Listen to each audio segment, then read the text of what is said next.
watching it end again and again. I feel it in waves, you follow me, drifting to places I should leave. So close to the edge of something so perfect. We were too scared to take the leap. I'm missing the way we used to be. Let me go. Left me in this mess I'm falling. Never know. Can't find a reason why. Couldn't get any closer. Can't find a reason why. Couldn't get any closer. Can't find a reason why. Couldn't get any closer.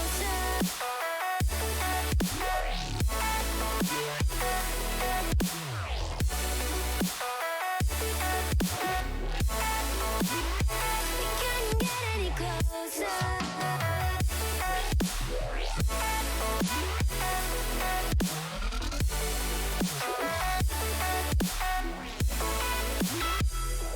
Tried to forget all that we had.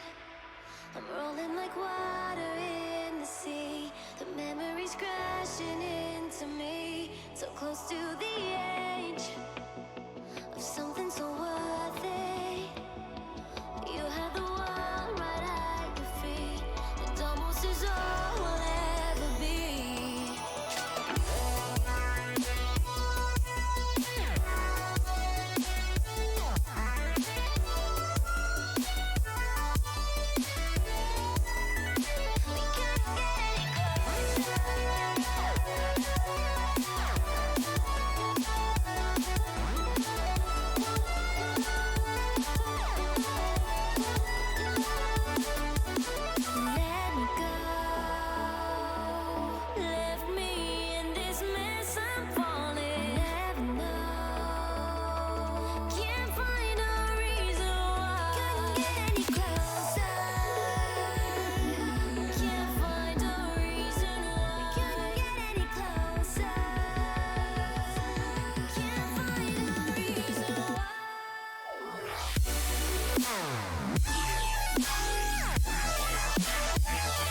I'm not gonna lie to you kids, it's a fucking jungle out there. Keep your head on tight, unknown brain and mind me, baby, let's do it. Y'all see me flying, never drop down, smoking high, I am not round, I'm not round, no denying what I got now, keep an eye out, keep it locked down, see me flying, never drop down, smoking high, I am not round, I'm not round, no denying what I got now, keep an eye out, keep it locked down, get too strong when I battle with the beast, bring a few on, the commander and the chief for my crew on, bullets rattling and whistle at your toque, never sleep, eyes open, hands clutching on my loop, it's a war zone. It's a war zone. Yo, this a motherfucking war zone.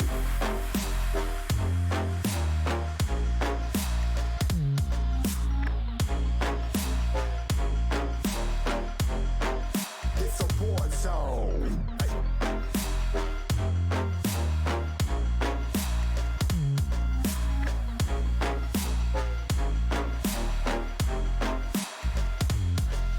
Feel the impact, yeah, break it open, leaving nothing fucking intact.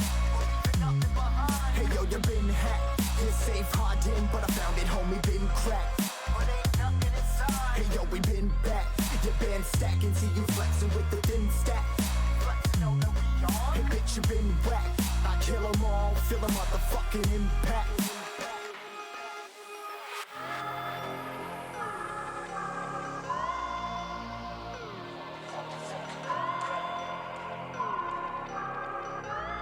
Yo, this a war zone, homie. Say you ready and prepared. Take a minute and make them aware. Well, I be sneaking in the back, but it's what the clap. Homie, life ain't fair. Caught me crawling through the mud with a vision, saw it clearly. Born a shepherd to these sheep, make them fear me. This a war zone, trenched out, trap house, nothing ever given. Yeah, every day's a blessing. Thank the Lord, oh how I'm living. See me riding with my top down, oh cops round, pedal pressing on the gas. I don't think I'll ever stop.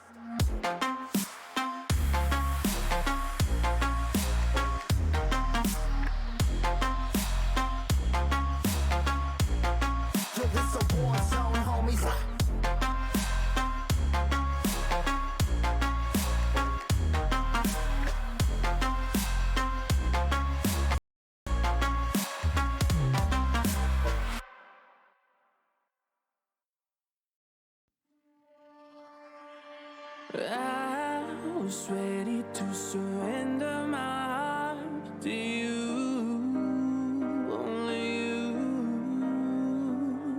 These lights all around me keep blinding my eyes from you and the truth. Don't tell me, don't tell me, don't tell me why. I know, no, you won't save my life. Save my life. Baby, keep on, you're making the waves. You and I will never be safe. Be safe. If the walls come down, will you pick me off the ground? If the walls come down, will you save me or burn me down?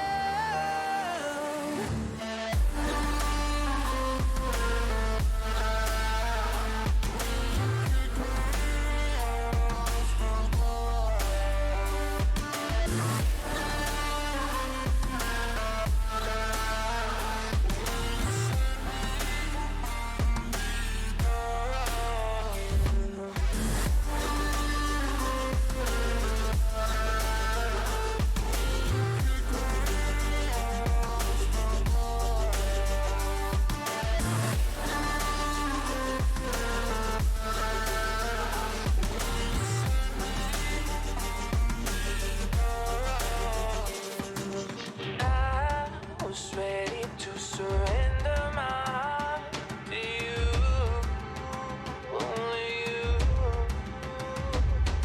These lights all around me keep blinding my eyes from you and the truth.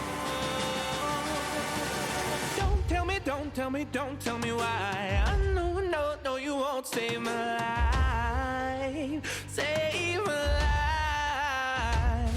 Baby, keep on, you're making the waves. You and I will never be safe. Be safe. If the walls come down, will you pick me off the ground? If the walls come down, will you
Warriors around, don't get caught in the mosh pit. Fuel to the fire, ain't nobody can stop it. Trouble in my city, but you know I'm across it. Got a 40 on my hip and I'm liable to spark it. Throw down these hits, my click is indivisible. I aim, you duck, I squeeze, now you invisible. I'm not afraid of getting physical. All these different chemicals are fogging up my visuals. Bloods on my hands, got slugs on my gunners. Yo, we notorious, we ain't no runners. Bloods on my hands, got slugs on my gunners. Yo, we some warriors, they ain't called gunners. Bloods on my hands, got slugs on my gunners. Bloods on my hands, got slugs on my gunners. Put on my strap, put on the beat, put on the map, put on my team. Take out every motherfucker in between. Know what I mean? Better myself, better my aim, better my rap, better my name. Killing rappers on my hang, I'm by their chains for the fame. Never thought I would it, now I'm running this. You don't wanna follow me, now I'm in front of this. I ran in the jungle with the troops, trying to get it what it does. Battling and I ain't never lose. We some motherfucking warriors.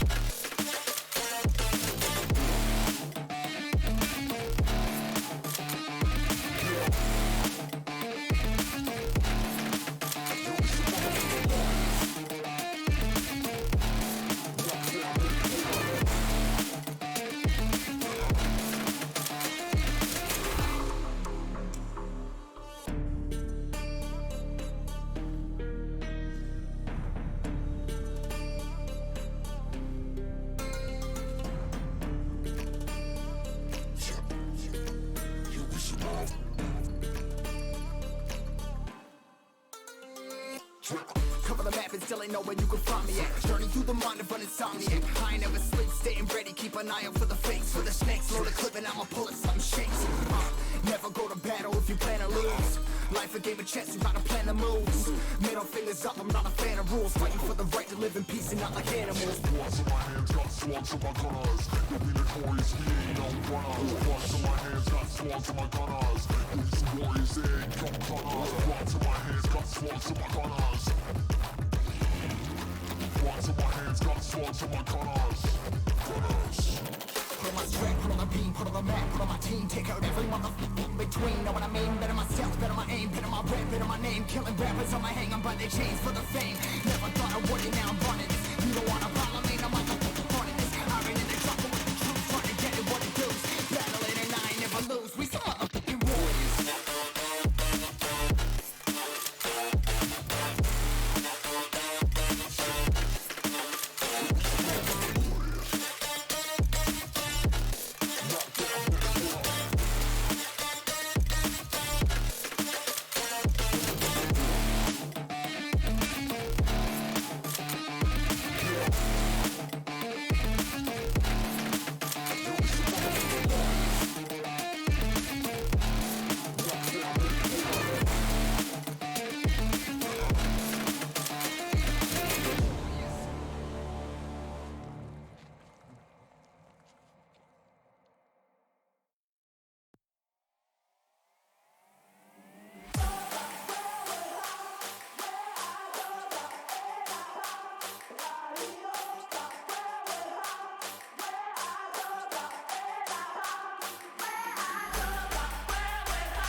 inside your self-righteous symphony. I would rather let this go than to bring it up again. But everyone I know, they're afraid of their own skin, with nothing left to show. We're afraid of where we've been. You gotta let me in. I'm not a mark, barely your friend, drowning in water.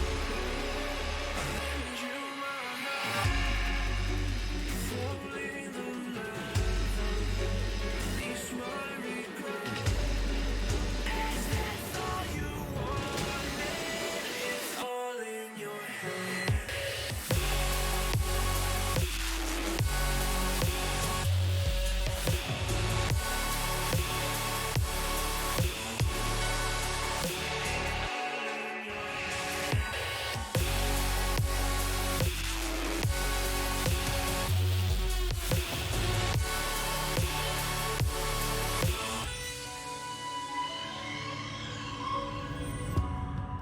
The voice in the back of my head,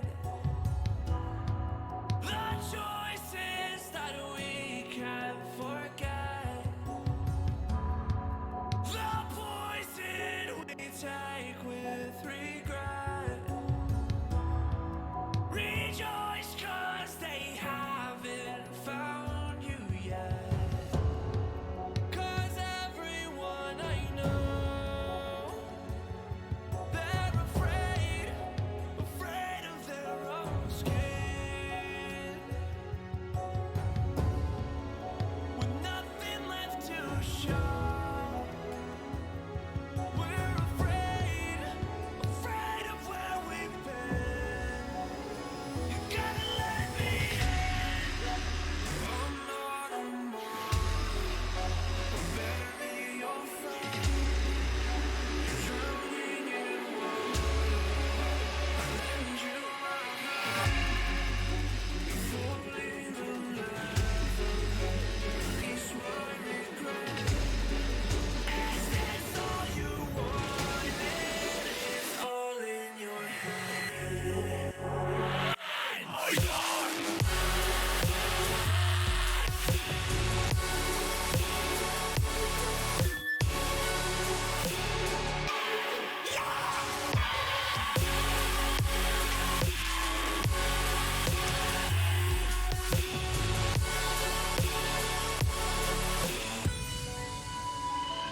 You gotta let me in.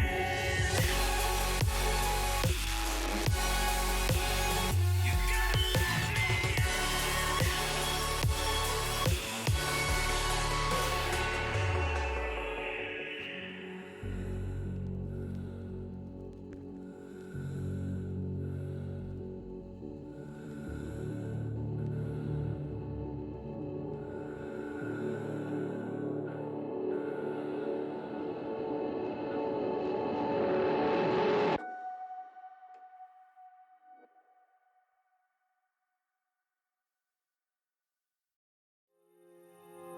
Those medical pills all push me over.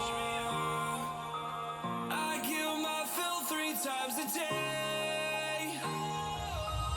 These ethanol fumes won't make me sober. One flame to take the pain away. I caught you lighting matches in the back room. Haters look mad when they pass you. Let's talk about round when it's past due. Reach a glass, do no. You don't gotta fight alone.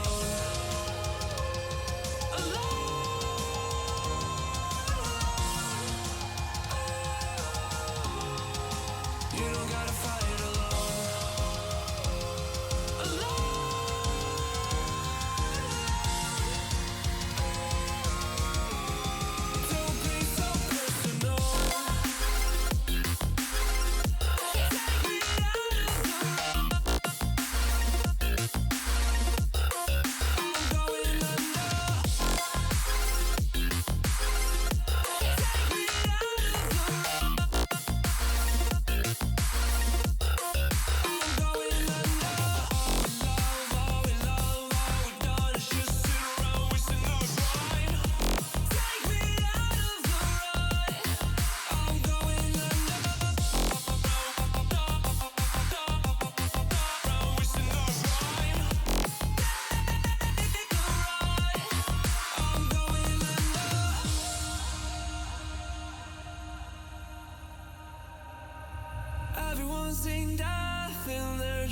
intoxicating your energy. First time in so long you felt the heat evaporating your bindings. Move like the sunlight, darkness can't hold you here. Bold and bright, push through the atmosphere. This is your dawn, this is your break. Move like the, move like the, move like the sunlight. Darkness can't hold you here. Bold and bright, push through the atmosphere. This is your dawn, this is your break. Move like the, move like the.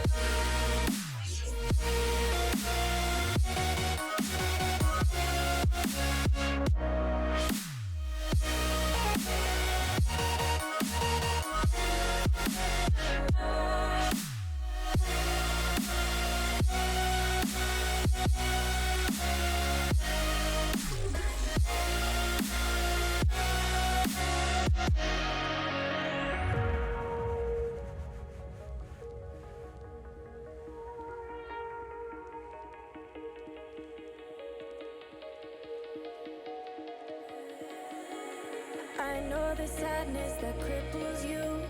It comes in waves and out of the blue. But there are days you feel freedom too. Bask in the glorious lightning. Move like the sunlight. Darkness can't hold you here. Bold and bright, push through the atmosphere. This is your dawn, this is your break. Move like the, move like the, move like the sunlight. Darkness can't hold you here. Bold and bright, push through the atmosphere. This is your dawn, this is your break. Move like the, move like the.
forever I'll follow. You'll be my holy ground. You forever I'll follow.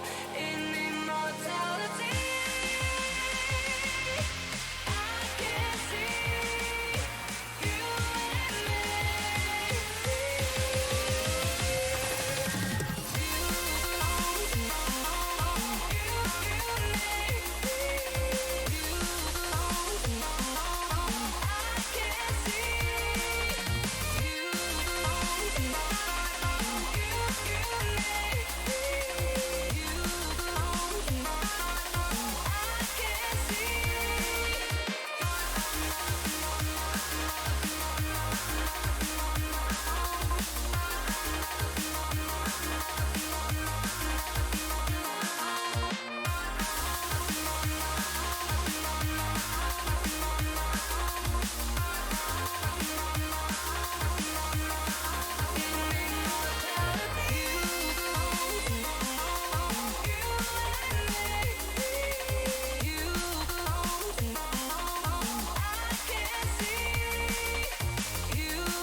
Empty hearts and neon lights, they're playing with my mind.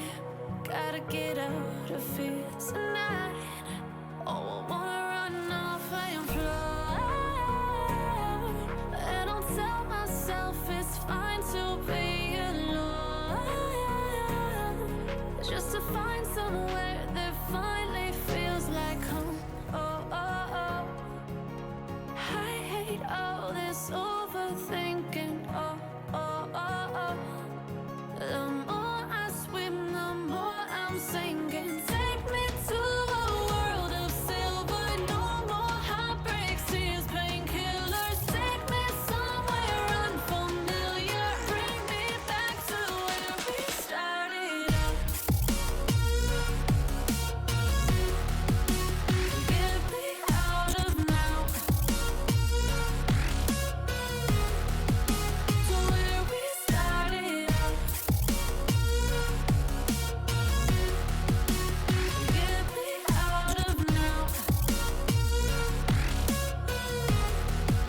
To where we started out.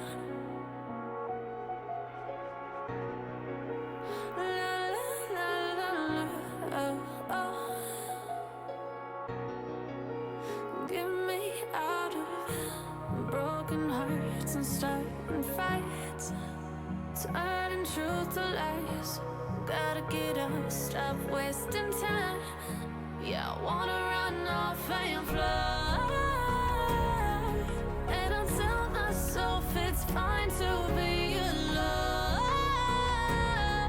just to find somewhere that finally feels like home. Oh, oh, oh. I hate all this overthinking. Oh, oh, oh, oh. The more I swim, the more I'm sinking. Take me to a world of silver. No more heartbreaks, tears, pain.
I get lost inside my thoughts, and when I start to think, oh, the whole closest starts to end up on the brink. I tried so hard, but all these scars, they cut so deep, I bleed. I fell so fast from heaven, it's like someone clipped my wings. Now I'm falling, and I can't see the ground. Can we stop this gravity? It keeps bringing me down. I can't breathe, and I don't wanna die. Can we stop this gravity? 'Cause I don't wanna say goodbye.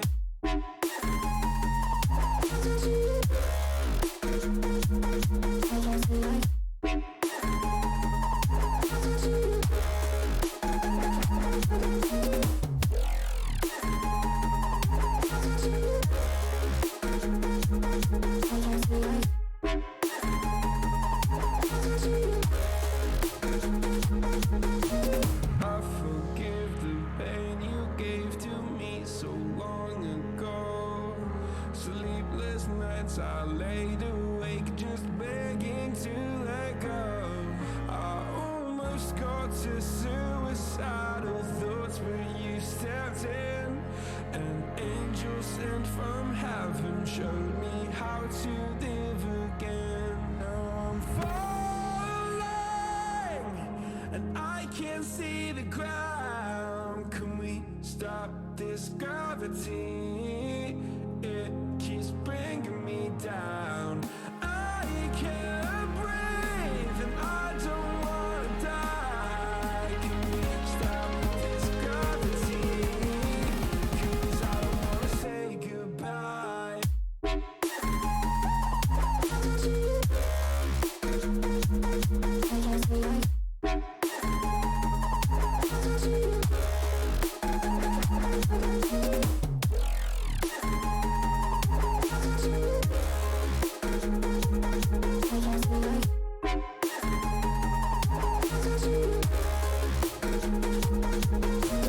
My love, I'm gone. I need to be strong. The darkness had tried to swallow me. Some days I fall, but I hear your call. I pray I don't hit the ground. Gravity.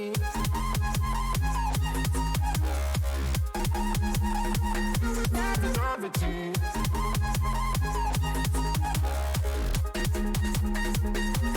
Gravity.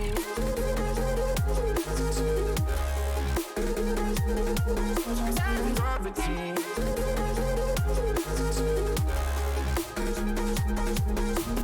Gravity.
This is the emergency broadcast system. CDC is advising that you stay in your homes and walk all day. We show up.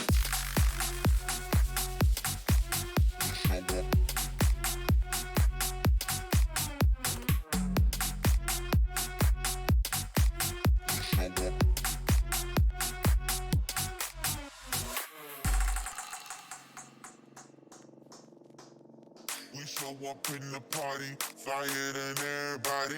We show up in the party, flyer than everybody. We show up in the party, flyer than everybody.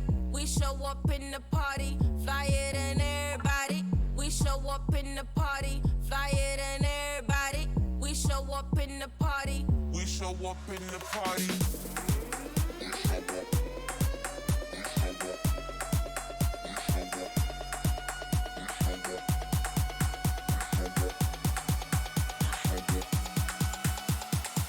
We show up in the party.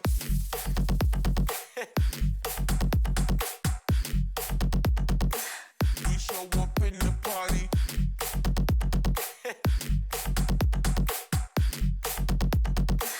We show up in the party.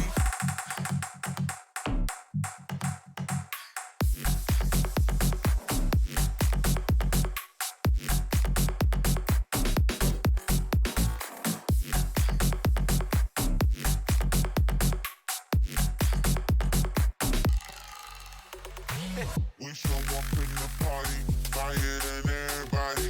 We show up in the party, flyer than everybody. We show up in the party, flyer than everybody. We show up in the party. We show up in the party.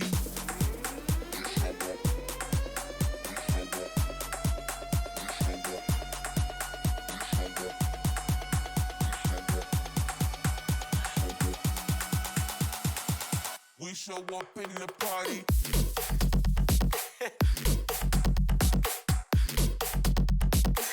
We show up in the party.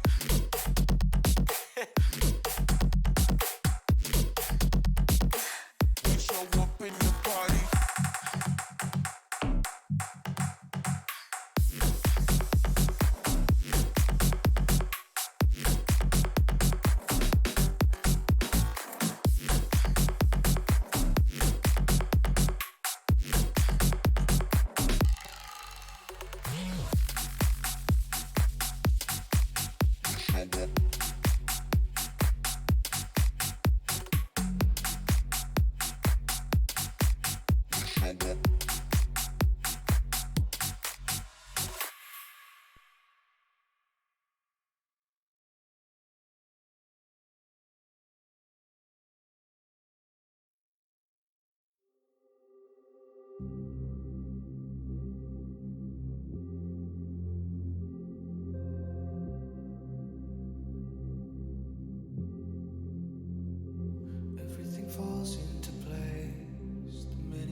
just dive right into the wild side, and I'ma ride the wave until I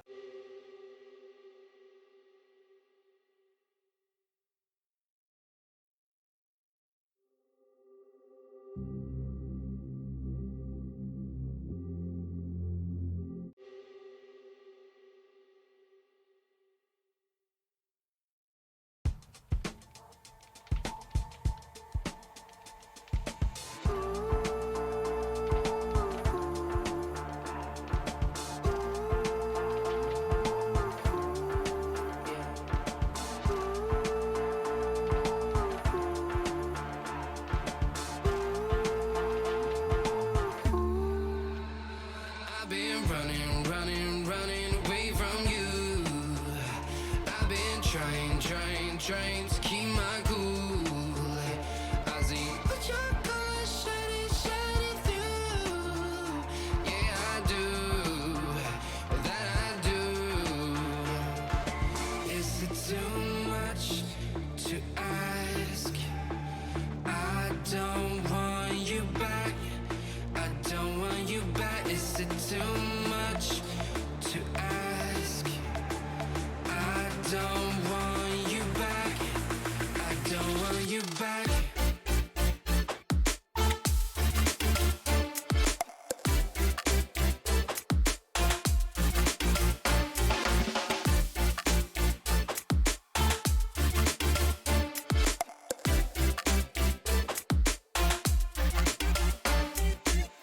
No matter the distance I cover, you always there. Just mother, please let me find another. Feels like you're my silhouette. I'm not easy to forget. Pretend that we never met.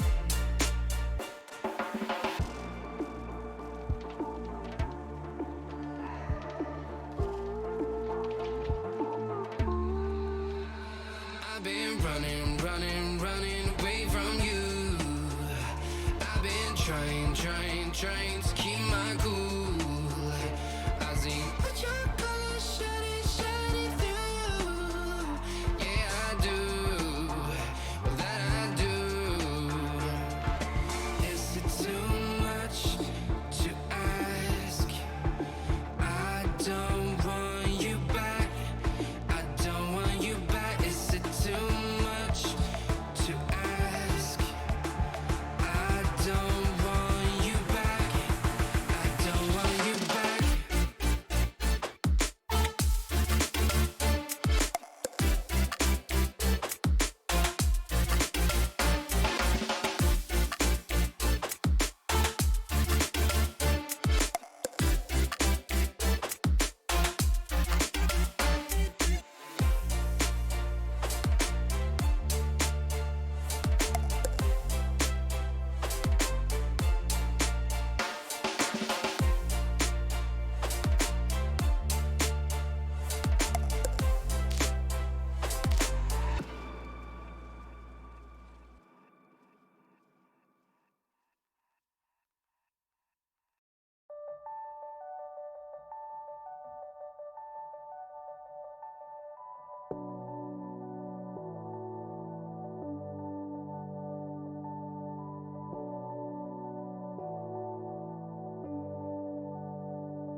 What am I supposed to do?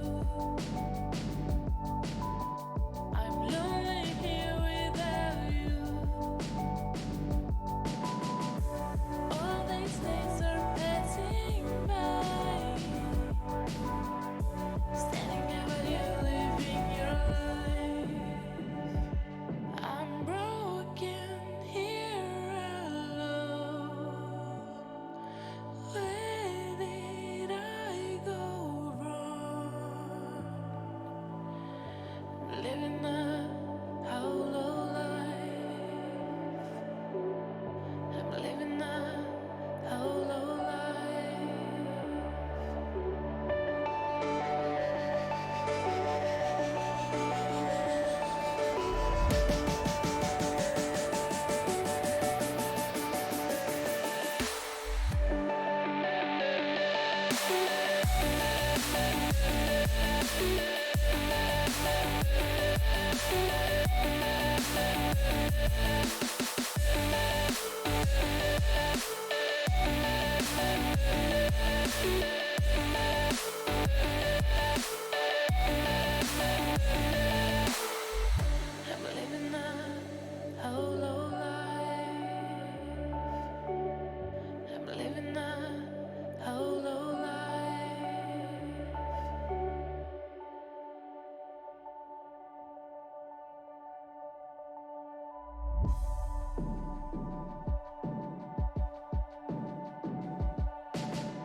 Wishing that I could run away with you. Imprisoned by fear, just pull me away, pull me away. Secret fantasies of me. Will they ever see the light of day, light of day? I don't know where you are, but I will find you. I will find you.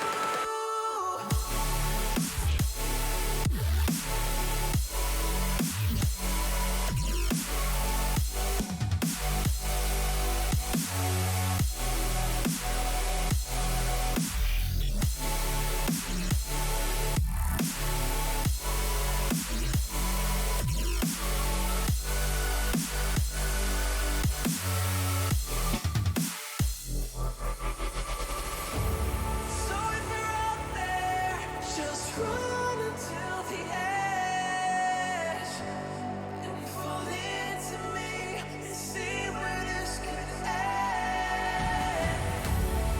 Make our own life and leave this world behind. Can you hear me? Do you feel me?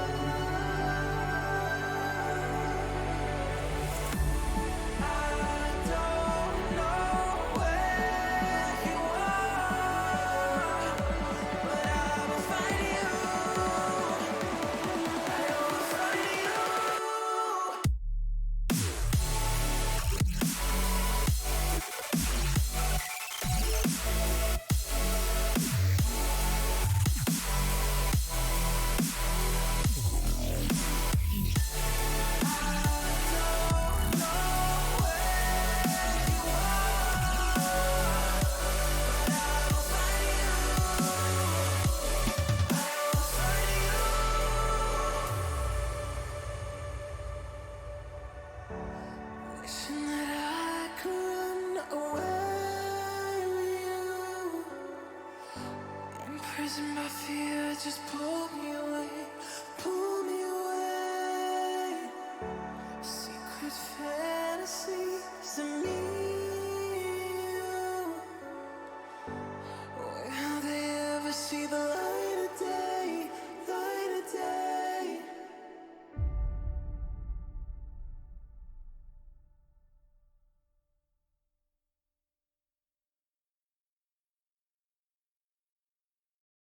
I've been flipping pages since I could remember. That told me I had to be within the lines of 2 degrees and 9 to 5. And I've been working after work since last September.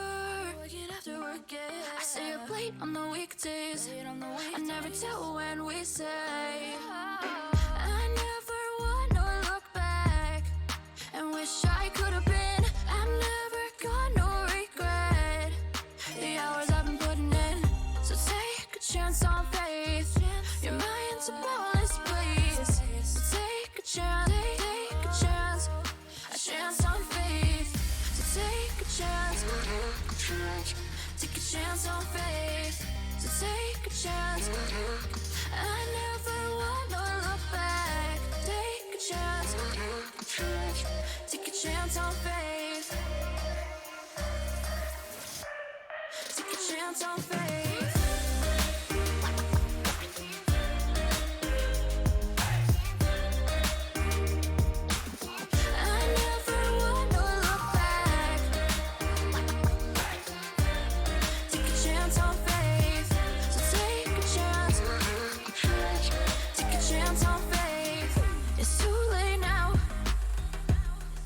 Something I never wanna say. I stand my ground. I need to be who I'm meant to be. Yeah.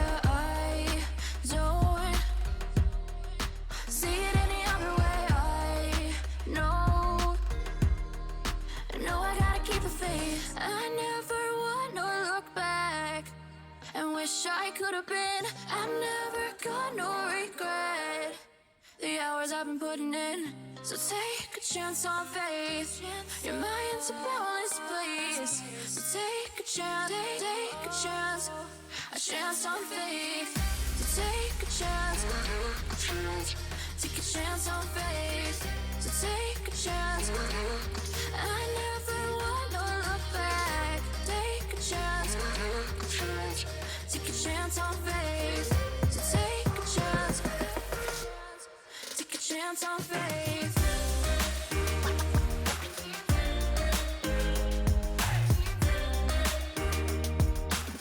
I never wanna look back.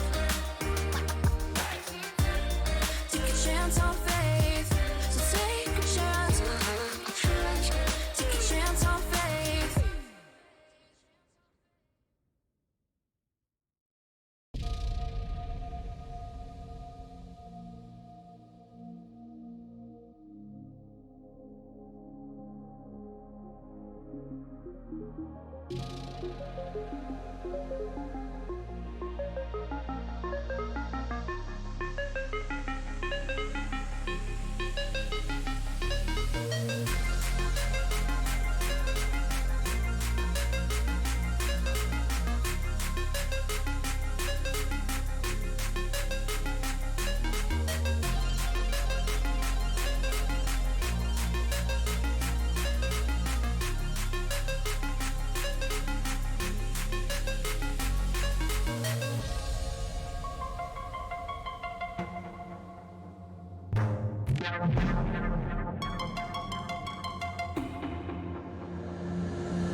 flying so close to where we belong, and we're trying to go somewhere new.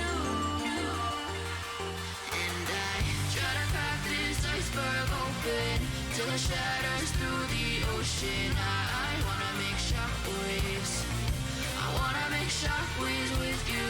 Gonna move the ocean current till the waves flood what's been burning. I wanna make shockwaves. I wanna make shockwaves with you. And I know I'm only getting higher till it feels like I can walk through fire. And I know I'm only getting higher till it feels like I can walk through fire.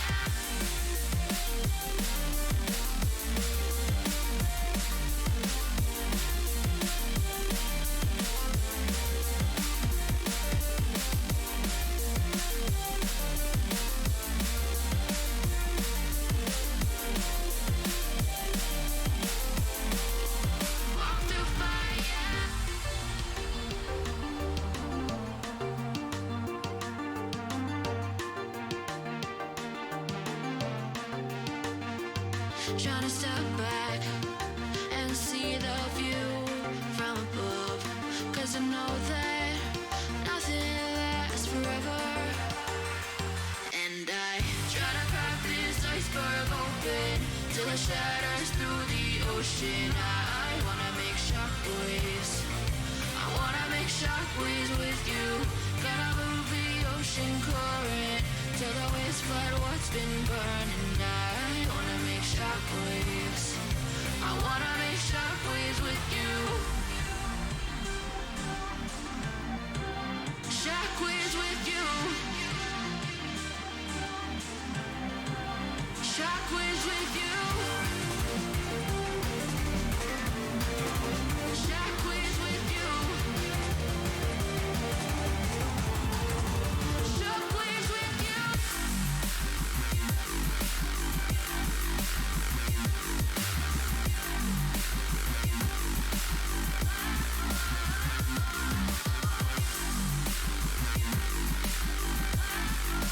Shockwaves with you. Shockwaves with you.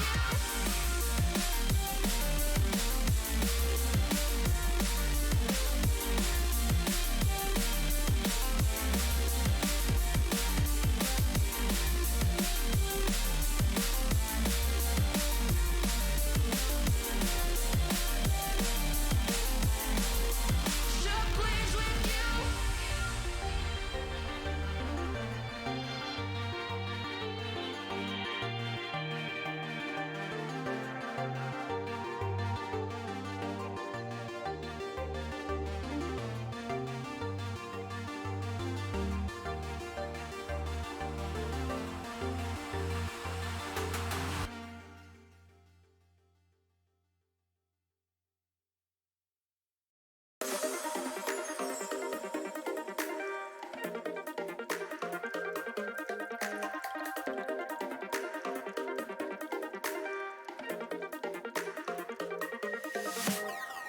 Inside lane, missing exits.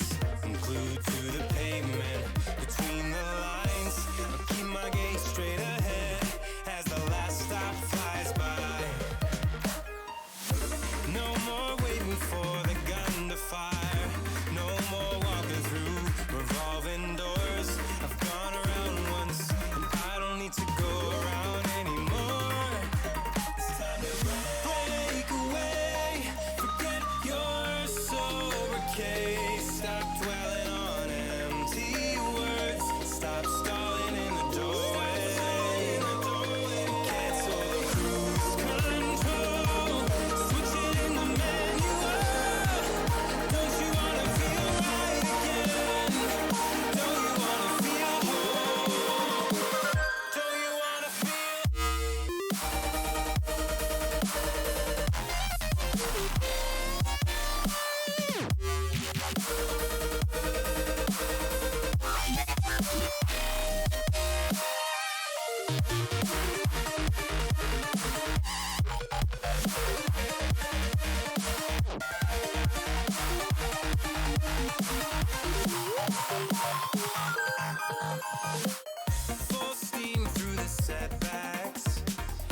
can't win them all, but I'm proud I tried.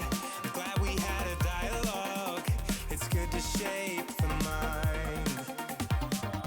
Speeding up the pace, turning up the heat. Where I need to be for the first time.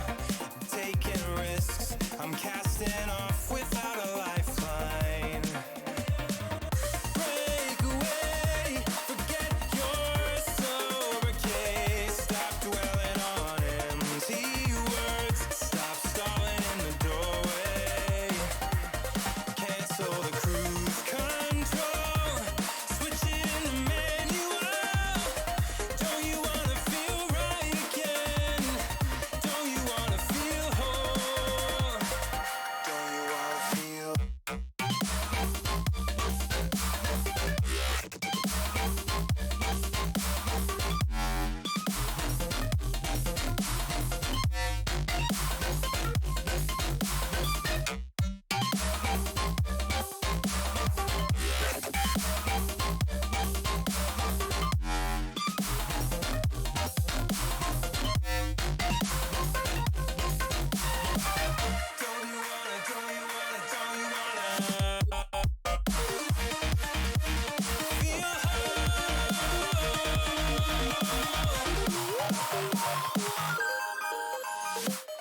Break away, forget your sober case. Stop dwelling on empty words. Stop stalling in the doorway.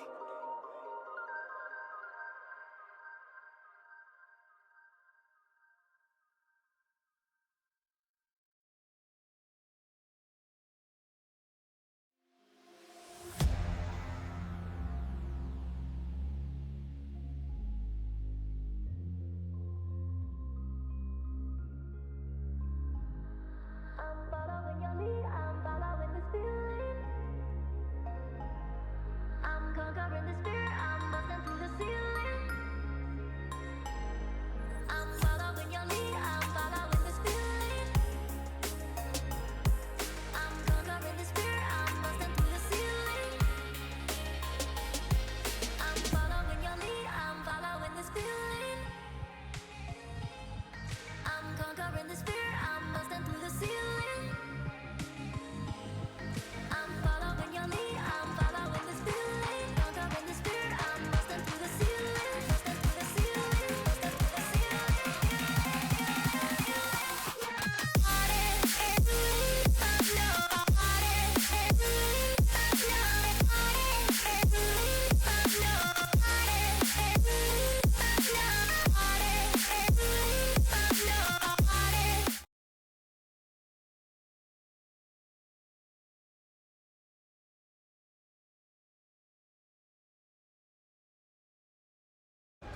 Welcome back to the Six Invitational. Are you ready to watch some more Rainbow Six?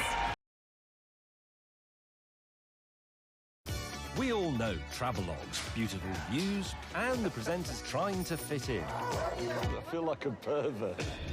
Join me to find out what makes Japan. Me, at least, would be that roaming is very manageable for defense, and the attacking team needs to bring assets to deal with it. It makes for very interesting gameplay because it's sometimes being a little bit cat and mouse, and you're trying to clear out who's trying to defend if you're attacking. So it actually makes it quite fun and quite challenging to actually assault. I think there would be, it's the contrast between the basement and the top floor, where the basement is encased in hard walls everywhere, and you have to evolve through the map to get there and have a lot of control over most aspects of the map to actually do your final push, whereas the top floor on the other end, whether you're defending or attacking, is different, totally different gameplay. A lot of line of sight are available to the attacking team from the outside, from even far away from the outside, and they can leverage a lot more of the long-range options against me, and I have to take that into account as a defender. Likely a lot of reinforcement in odd places that needs to cut line of sight, and possibly even a castle to cut some of the biggest window line of sight that they have. But despite that, it's going to be a very different gameplay as a defender. I need to force them into the building to bring the fight to me and not challenge them outside. Overall, it hasn't changed too much. A bunch of operators have brought different gameplay mechanic. We had a long period of time where the only way, it seems, to push downstairs was a combination of Ying, Glass, probably Lion, and that kind of disturbing operator. Now it has changed because those operators change as well, and a lot more emphasis has been put into controlling a large aspect of the map.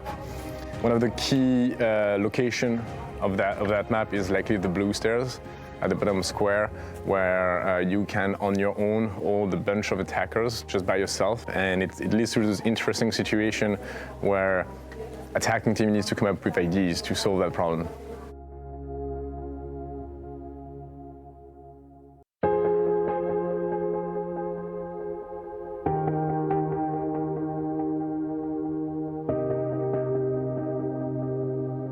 Cafe, which is obviously the map that people are playing now. The most unique thing for me is the rooftop hatches and the new balconies that we added to actually make some of the bomb sites viable. Now all of the bomb sites in Cafe are viable, cafes viable, bars viable, and then closing down the angles. So when you come in, you can drop from the roof onto the balconies. Now it's a bit risky and drop onto red stairs, but if you couple that with some crossfire from Piano Room, it's actually really super fun. I love the top floor of Cafe. It's one of my favorite places to play. I think the strategy that comes up oftentimes would be to take top floor and then work your way down from there. There is this very clear way of approaching the map, of taking the control of the top floor always, and then going floor and floor below until you reach the bomb site that you want to attack. Cafe is one of the most complicated maps that we currently have in our map pool for competitive. It's a map that if you're not good with your utility, you're going to be punished. You have to have teamwork. There's nobody that can just take the map by storm by themselves. You have to work with your teammates to achieve a lot of the jobs that handle each site. And if you don't, then you die. So it's one of those things where you have to have that teamwork, otherwise you're going to fail. Cafe had a large problem, which is only one of the bomb sites was viable. The top floor one was pretty good. The train one was decent, not necessarily awesome, but decent. And the bakery one was incredibly awful. And the new iteration what we have now, we have 4 bomb sites. They are all viable and all played. And even all of them got better and more interesting. I think that's the key change this time, not necessarily came from new operators or necessarily new ideas. It did, like it always do. But in this instance, the rework changed a lot of the map. My most memorable moment on Cafe would probably have to be inside of the United States Nationals when I was casting with Blue or John. And we were watching the Dark Zero match against their opponent at that time. And they brought Monte. And they were actually ended up on Heaven, where they had the diffuser down in a 1-versus-1 with Monty, and he just stood at the door and basically just like ran back and forth with the same guy that was trying to get inside the door, and he just could not get inside to kill Monty, so he just got the win for free because he couldn't kill the guy with the shield. It was actually extremely entertaining. There was a bunch of memes made about it. It was probably one of the most funny moments that I've had inside of my commentary.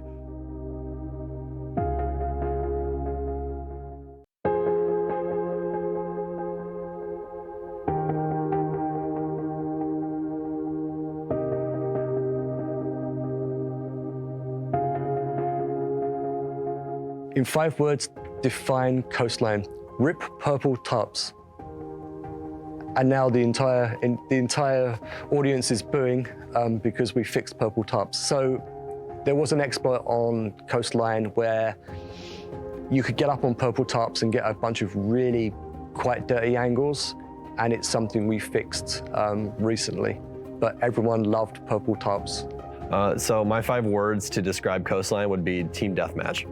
So the most unique aspect of Coastline is that you can get across the map from anywhere in about 15 seconds. You can be upstairs in aquarium and get all the way down to kitchen in 10, all because of the center courtyard where you can just jump down to the next level and you don't have to take a staircase. The most unique aspect of Coastline for me is probably the alcove in the center of the map, because it adds for some really interesting gameplay back and forth. adds for some really interesting gunfights, that's for sure. Gameplay over time on Coastline has evolved with how fast-paced it is. When it first came out, people were taking it more methodically, but as they grew to know the map, it just got faster and faster, and to this day, it's a map that within the first 30 seconds, somebody's probably dead. My most memorable moment on Coastline would definitely have to be the clutch from Nello in Japan when he hit the crazy shot from Pink to Vase and ended up winning the round out for his team. It's one of the most insane moments I've ever seen, some of the most mechanical play I've seen inside of Siege. Nello's an insane player, and he proved it inside of that clip.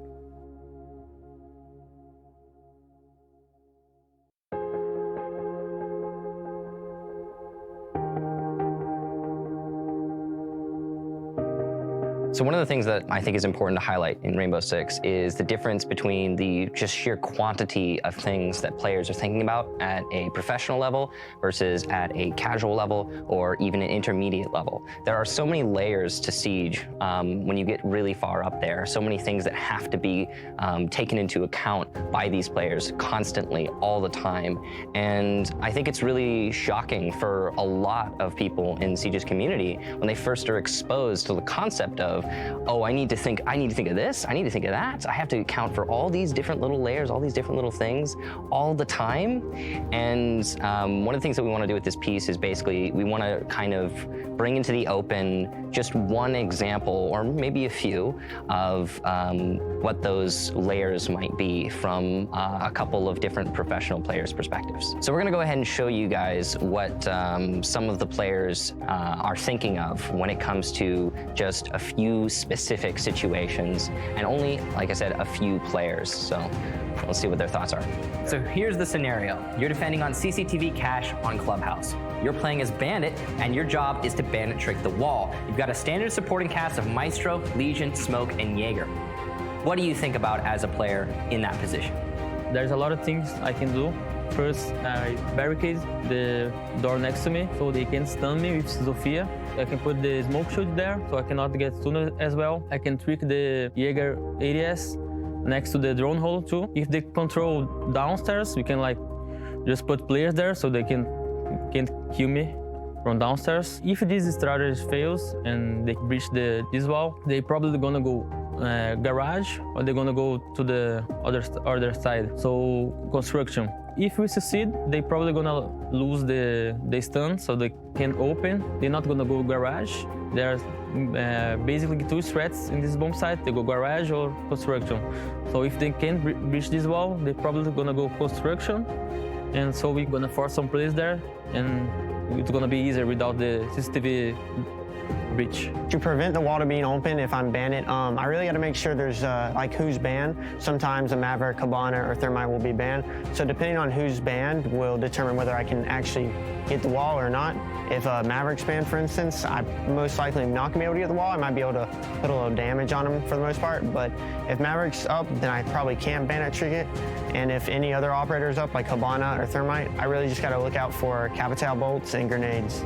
And then also Zofia going below and impacting below me. If the strategy fails and the wall gets open, I think every strategy that's pretty much put into the strategy. Like, it's nice to like prevent the wall, but for the most part, we all account for it. But we just try to hold down. We can play C4s back in cache, help out the garage guy, make sure that he doesn't get picked. And then if they're hitting master side, just try to slow them down over there and stuff. If we succeed on the bandit tricking, and we know that they for sure can't get open server wall, I can also rotate to the cache wall that goes to construction to make sure that doesn't get open, or I can put my effort to like garage. To defend the CCTV wall, I'm considering taking a shield so we can't get Zofia stunned. We're taking master camps for garage and cache, so if they breach, we have information on the breach, then we just play out the round and see how it goes. Usually the attackers, they'll have a Sophia like going into blue storage safely, and one repelled blue storage window, they can watch her flank, one stock and one front door, and you pretty much have everything locked down as attackers. So as a defender, you want to be there before they are there, and you want to be able to take those gunfights, maybe from garage, and just fight them before they can position. Because if they do position, there's no chance of bandit tricking.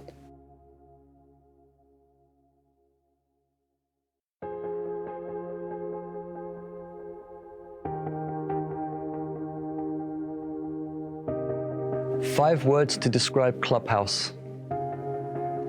Bikers really like drinking. It's true, there's a lot of beer bottles in that map. Clubhouse is a super fun map even before the rework, but I think it's one of the iconic maps that we've always had, even before we reworked it, because it's such a unique theme with, obviously the bikes, the neon on the walls and the bar. It's just a great location. The most unique aspect of Clubhouse, it's kind of tricky. For me, I really like the thematics. I really like the way the map looks. It's very unique. The callouts are very, like on most maps, all of the callouts are very, very distinct and very strong. I can talk about the gameplay for sure, because the gameplay is I find it to be very roamer friendly. So that's quite unique, because if you're playing a roaming game and you've got quite a strong roaming game, it's really good if you've got a team that's got good coordination and good communication. You can actually really sync up and defend or attack quite well. So it's a map that I've always found that plays exceptionally well, but that's my opinion. Gameplay on Clubhouse, I feel that the gameplay of Evolution on Clubhouse is tricky. With the new operators like Amaru, you find that some people are actually going for a very fast attack now and a very fast flank, which is kind of interesting, but that's because an operator that can actually grapple onto windows and move quite quickly does that to a map. I feel that the roaming game on Clubhouse has got much stronger over time, especially since the rework. Before the rework, in the bar there was a set of stairs that you could lay prone, and the lighting wasn't very good. So if you played any operator with quite dark camouflage, you could kind of hide in the corner and get some easy kills. It would work for one round, but it wouldn't work more than one. But it's always super fun doing that.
My name is Guilherme Scalfi, but people call me Gilly, and I'm the coach of MIBR. I've started coaching last year, around June, but it was a surprise because before that I was caster. So this was a proposal, and then I accepted, and here I am. My job is basically watching VODs or make some new strats or studying the enemies. So I think, how can we beat them? How a strat could be more useful to play against? I think that a best way to keep them with focus is always remind them that they need to communicate better with themselves. When we look for a player, we are looking for a player that has a lot of dedication. Important quality of a coach is patience, because you have to hear a lot of opinions, you have to hear his needs. So I think the best quality of a coach is the patience.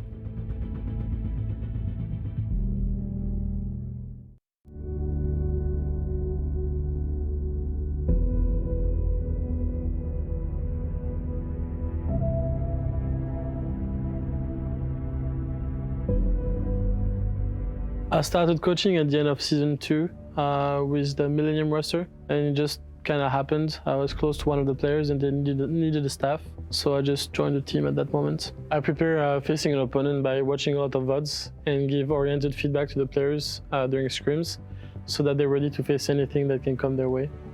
Well, in our team, most of them prepare by themselves. We just have a little work on the mental aspect, but for the in-game aspect, they just, through the scrims, they don't really need much more. During matches, I always try to pay attention to the mood and always try to keep it like really, really high so that the players feel good and feel actually happy to play, and they always perform better that way. It's actually really difficult to correct things during the game in match, but I try to always look at what's going wrong and try to talk about it to the players during the timeout to make sure that they understand why it's wrong and how they should change what they're doing. I think the most important quality a coach should have is patience, because most of the time we're dealing with very young individuals, and we need a lot of patience to make them grow into more mature people.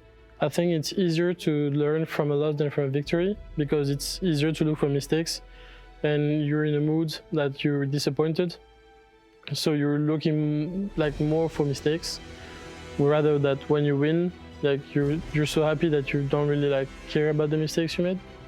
But I think it's fairly equal, because you still make the same amount of mistakes from one or two to the others. If my team is doing bad, most of the time I will try to take a timeout, or to just make sure they stay focused and that they stay in the game. I think it's very important to work on the mood rather than on the mistakes. Mistakes are gonna happen anyway, so I think it's better to make them enjoy the game and enjoy playing together, and rather than just oh yeah, you did bad there, and that in the middle of the game, that's pretty useless. So it's always about going forward into the game with a good mindset.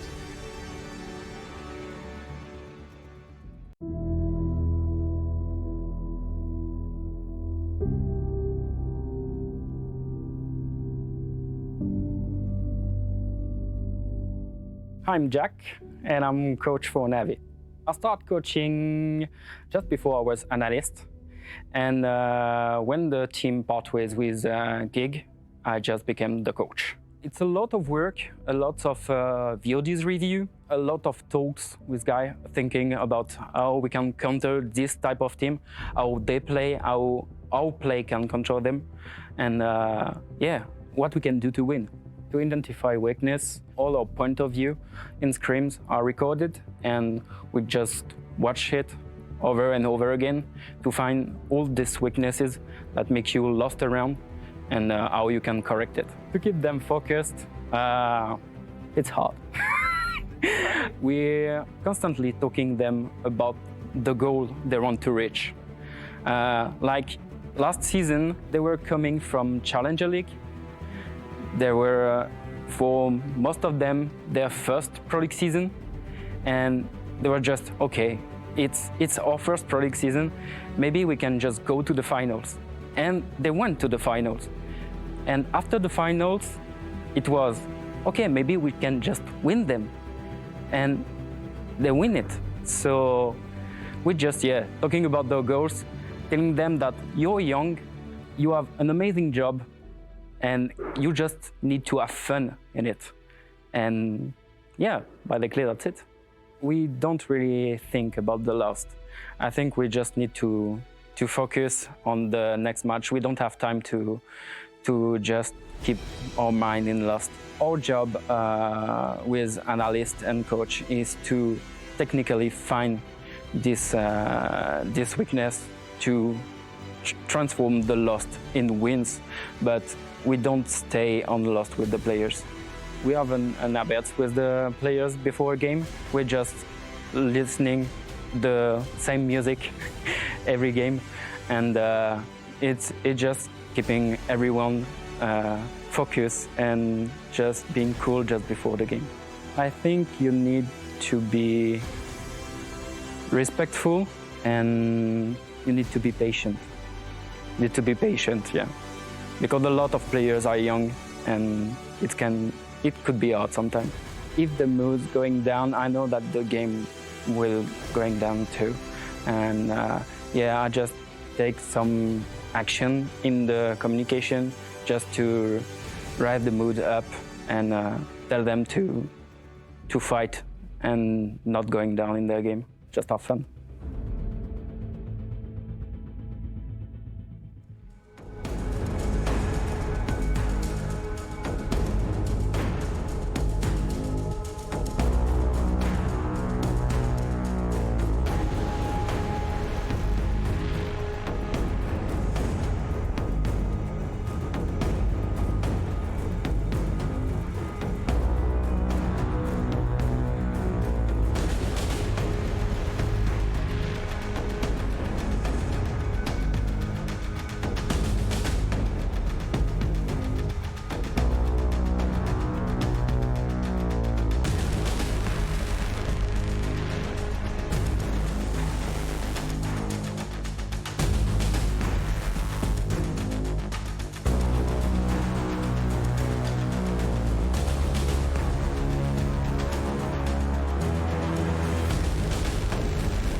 Welcome to the Road to SI 2020, the largest esports event in Rainbow Six history. The 2020 Six Invitational is approaching, and for the next 5 weeks, the entire Rainbow Six community is invited to join us in celebration for a Road to SI full of surprises. First, during every weekend leading up to the Six Invitational, you can play the all-new Road to SI in-game event featuring a new exclusive map, the Stadium. This unranked playlist will have the same rule set as a ranked playlist. Only this time, every operator is playable, even the ones you don't own. Next, it's time for the Road to SI Battle Pass.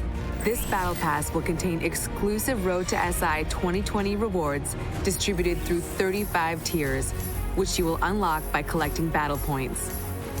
This is the only place to earn items such as the SI 2020 Finisher Charm or Signature 6 20 weapon skins. Everyone will progress and collect rewards on the free track. You can access the premium track for 1,200 R6 credits, which will immediately grant you Sledge's SI Light Set.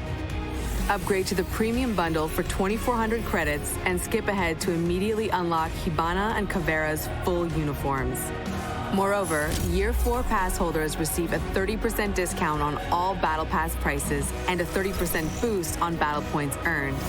To cap it all off, 30% of the revenue generated by the Battle Pass will go to the Six Invitational prize pool. Fight alongside all the operators in Rainbow Six. Collect battle points, level up your Battle Pass, earn unique rewards, and join us as we embark on the Road to SI 2020.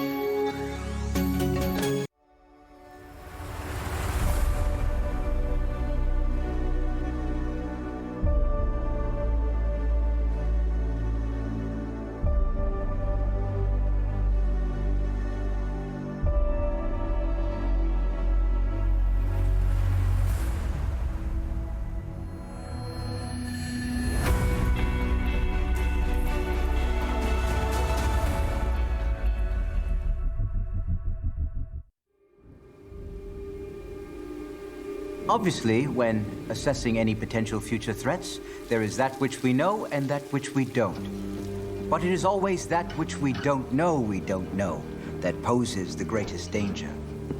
Imagine the past and the present transmuted together into the best possible future. We will start with the Stadium. We will take what was old and breathe new life into it. The echoes of Heroes Past will become cheers of Champions' future. They will come from every part of the globe so that they may face their greatest adversaries, each other, and ultimately, themselves.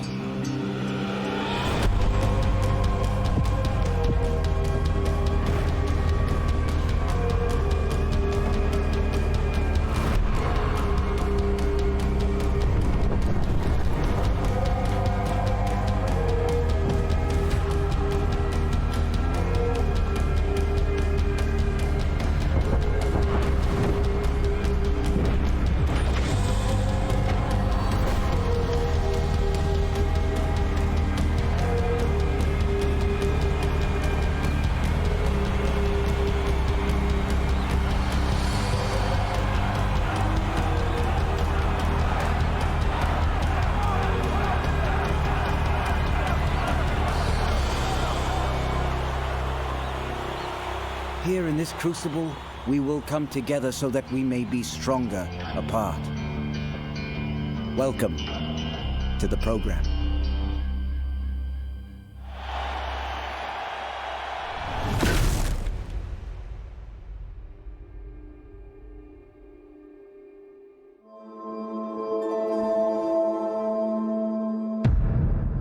Montreal, I think it's for the bold, the ones who are always eager to take on new challenges. L'industrie du jeu, c'est un mélange de créativité un peu folle avec des ambitions technologiques quasiment démesurées. Les joueurs sont affamés de nouveaux types de défis, puis ça nous force à aller plus loin. On aime explorer, que ce soit autant au niveau créatif qu'au niveau tech. On est un très gros studio, on a une profondeur d'expertise qui est inégalée. J'ai vu des trucs complètement fous là, qui sont en train de se faire chez Ubisoft, puis quand ça va arriver dans les jeux, les gens leurs cerveaux vont exploser. C'est excitant, ça n'a pas de bon sens. People trust creatives and trust that innovation is extremely important. So they let you run with your crazy ideas. On a ce goût de laisser notre marque et de faire en sorte que chaque création fera avancer l'industrie du jeu vidéo. Les prochaines années seront à couper le souffle. Games is now the preeminent thing that affects humanity from the standpoint of entertainment. C'est créer quelque chose d'inoubliable qui va changer la vie des gens. Ça, c'est excitant. Il y a une espèce d'harmonie qui se crée, puis tout le monde travaille à l'unisson. Juste en parler, j'ai de la chair de poule. Our team is all about passion. C'est le carburant qui nous amène jusqu'à la ligne d'arrivée. On est une petite armée qui crée les meilleurs jeux du monde.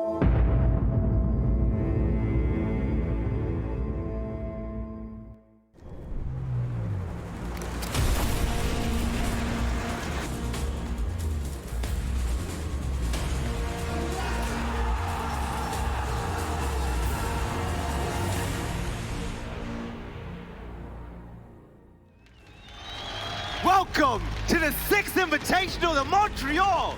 Make some noise.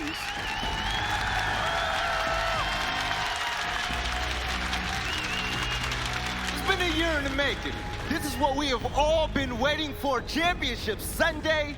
3 teams left, and we started this whole thing with 16 of them. But ladies and gentlemen, I want to welcome you to the desk. I'm going to be your host, Veli, and for the first game of the day, I'm going to have Dev, Martin, and Imzo. Boys, it's been such a great run so far. It's been a pleasure to be here, and it's just getting more and more exciting as we progress, as we eliminate more teams, and the stakes become ever higher. I've been in every invitational, and I can confirm every single one just gets better and better, not just from the production, from the extra things going on, but the teams, they keep getting better. The competition gets hotter. You didn't have to flex and show off and said you've been to all of them so far, Imzo, okay? We're getting there, man. We're getting there. One day I'll play, right? All right, but it's been a crazy event so far. We had a double elimination bracket for those of you that are tuning in for the first time ever. And let's go ahead and take a look. What are the major storylines that's been happening in the first round? Well, obviously, the top 8 was hotly contested, and we'd already had significant teams eliminated before this point. Teams like Empire, Na'Vi, Team Liquid. And once we got here, we also had teams like G2 that didn't even make the top 6 and play on the main stage. Here we had Fnatic versus BDS. I think that was a match where a lot of people were hoping for something from Fnatic. You were hoping. They just didn't show up on the main stage. But credit to BDS, who had a really, really strong run through this bracket. All right, Nimza, what about Dark Zero against NIP? I mean, Dark Zero was kind of the third runner there for NA, but it would have been nice to have another backup. Obviously, we still got TSM potentially in the running, and SSG potentially to take it, but obviously Obviously, though, these teams down that have used that lower bracket have used it just to strengthen themselves at this point. Dark Zero, unfortunately, you know, they made it farther than they had. I see a lot of Dark Zero jerseys out there, so a lot of fans still here representing. But at the same time, they're only going to get better next LAN. They just take this experience home. Yes. And I feel like NIP, who knocked them out, have just been getting progressively stronger and stronger as this tournament goes on. Yeah, you're right. So, ladies and gentlemen, if you guys happen to miss yesterday at all, we put together a nice little video for you.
I love the energy so far, and yesterday was a banger.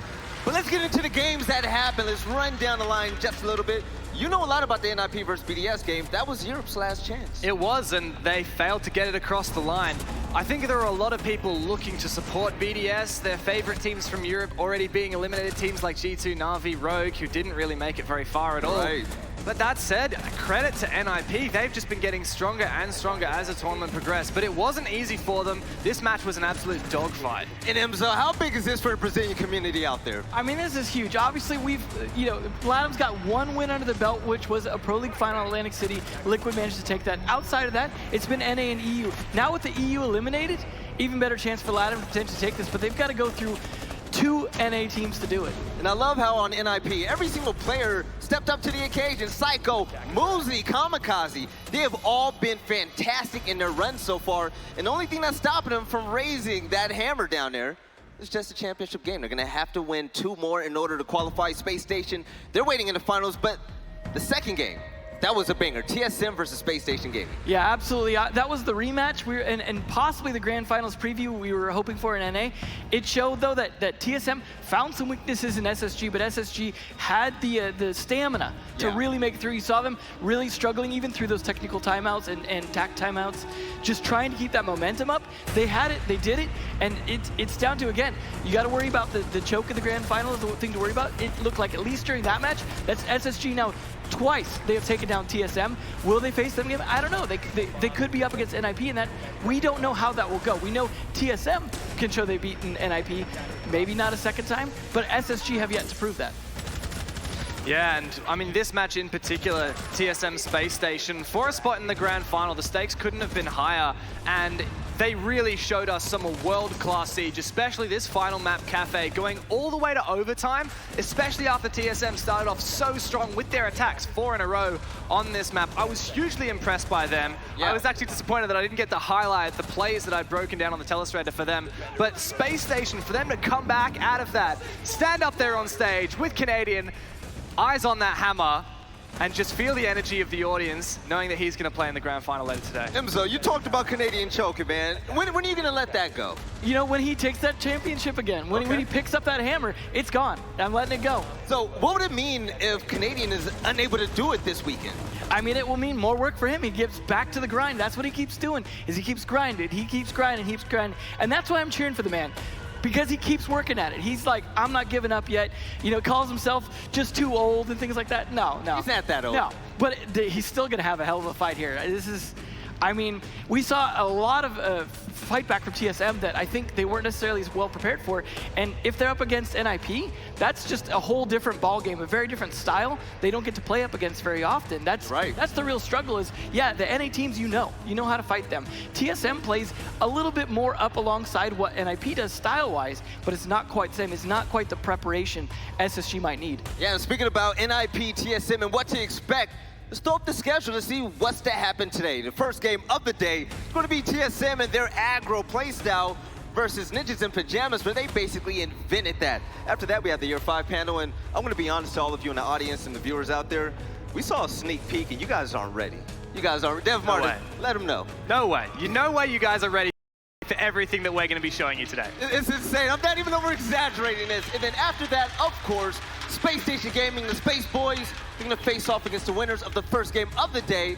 And remember, they start off with a 1-map advantage. Not to mention, they're going to be obviously the most relaxed because they get to sleep in. And relax, whereas this team, whoever wins this team, you got to go through probably a 3-map slog to get to that point, and then have a 1-map disadvantage. So it's going to be down to our SSG going to properly warm up to make sure they're not coming in cool, but at least they've got some slack to work with. I can tell you for sure there is no way that Space Station was sleeping soundly last night. Knowing that they had the big game today, none of these teams are sleeping. Hell, I wasn't sleeping. No doubt at all. First off, I want to thank Anna for just being an amazing stage show so far. We're going to send this over to the main stage for Anna. Ladies and gentlemen, make some noise.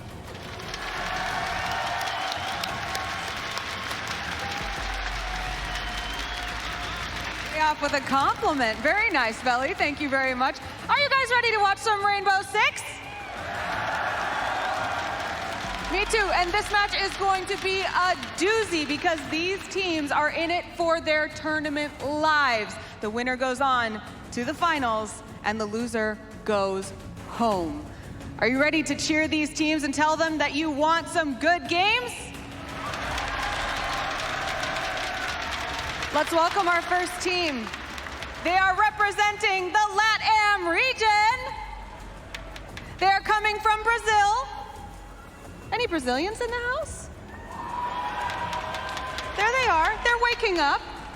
They fought their way through the loser bracket in the playoffs, and now they're here to face the team that put them there. Let's meet our first team.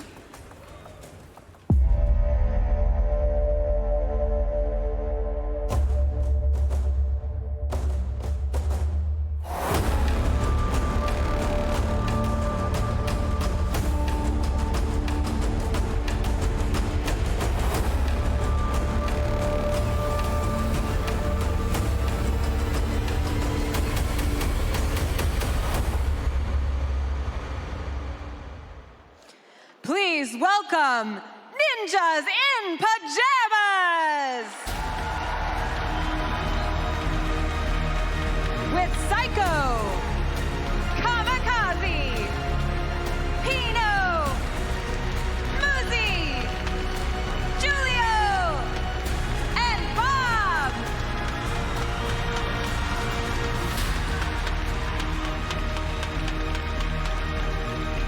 Their opponents are representing NA. They're coming from the United States, Canada, and Mexico. They're going to need your help. They're going to need these cheers. They just got knocked down from the winner's bracket. This is their first time having to fight their way back to the finals. They already beat their opponents once. Can they do it again? Let's meet our second team.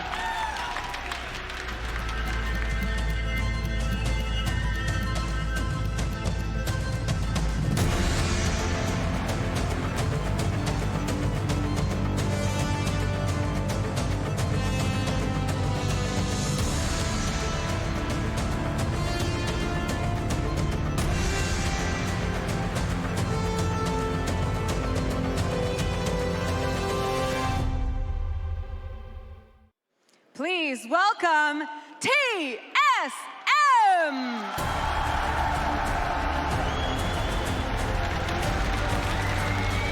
With Geometric, Mark, Achieve, Hojo Man,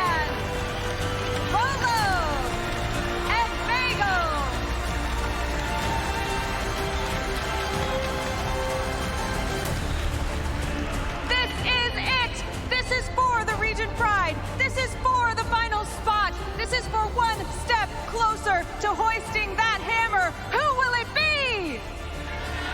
Let's find out right now.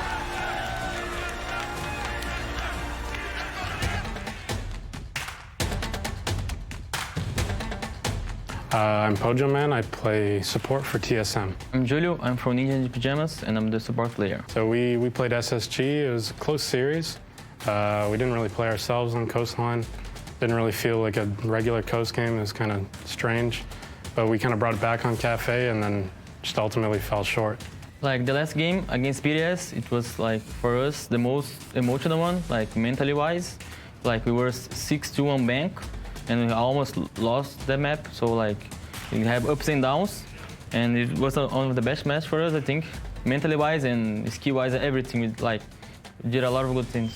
We play NIP. We played them before. I think we kind of handled them pretty good. I don't think they were playing to their full potential, so I expect a little more aggression on their part than what we got last time. I know they're a good team. We're just going to play. I think we play their style a bit better than we would against SSG. So I think we can play that really fast, frag-heavy style and ultimately come out on top. Like TSM is a pretty good team. They have gunners too, like people who can just end rounds just by killing people, and they can adapt a lot too, adapt well.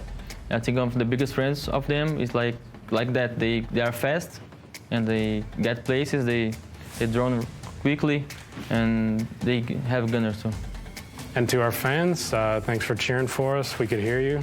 We can always hear you. You guys are crazy. We love you.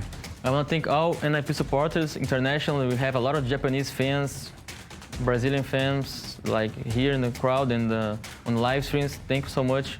Bora Brasil!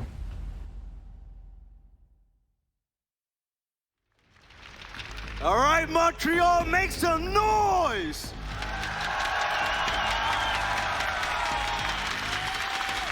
Look at the representation out there. Vamos, Brazil, and also NA. We have a serious shot at this, but fellas, let's jump right into it. Starting off with the rowdy Brazilians, tell me a little bit about NIP.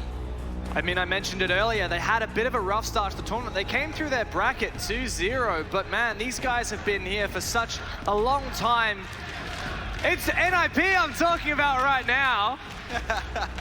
These guys have been in the scene for such a long time. They have the OGs, Kamikaze, Julio, and Psycho. These guys were runners-up at the Season 6 Pro League Finals, the very first time our scene went to Brazil for a Major or Pro League Finals. These guys were runners-up there. They had a really tough last Invitational where they went out in groups, and this year, it's been a question mark for them. They came first in Latin America for the Pro League Season 10 and currently for Season 11. But they didn't get to do so well in Tokoname because they were playing with subs. This is their opportunity. This is the best opportunity Latin America has had to make it to being world champions. Yeah, the fiery hot NIP. This is basically their revenge tour from the Pro League Finals. But also, TSM. Imzo, this team has been fiery hot.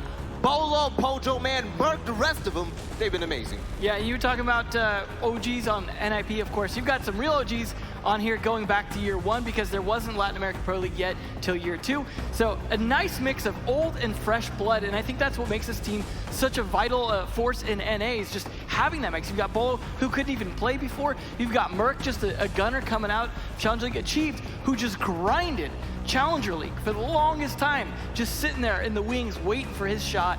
And then Gio, of course, going way back.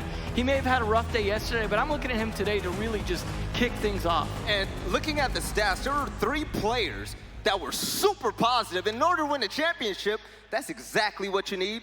But let's do a little head-to-head comparison. We have Julio and Bolo. But starting off with Julio, what can you tell us about?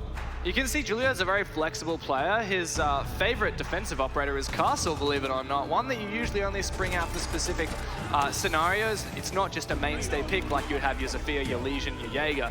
And Julio's been really stepping up for his team in those dire moments, despite being those support players. When push comes to shove, he's happy to frag out, jump in there, and we saw that with some clutches on Coastline just yesterday. Yeah, Julio has definitely stepped up big, but he couldn't have done it without the teammates that were beside him, because this whole team, they came up when it mattered in their game against BDS, and his clutch to close out the series was probably one of the best that I've ever seen. But Imzo, what else about this player makes you scared?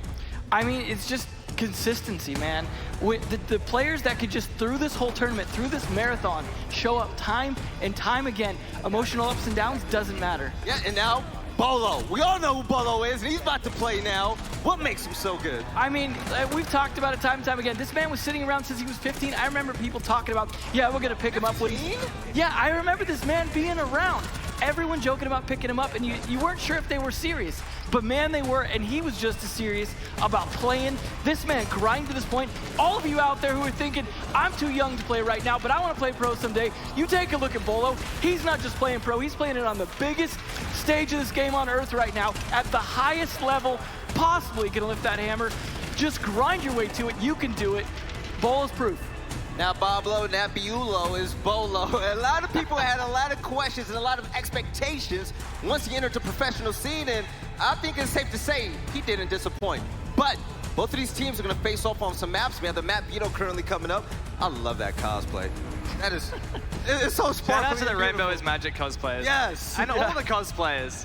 So, first two maps that are banned and taken off the board is going to be Border and also Cafe Dostoevsky. What's to expect? So this is, to give a bit of context here, TSM always banned Border, and it's decent for NIP, so smart ban there. As for the Cafe ban, we've seen TSM play it quite a lot. Now, it's not one of NIP's insta-bans necessarily, but TSM did beat them last time these guys played against each other, so I think that's a smart move. Now we're getting into the picks. Now, you want to... Yeah, I mean, I ran into Julio yesterday, and I was like, Clubhouse? And you could see the twinkle in that man's eye. There's a reason they picked that. They're prepared for this. They were ready to go there. Cafe was a little bit of a weak one for them in the match against TSM last time. So I can understand getting that off the board right away. The Consulate is the interesting one because Consulate has been such a good map we've seen for TSM, but it's also a good map for NIP. And it's like, that was one last time that they actually managed to beat TSM on, but it was a close match. So this is like, this is going to be adaptation city here, and TSM, you know Bagel is working hard to make sure they're ready for this rematch on it. All right, so Coastline Villa taking off the board. Bank will be the decider map, and boys, it's time for fun. The game is going to be underway in about a minute, but predictions. Imzo? All three maps of these are good for both teams. It's really going to come down to who adapted the best, who did their prep last night, but I don't know, man. The way TSM matches up, I'm seeing TSM potentially pulling this ahead. So we're going to have an NA versus NA fight. I want to see it. All right, Dev Mortar, you're the only exotic one on this desk. Is there any hope for NIP? Consulate is going to be a bloodbath, 8-7, and NIP takes it, and then Clubhouse, NIP are going to take as well. We're going to see NIP versus SSG in the grand final. I'm calling that right now. All right, Latin America, that's your man Dev Mortar. But ladies and gentlemen, now it's time. Blue and Stokes, take it away. All right, thank you very much, Relly. And it is time, ladies and gentlemen, for our lower bracket grand final. And what an epic one we have set up. A battle between North and South America that could continue all the way into the grand final if NIP comes out on top of this matchup. Stokes, what do we think of it? For this matchup especially, I have to agree with Dev Marta. I think it's going to be a bloodbath. These two teams can both gun. They play very fast, and that's where things are going to have to be decided. Who can be the better fraggers? All right, ladies and gentlemen, well, the wait is over. Let's get loud as it's match time. It's siege time. Let's get into Consulate. NIP versus TSM for the lower bracket final. The fight for the final spot in the grand final at SI 2020.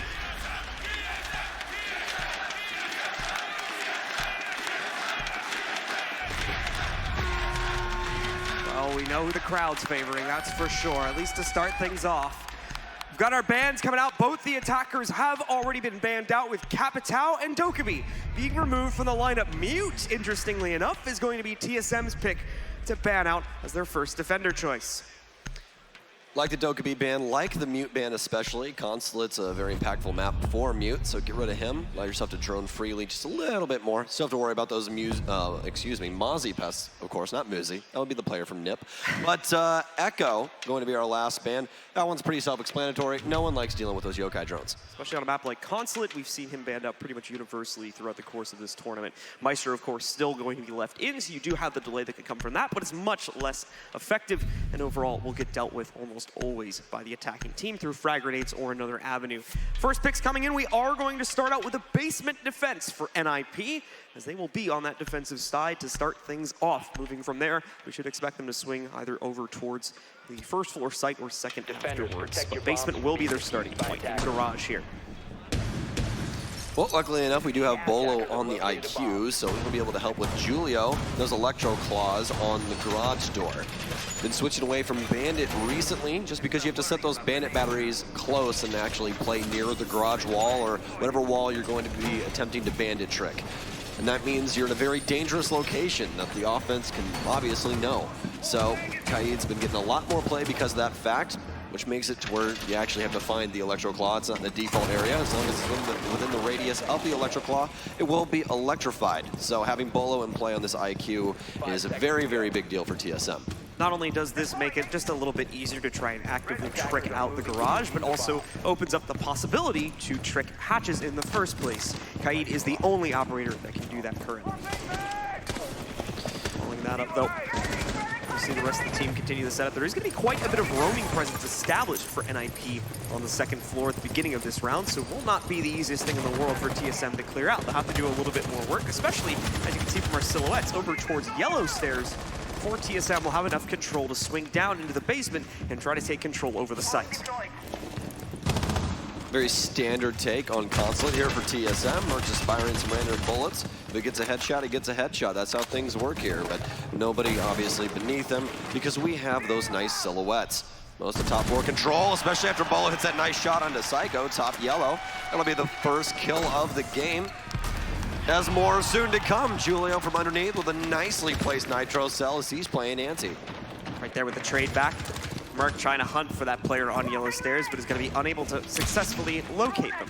They will be able to fall back over towards the first floor, where Nip's got kind of a two-tiered defense here, it seems, as well. There's still piano control exercised by them at this point. They've got a lot going for them, as NIP still has a lot of control, and we're just about halfway through the opening round here, so TSM will need to speed up the pace or find a better way to potentially clear out this roaming presence. Dropping in now, it does look like at least part of Piano has been cleared out. However, Achieve has still got a fight that he's got to win before he'll have full control down here on the first floor. Gonna have to try and move in and swing out this player in the bathroom. It should be Julio playing from the inside on the Kaid right there. Is he going to be able to hold in a high-pressure situation? It won't even matter, though, as they completely missed Muzi, who drops down the hatch. And in the meanwhile, Julio, he'll be able to jump out from the bathroom to take out Merc. A nice play from NIP maintains their man advantage at a 3v2. The guns aren't warming up. They're already hot for both of these teams. TSM trying to swing hard, but NIP always there to push him back down to Poach and Geo to try and clutch this first round out for TSM. Don't have bathroom control just yet, but they'll now have the info to know that it is clear. Already used an exothermic charge on it as well. They could rotate down and try and get the garage, but obviously Julio is still up, so probably not the best avenue of travel. Geo hunting for anything through this top-down avenue that was opened up earlier on in the round. Besides that, we are going to see Pojo Man move in. Should be able to get the garage wall open without any delay. There is no way for Julio to actively contest that, since it's going to be a little bit late to the party anyway, so the garage door does get open. Here's the problem, though. Only 20 seconds remaining to at least put that diffuser onto the ground. Pojo Man's just now starting to push. He's missed the player at Pillar, but it's not even going to die to that. It's the one back in Cafeteria that takes him out instead. Geo will be able to find the trade onto the player hiding behind the Pillar just seconds before, but now has to swing into the site, and it's just not going to work. NIP take control of round number 1 and gain the early lead here in the map. The confidence from Nip taking these gunfights is so impressive. You guys saw Poach try and rush into the garage at the last second there. Ended up getting peeked by 3 separate people. 3 of them. Ninjas in pajamas just playing very tight-knit right now, and I think that that's what they're going to need to be able to get through this entire series. NIP was a great play. Let's take a look at the replays here. Nice early nitro cell that had come out from NIP. Along with this was the key thing that had got missed, and well, yeah, it did quickly get traded out. It was then followed up by a missed run out a couple of seconds later, which led to many, many issues for TSM and ultimately set up that 2vx that they just did not have the time nor the positioning to properly play into, leading to the rush execute from their final player after we saw the only other one fall trying to push in from the garage breach. Good opener from NIP, though. Great amount of control exercise and a little bit sloppy from TSM. So we'll have to hope that's just them getting woken up here in the morning. That won't be an issue in future rounds. NIP going to be picking up Clash. Julio, already 4 kills through 1 round. Very impressive, that quad on that last one. You're more than likely going to be seeing Julio play top yellow. That's where this shield's extremely impactful, but Clash is just impactful overall. She has a CCE shield that fires electricity and slows you down for your movement. Very, very slow moving is what the offensive operators will be feeling if they are electrified by her. Also, she's got a banger of a secondary pistol, so Julio could do some damage if he needs to. We did see how effective proper Clash play can be. We had the BDS versus Fnatic match back on day number 1 of our main stage. It was causing so many issues and so much delay for the attacks. Once they had the Clash position directly on top of yellow stairs, Fnatic really struggled to get past it and only was able to really take the round on this site a couple of times, one of which was due to a hot breach that caught BDS off guard.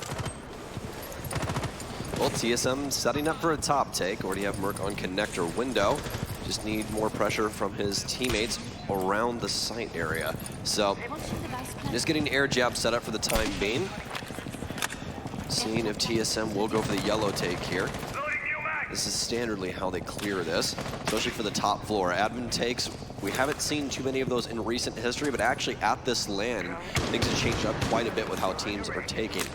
It's really just personal preference when it comes down to it, but admin obviously traditionally is the standard for this map, but a lot of teams switching back and forth. We actually have the Clash inside a connector. We have the Jaeger of Psycho sitting on yellow. Pino with the first kill. That's going to be Merc. No impact on this round. Pino just going to rotate himself back upstairs closer to the site now that his job has been done, and the advantage has been gained for NIP. Clash still causing issues as she'll be blocking off access, or at least easy access, to the rappel angles from the window on console. And away from this, Achieved still sitting on the roof, waiting for an opportunity to open up for himself to find something here as well. Was priming himself a frag grenade. He's trying to bait the timing out a little bit more here. In goes the nade. It should take care of the barricade just to the right of where you saw the explosion, but is not going to kill Kamikaze. As you see, he just barely survives that with a single sliver of health. That'll now be capitalized upon by Bolo. That's going to be a big pick. Get rid of the smoke early on, and now they're a lot safer in this execute when they choose to go for it. Bolo still has connector control, but Julio's trying to contest. He's staring at the window, but he could possibly get shot from bathroom. No, it's Pino first strike here onto the Habana. Very good gameplay here from Ninjas in Pajamas overall, just slowing down this push of TSM, snuffing it out at every single corner. TSM is going to have to try and find some other way onto site. They cannot continuously repel here and waste time, as Achieved is actually going to be one of the initial ones to rotate and catches Muzi near bottom yellow. Good pickup from Achieved, finally capitalizing on some pressure towards yellow, but the problem is Psycho still in the way. Quickly traded out, however, as Gio finds the exchange. Now Pino going to try and swing in that same position, not even watching it right now. It's a free walk-in, and they had security from Julio regardless. Bolo has worked his way in from the other side of the map, but this is futile on the 1v2. He's gonna be held up by the Clash. He has to try and win the duel, but he's not even given a chance. Pino quickly shuts it down, and NIP find their second round. Very nice angle from Pino here. All the way from yellow. Very nice lineup. But Ninjas in Pajamas on that last defense, able to slow down TSM so much. TSM just not making a quick enough adjustment in that mid-round in order to be of any use inside of that offense. So they need to try and make some adjustments quicker here. Otherwise, Ninjas in Pajamas is just going to continue to do this. This onslaught on defense is what they proved yesterday that they can accomplish even against teams like BDS. So TSM needs to think ahead of the game rather than in the moment. Pino with some great mobile play happening throughout the course of this round, really just being the mold that can fit in anywhere through that round, as you saw playing from multiple positions in and around near the yellow stairs. Massively impactful. He got a 4K on that one, actually. It's 2 4Ks in a row for NIP, if that is the case. They are thriving at the moment, leading 2-0 over TSM. We do have the game paused temporarily here. Trying to figure out exactly the reasoning for that. So we'll look into that, but it's looking like we'll have a lobby and press defense next for NIP as they'll swing onto that site for the third and final point on their site triangle. TSM still rocking the proper operators. Consulate's kind of a one-size-fits-all when it comes to ops. You just pick your lineup and continuously run it all the way through. We have seen Poge switching back and forth between Habana as well as the Thermite, but they more than likely know which site they're going to be going to next. They've already won 2 defenses. It's either going to be split or lobby. They're more than likely guessing lobby, but Habana will be able to help out with that just a little bit if they need some hard destruction anywhere. Although they do have quite a bit of soft destruction, especially in Achieve, one of the best bucks in the world. We'll see if he can get that top floor presence in order to actually assist them with that skeleton key. Move quickly into round number 3 now that the game has resumed. Operator lineups actually looking relatively aggressive here from NIP. You've got not only a Rook, but a Doc as well. You have to wonder what NIP is trying to throw out on this round. Besides that, though, normal reinforcements going down across the board. Nothing truly out of the ordinary with regards to the setup here, as the play will focalize on that bathroom directly between the 2 sites, on top of controlling upstairs for as long as humanly possible, to allow NIP to restrict the control from TSM, prevent them from being able to open up all those top-down angles, and then by the end of the round, prevent them from getting access to any sort of plant potential. Well, we're going to have Julio on the dock, so more than likely going to have some aggressive angles taken as TSM enters the field. Muzi also on the other ACOG brother being Rook. So, now that TSM is out on the field, looks like it's going to be a standard take here, which is to be expected for this side. They need that top floor control. No pressure here from Ninjas in Pajamas inside of admin. TSM will know that here in just a couple seconds as the drones just start to warm up. Just clearing things out in admin real quick so that Merc or another player will be able to swing in without too much of a worry. Won't be able to find anyone until they get way up towards Projector. So not going to be any issues clearing out this second floor, at least to start with. But at the same time, Bolo just going to take some work to be done. We're on that electronic scanner. I think with the default cam sitting below in the next room, that would be V's office. Now he'll go back to droning. Getting the only one, too. You can see another one he just went past over there behind the long desk, checking these forward angles and hopefully preventing any counterplay from NIP to come out here. Merc definitely aware that there's a possibility for someone to be playing on the inside of Projector. So opening up the angle to fire back at that now should someone from NIP try to swing out towards the stair door. This is a very nice setup here from Ninjas in Pajamas, playing long angles with those ACOGs. And they also have a crossfire for long desks, so this is very, very dangerous. If Muzi falls back, Julio will be able to trade him or assist him from bathroom. So TSM has to play this to a T, otherwise this could be very, very bad. Getting some more information with these drones, but this is wasting a lot of time, and Ninjas in Pajamas does not want to give up the setup. Polo still looking for some type of opener for TSM here. It's a much more timid TSM than we're used to seeing. They are a little bit afraid of what NIP could throw at them. And when push finally comes to shove, Muzi gonna take some damage on the initial fight, but no one will fall just yet. Muzi out of ammo, steps one little foot to the right, and that exposes him, taking him down. Another down is gonna be picked up by Bolo. He's also out of ammo, over to the sidearm for the kill, and Achieve comes in for the save just in time as he's able to knock out Psycho. Ninjas in Pajamas constantly throwing bodies to try and solve the solution here, or at least find the solution, but it's not working out for them right now. Might have a nice move, though. Pino's worked his way upstairs, bags himself an Achieve. Quickly sprints back downstairs, though. Needs to try and figure something else out to help out Kamikaze, who's currently alone inside of Antechamber, has stuns pouring in, and they also have info. So he's going to adjust towards bathroom. Very nice shot from Pino, takes down Geo. This is all of a sudden extremely doable for Ninjas in Pajamas. Kamikaze still has Toxic Babes in his pocket as he throws the first one. Nice rotation here, but Poach is already sticking to Diffuser, and they can't find him. Bolo with a triple on the round, and Diffuser's already down. Pino into the post plant, but he can't find anything. And you've been asking when he'll play, and it appears it starts right now. That's a 4K for Bulo, Bolo, Buelo, however you want to say it. Got a 4K in every single round so far, fun fact. And the crowd, well, they've woken up as well after that one, with Bolo certainly stepping up to the plate to put his team on the board. I'm sorry, did you say 4-4-4? Is that what you said? Yeah. Oh, okay. All right. Just wanted to make sure. It's accurate. To check it. That is indeed, though. 4 quads in a row. The lucky number of Rainbow Six Siege, apparently. Cafe Garage here for Ninjas in Pajamas on the next defense. Need to try and extend this defense as much as possible before TSM gets onto that defense. We've seen how dominant they are on this Consulate side. Crowd's certainly getting excited now as TSM finds their first round onto the board. We got the Brazilian fans over there in their section as well. They've been very loud too, so could have ourselves an interesting game to be sure in that regard. NIP once again though drifting down towards the basement after they fail on their initial defense of the piano room. Back to basement though, they've already been able to close out on this site at least once so far, and will now look to do it a second time. TSM unfortunately spent far too much time trying to clear out the roam presence from NIP, and also missing one key player that was able to re-rotate back upstairs later on in the round. Crush against TSM caused a massive team fight that NIP would eventually gain the superior advantage from to set up a 3v2 where they would close out the round. Well, now that TSM is warmed up, got a round on the board, should be a whole heck of a lot less worried about how this outcome will go. Now they don't have that donut sitting there. Just play your game, see how things go. TSM last round, pretty quick on their execution and very smart in how they played up against Ninjas in Pajamas. They did not get complacent. Oh, what a shot from Merc. Beautiful tracking through those cubicles upstairs. That confidence immediately coming in from TSM after they pick up that initial round. Finally starting to realize that they can make an impact here. You don't need to be so fearful of the aggression that's also being thrown out from the other side of the coin on Nip's end. Bolo very close to connecting onto that spam as well, but at the moment, no damage done to the second roamer, hiding upstairs over towards console.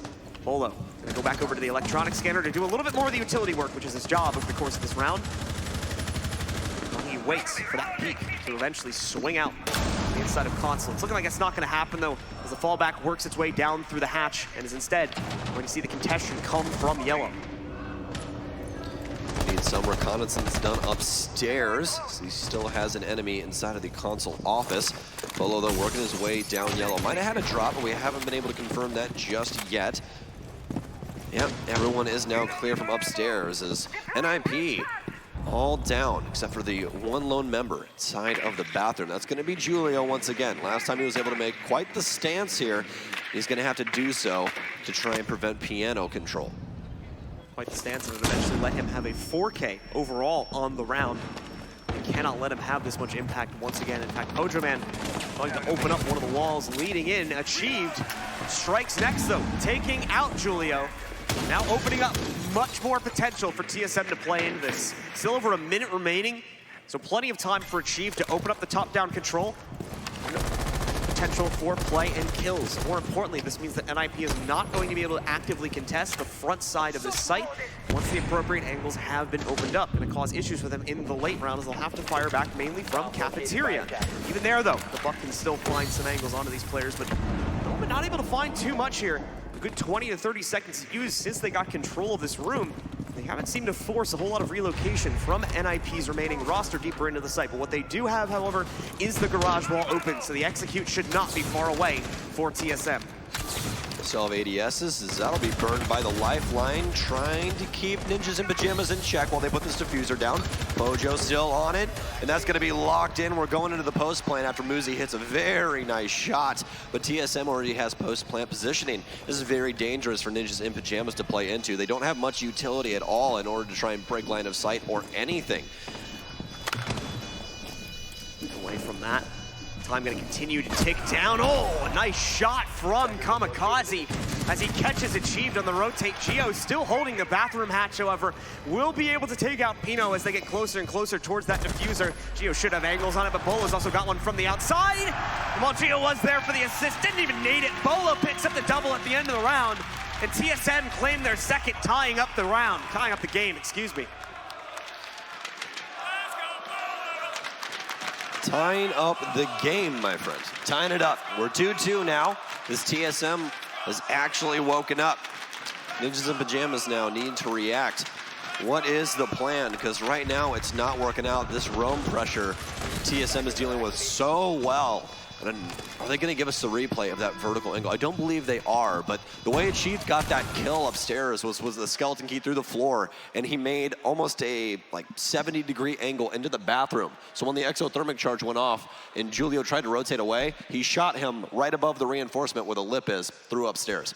Just truly incredible, the angle that he found. Some great butt play been coming out from this tournament, from Achieved specifically. He's definitely been their mainstay on this operator since this event got started a little over a week ago.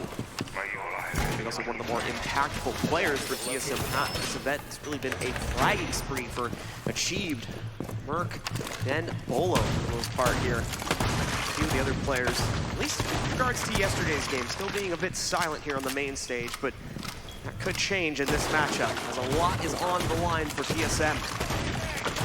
Not only do they have the greater prize pool to play for, but second place to be potentially taken if they are not able to come out on top of SSG, and more importantly, the chance for that rematch that led to such a great game yesterday evening. And I believe that's going to be the biggest struggle here. Remember, this is not only a race, but a marathon. They have to do this all day long. If this goes 3 maps, whoever wins that has just the Year 5 reveal panel, and then they have to do it all over again inside of what's technically a best of 5, but obviously the winner's bracket, being the SSG squad, has a 1-map advantage. So Merc will line up here in the early round. Oh, just not able to catch it there to his left side. Will keep himself at full HP for the time being. TSM still working on their drone play. Still within the first minute of the round, so that is to be expected at this point in the gameplay. Bolo, once again, the first to hop into the second floor for the roam clear. He's going to take control of Meeting Projector. Start to slowly swing forward here. The player that was on the second floor has already retreated through the console hatch back down into Piano. So no additional presence from TSM. NIP are fearful, and they've got a reason to be, as Merc once again gets TSM started with the opening kill, finding Pino and eliminating that very impactful Maestro. This is a scary thing for Ninjas in Pajamas. You don't want those guns getting hot. They're going to shut them down. Cool them off. Oh my, Ninjas in Pajamas. Achieved and Poge, the last 2 remaining members for TSM after a burst of speed from Ninjas in Pajamas. Exothermic charge goes off on the garage. Obviously, the basement site. Panel 3's been open. Toxic smoke now pours out of it, though, as Achieved is off doing his own thing on the eastern side of the map. Trying to see if he can possibly get a roamer that's rotating towards the garage. Trying to keep this roam game in check, but obviously that has not worked out for the most part. Gonna have it down here as Achieved has actually dumped himself into the basement. Oh, we have a trace here, but Poge can't get his first kill. They have to try and make a pinch happen. Achieved has dropped himself into server. He's gonna pop a hole into electrical room wall. So he's just trying to find anything with this ACOG site. Still has frag grenades as well, which could help him out. Chief with that fly, but now trying to figure out how to continue this play. We're into the archive side room. Still trying to potentially find a fight from someone in cafeteria, but NIP aren't giving it to them. They're taking a very passive route to try and win this round, as they have done in past rounds as well. They know that TSM has a lot of gun power and a lot of capability to win the round purely on gunfights and trades alone. So they are not trying to take the fight at this point in the round if they have a choice in the matter. In the meanwhile, though, Hojo Man now going to move in. The pinch on the cafeteria has begun, and he starts it off great with a pick. Some more damage done over onto Psycho to bring him a little over 50 HP. And in the meanwhile, TSM has taken control of cafeteria. This could be a safe harbor for them to find their plant. They potentially have a mismatch on Hilo as the diffuser right now, though, when you consider Achieve's low HP. But oh, the skeleton key from long range takes out Julio with the headshot. Here comes the rotate, though, but no! Pojo Man spots it, hops off the diffuser, and with just a couple seconds remaining, finds the final pick against Psycho. You want to talk about heart attacks for TSM fans. Achieved looking the wrong way there for just a second, but Poach finds his first kill, and that's going to be a huge impact frag, and what a clutch from these two. Very well done in the 2v3. It's another 2vx situation that TSM find themselves in. The previous one being a failure, but this time it's a success as they take control of the basement, taking all that time they had remaining on the clock. Once again, great top-down play being used here from TSM. Well, I think it was unfortunate as Nip and they had set that up for them. Either way, though, we saw NIP come very close to bringing that back in the mid-round. Their heads-up play, the rotate from Muzi, going up the spiral stairs, the hold against the yellow stairs push, but eventually faltering as Pojo Man caught this run-in the back of cafeteria. And while his teammate did go down, he was able to save the day in that final 1v1. Well, it appears that it's going to be a day of streaks here, John. 3 in a row for TSM, previously 2 in a row for NIP. Great game so far. Ninjas in Pajamas on the defense, though, through these last 3 rounds have just not been able to find their footing, and it seems that they can't handle things like they did the first 2 rounds. TSM came out cold, but they're definitely hot now. You have to make sure that you can win on those trades, and that's where Ninjas in Pajamas is currently failing.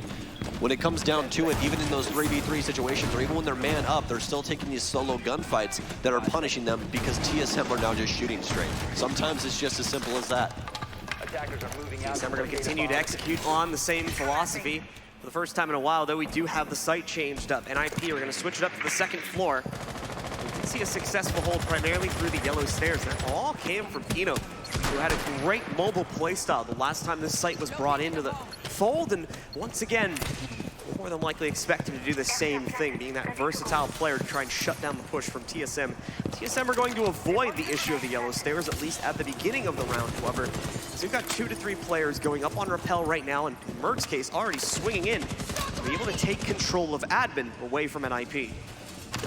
I like this attack here from TSM. It's going to give you more space to deal with this clash.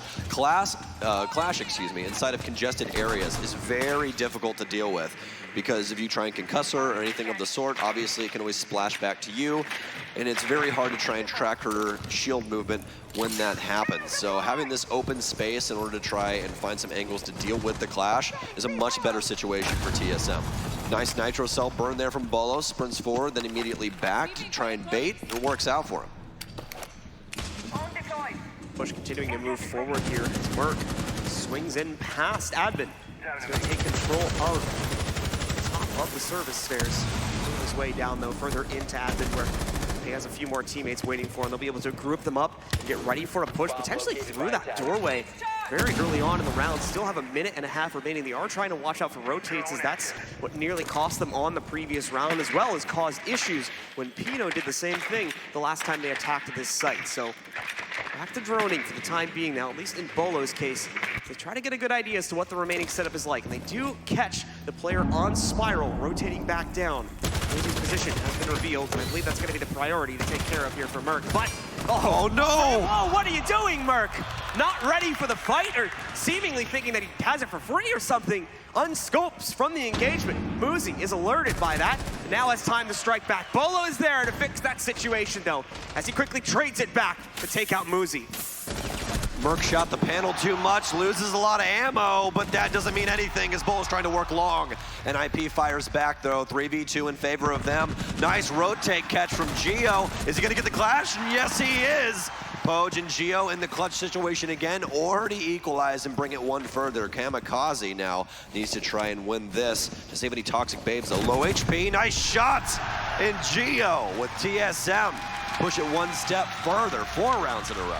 Merc's ammo snafu, definitely a scary situation for TSM, given what could have been a great execute besides that, but they do bring it back under their own control, setting aside yet another round for themselves as they close out the half with the definitive advantage at 4-2. 3 more rounds separates them from victory and a 1-0 advantage in this best-of-3 series.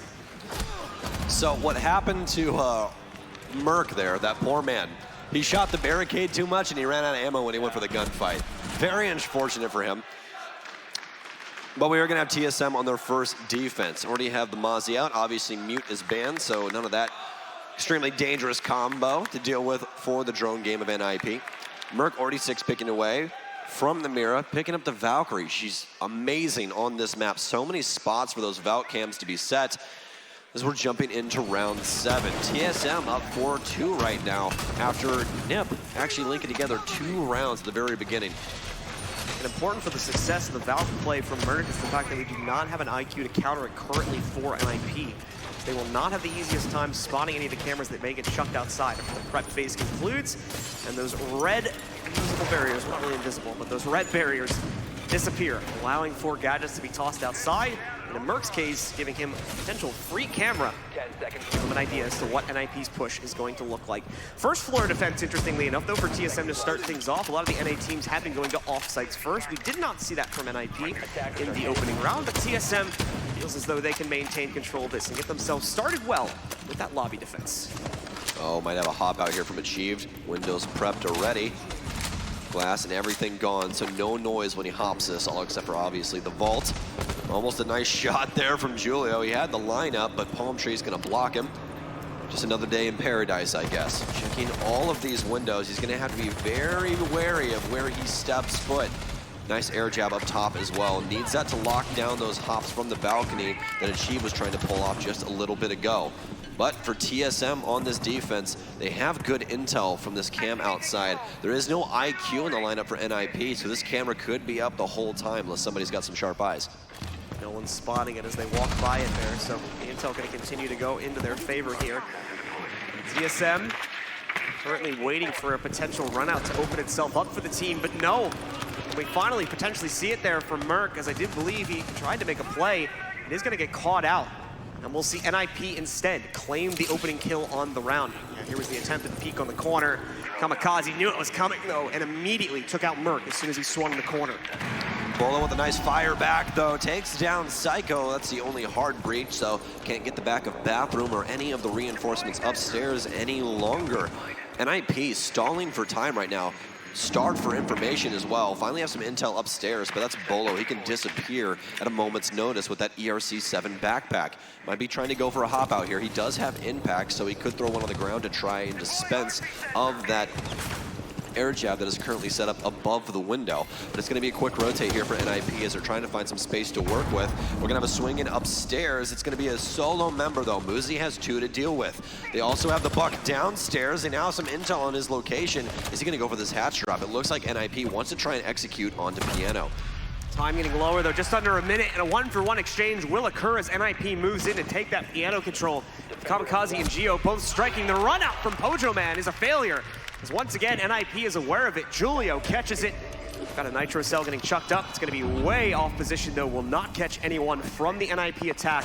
Now only Achieved, who no, gets caught out by Muzi on the rundown. Still has the cardiac sensor in hand the whole time.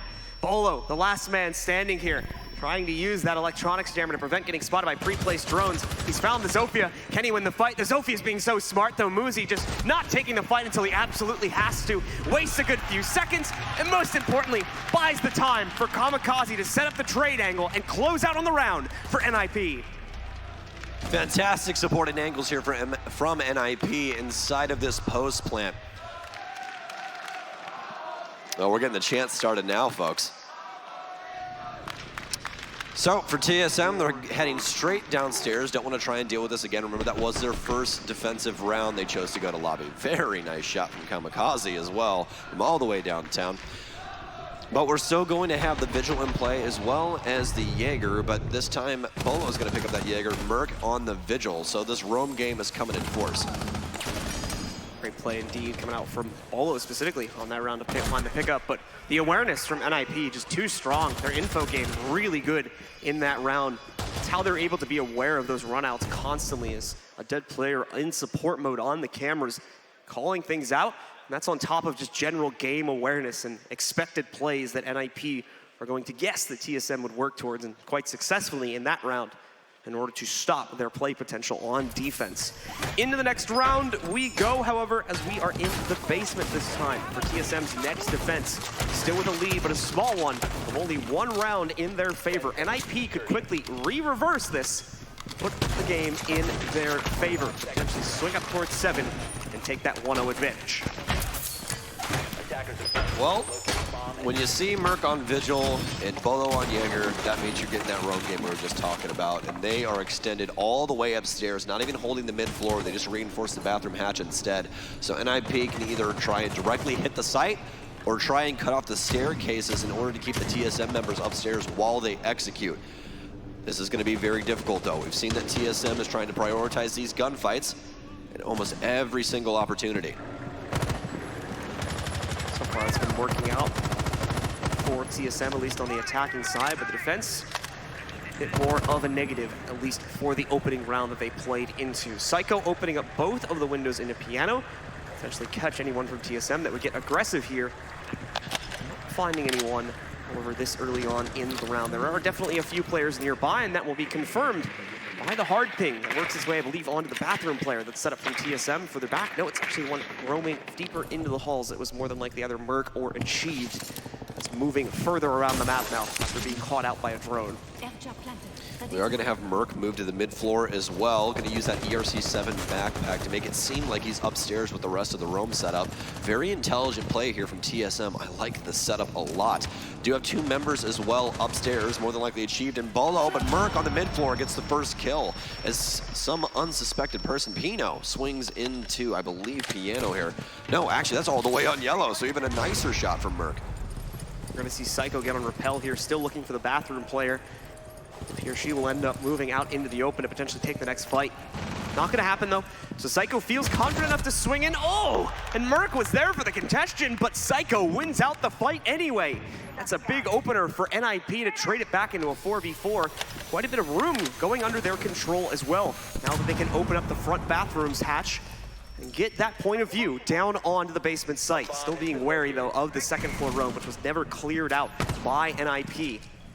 TSM does have a stolen drone controlled by Achieved on the Mozzie. He's going to look to try fish out the info on Psycho's position. But not an easy task here. TSM are continuing to play very passively, which is not necessarily something that we see too often from them. Only throwing out the aggression when it's absolutely needed, as we somewhat saw in the case of Merc's swing from the bathroom. Obviously, though, that did not go into his favor.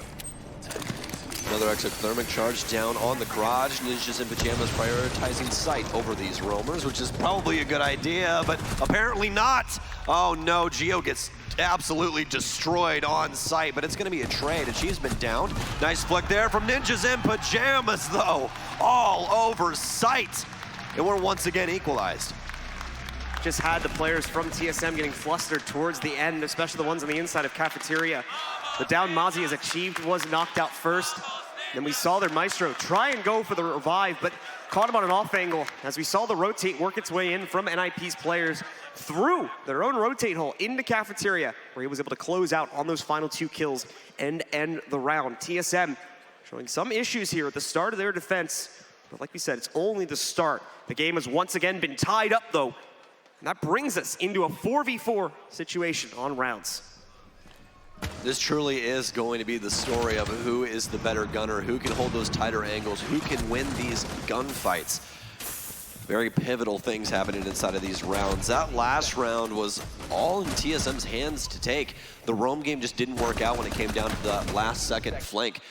Waited just a little bit too long in order to make something happen. Attempted to just drop the hatches instead of going for something a little bit earlier on just to assist their defense, and they got picked right when they hit those hatches. So kind of an issue there for TSM. Not a bad setup overall on the defense. It was just that last second misstep. Well, TSM are back into the same site. As you said, since it's a last second misstep from them, they're going to feel confident in reattempting the same thing. A lot of good things overall still coming into the fold for TSM on that round. Talk specifically about how their roam game upstairs really never got cleared out, allowing them to try and rotate in the late round, but only faltering due to those anchors just having bad communication and being mispositioned when the final fight worked its way into the round. We've got NIP spawned out and onto the board. They're already working their way over towards yellow to start throwing congestion here. Bojo Man still setting up his second Evil Eye.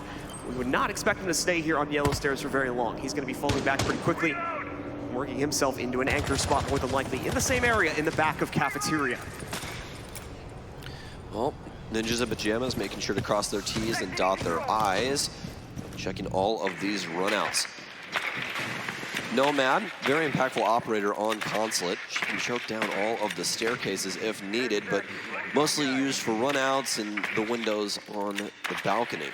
Nice drones here from Ninjas in Pajamas, specifically Kamikaze, as the rest of the squad is sitting outside of the western area of the map. Looks like it's going to be a yellow take here for this, but again, we are all the way downstairs. Pino's already up yellow, trying to find himself some roamers.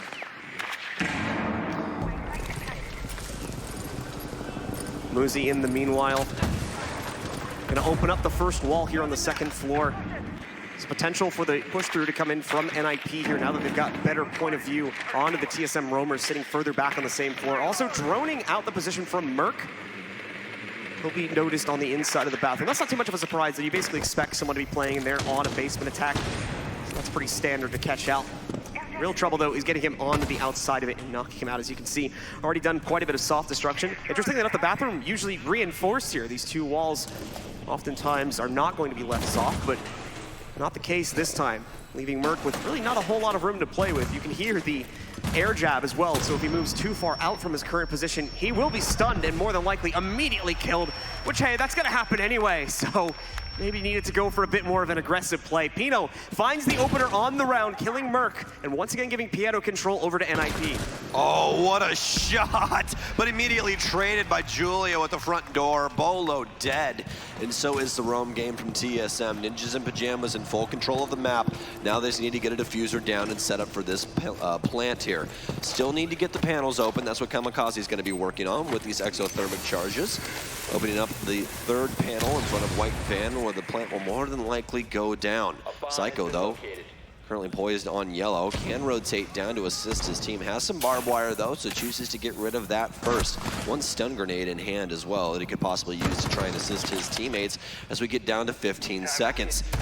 Still have a Nitro Cell as well, but not one on Geo. It's only going to be on Achieved. Hojo Man being up as well. It's very, very important as the diffuser goes down. Kamikaze is going to be able to confirm as Psycho has the hold from upstairs. Achieved with the first move towards pipes, but all of Ninjas in Pajamas has already left the space. Nitro Cell goes off, but it's not going to do enough to take out Kamikaze as Ninjas in Pajamas is all over this situation. It's down to Hojo Man. Still plenty of time, still plenty of ammo inside of this absolute abomination of a weapon that can kill an entire squad in seconds. Pre-fire's up top, but it's Kamikaze from White to close out yet another Ninjas in Pajamas round. NIP showing a lot of control right now, especially in the mid-round situations here. It's definitely taking them some time to establish their early control and either drone out or isolate the roamers from TSM so that they can kill them. But the executes are looking clean right now with that control that they get in the mid-round, leading to many, many issues for TSM. And of course, now their tactical timeout as things have started to get drastic with NIP taking the lead away from them once again. I think this is a perfect time to do it. We discussed earlier, we thought this was going to be streaky after that happened with TSM, where they linked together those 4 rounds. Now it's back in NIP's hand. They've put together 3. Call attack timeout, get things reset, just move to the defaults. If the things that you're trying to attempt to throw them off are not working, play the defaults, play to your strengths, play to those guns. TSM, though, on these roam games right now have not been able to set up for trades, and that's really been punishing them. The only one that they were able to secure in that last round was Bolo, but it was very, very late, and he instantaneously died once he went to once he tried to go to lobby. Bagel certainly giving his best input right now, as you can see, but his time is running out, so he's going to have to flip that mic up over the next couple seconds here, and we'll be jumping back in game. It's been on pause. We're going to resume it, and we're heading upstairs for the next defense from TSM as they try yet again to find their first mark here in the second half. At the moment, this has been 3 rounds straight from NIP. They are running the gauntlet right now and looking to try and take it all the way up to 7. They're only 2 rounds away from completing that task. Top floor defense here from TSM as they're trying to reset, re-strategize, hopefully gain some resurgence. Do have the Jaeger here as well as the rest of that colorful cast for the defense of TSM. So looks like we're gonna have a yellow hold here, folks. Pretty default when it comes to Consulate these days. Also some pretty default reinforcements. So it seemed that Bagel and I had roughly the same idea. Stick to defaults, try and kill people, hopefully it works out. Junior just setting up those angles for himself to play into later on in the round with those couple of bullet holes on the sides of the 2 reinforcements, or excuse me, the 1 reinforcement with the 2 soft walls.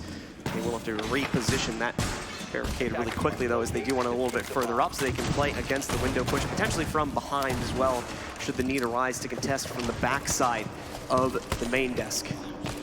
I want to see how they're going to use this deployable shield that they just had the smoke set up with Poach.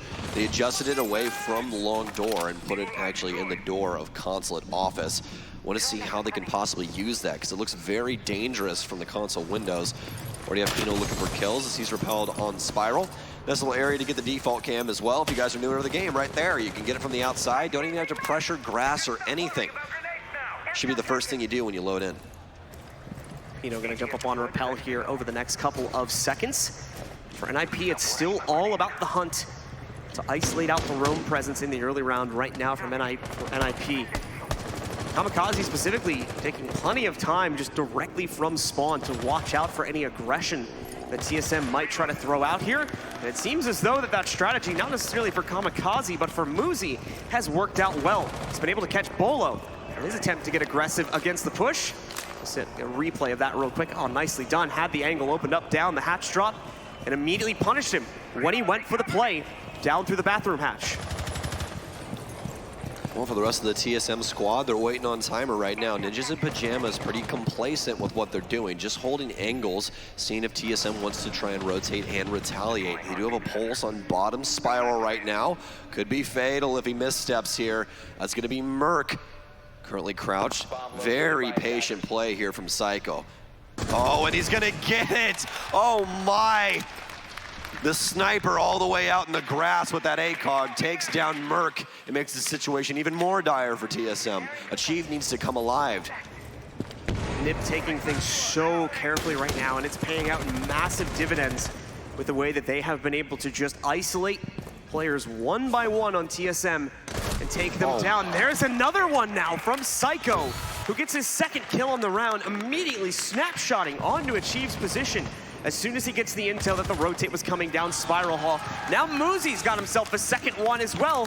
Only Pojo Man is left. 40 seconds. He may be able to try and delay this, but no, that's not going to be possible. Pino runs in. It's a flawless run from NIP to get them their 6th round and put them that much closer to victory and the spot in the grand finals. Ninjas in Pajamas all over the TSM defense right now. TSM does not have a leg to stand on. Seems at every front they are bested by NIP. But for NIP on these offenses, as you said, very patient play. Just hold the angles, waiting for those rotates.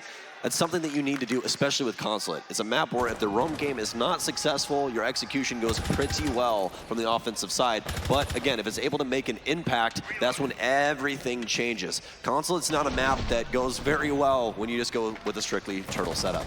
I think this is where TSM may be messing up, is they're expecting NIP to play a much more in-your-face playstyle. They're expecting them to do things like this, where they swing in, try to take the gunfights directly. They're not expecting these intel-focused plays where they drone out and trap multiple members of the defense before they even really start to take control of areas like Yellow closer to the site. TSM's got one more chance to try and bring this back under their control and take this to OT on map number 1. We're gonna have to see if they'll be able to do it. It's gonna be on the basement defense once again, but NIP has looked incredibly strong on this attack. It'll be tough for certain, but NIP, they want that hammer just as much as NIP does, and they need to bounce back right now. Remember, this is TSM's map pick. So going into Clubhouse, that will be NIP's. If NIP is able to pick this up, we could be seeing a 2-0 here to start the day off. That'd be the best thing for NIP if they're able to get that, so they have a little bit more time or a little bit more stamina inside of the tank. Obviously gets a rest during that year 5 panel, but you want to stay warm, of course. NIP though, oh my. All right guys. Look, I know him, he's not that great, okay? Trust me, trust me. I'm just kidding, Veli's an amazing human being. But anyways, TSM though, on this defense, they need these roamers to pop up. I know we've been talking about it this entire game, but that's the main issue. Look at how many kills Merc has right now. He's 4, 3, and 9. Usually one of the most impactful players in the entire lobby, but Bolo currently has everyone in a duffel bag. Muzi misfires that drone slightly, but is going to be able to just wrap it right around through the yellow doorway and up the steps quickly afterwards to clear things out for an NIP's attack. They will see that it is relatively clear. We got a nice little fact coming in from our friends at SiegeGG. Did you guys know that the attackers have won the last 8 rounds in a row, making this an incredibly offensive-sided map? Certainly seems to be the case. Defenses have struggled. Roam games specifically have been constantly getting either hunted down or caught out. This time though, Bolo starts us off well with the down on Pino and the elimination. There's the immediate trade though, as Achieve tries to make a play out from the balcony, and Julio on rappel finds the counter to bring it into a 4v4. That's the danger of NIP. They're very fast moving when they need to be. Gonna strike again, immediately trade. They're not afraid to take these gunfights. Psycho opening some lines of sight into the bathroom area.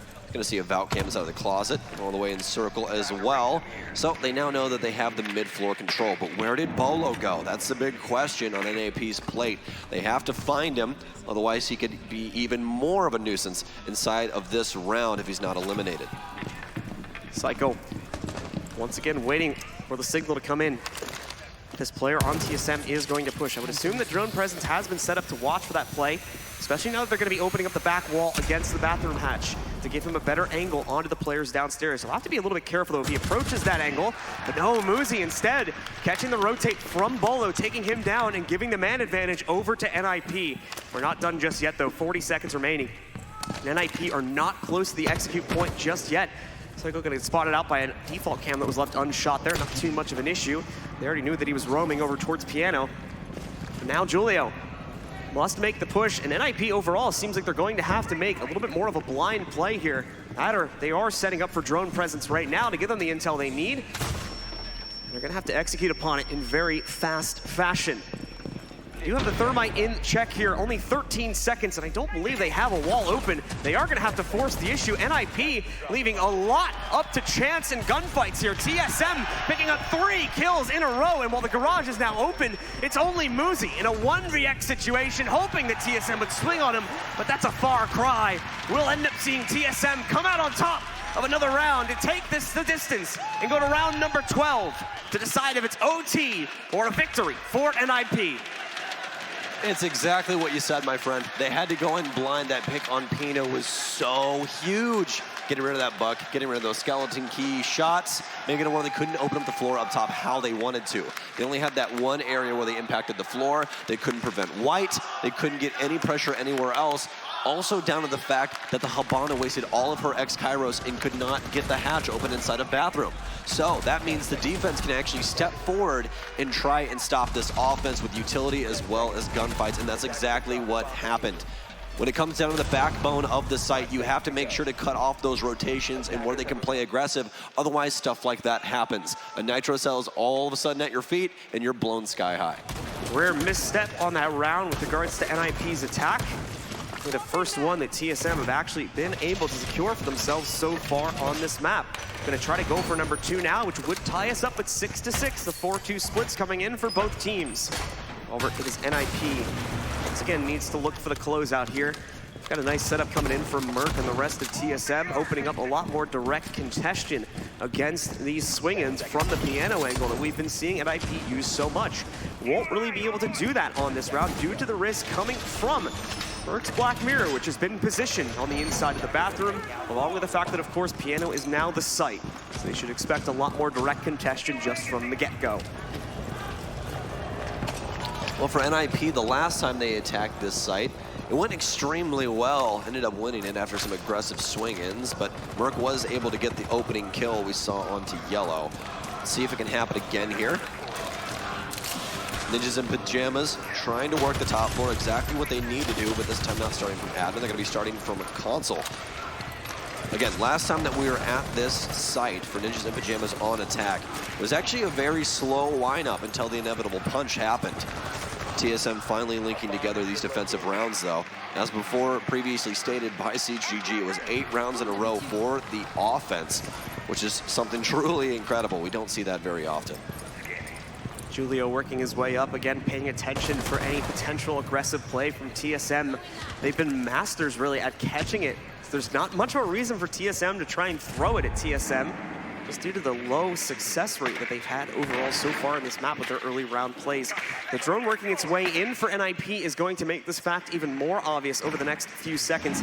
They are aware of the mirror setup now in the back of the bathroom connecting the 2 sites. They just have to try and find some of these more players, such as the Maestro sitting atop Yellow. They're watching for run-ins from that position, along with the roaming presence, which is still set up deep into the 2nd floor, closer towards admin, and 1 player in the basement. I believe that's achieved on the Pulse. Ninjas in Pajamas moving very slow. Don't want to misstep here with all of this roam presence that TSM has on defense. It's going to be huge for TSM as well. Plenty of Nitro Cells on the board, and especially with Achieved on that cardiac sensor, they can read these default plants pretty easily. Ninjas in Pajamas, though, now have console control. Uzi's popped the hatch, so it looks to be a piano execute. Checking underneath to make sure that there's no one with Nitro. Is going to set up some more cams. The stuns go in, and so does everybody else, but it's going to be anti-chamber, actually, as Julio swings in. Merc, though, to try and combine this, but no, it's going to be Kamikaze first here to actually get the initial kill. That's going to be Geo. That's the ult down. Very important here as Ninjas in Pajamas is trying to force themselves on site. But the time getting lower and lower. Pino in a down state, and now finally confirmed, but there's the trade again from Julio and the follow-up from Psycho to take down Bolo. Achieved and Pojo Man are now the last hopes for TSM, and they've got to do it on a retake. Diffuser's gone down, the timer starts ticking away. Psycho with a second kill on the round, leaves only Pojo Man in the fight. A 1v4 beset against him, and he runs right into the setup in the bathroom. Julio gets the final kill, and NIP controls map number 1 of the lower bracket final. One more away from the grand final against SSG. Brazil may yet have themselves a contender here at SI 2020. Well, they say defense wins championships, but apparently it's offense when it comes to console between these two. Ninjas in Pajamas, lights out when it was needed most, but it required max regulation in map 1. Map number 2 is going to be right around the corner, ladies and gentlemen. Don't go far, as we've got our analyst desks ready to break down this first map. Veli, take it away. Oh my God, even with that fan base for TSM standing right beside NIP, they were still able to take it. The Brazilians are one more map away from the championship game. But James, what did you see? I just want to say the first thing I saw in the crowd is those Brazilians over there supporting their favorite team. You're giving credit to the TSM guys, but I want to say that I'm saying, even though they're right there, NIP was like, we don't care about you. No, not at all.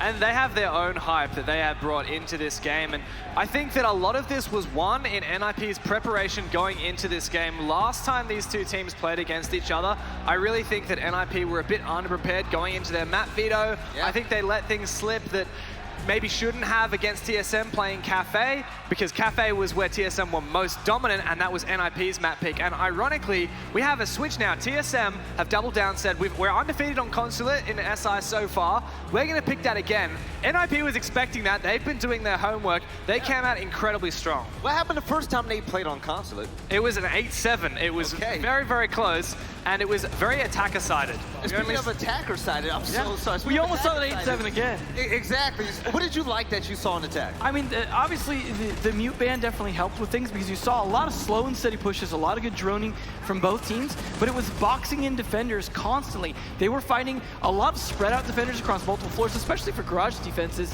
On a lot of these garage defenses, they were like roaming top floor from both teams, roaming middle floor. And because of that, the attackers were just pushing in, boxing them out one at a time, eliminating them till they were at man advantage most of the time on those attacks at the end. And you gotta love what you saw from Peanut, but from the losing team, TSM, I saw a lot from Bolo. Bolo was making highlight plays left and right, but they just could not pull out the W. Do you think that individually people need to step up, or is this going to be a team effort? I mean, I think we've seen a lot of people step up, especially like Bolo. I mean, we've seen some great plays from Pojo Man. Achieved has been doing his job. Geo, unfortunately, again, seems to be having a little bit of a rough day like he did yesterday. I think if this ends up being his next map, we could see a lot better performance from TSM. But I'd say most of NIP has been showing up pretty steadily. One thing that I would like to point out from TSM is that we saw a really heavy roam strategy, especially when they were working down in the garage. Do you think that that helped them or hurt them a lot? It's a mixed bag, because what we saw a lot of the time from TSM was having Bolo. Usually he started on Vigil, he switched to Jaeger eventually, roaming around the top floor. There was a lot of reinforcements there as well. They put a lot on the projector walls to cut off those angles between projector and long desk. Merc was also chilling in bathroom downstairs, but to be honest, the way that NIP decided, look, let's not push Bolo. We know he's on fire. We know he's got a lot of utility up there, bulletproof cams. Let's just start to cut him off. And they just went full send into Piano. They took down Merc, all the utility you could ask for. And I think that the way that NIP prioritized their opportunities and cut off rotations was really what was key there to eliminating the TSM defense. All right, now, Imzo, I love it when you get nerdy and you have a Telestrator segment for us.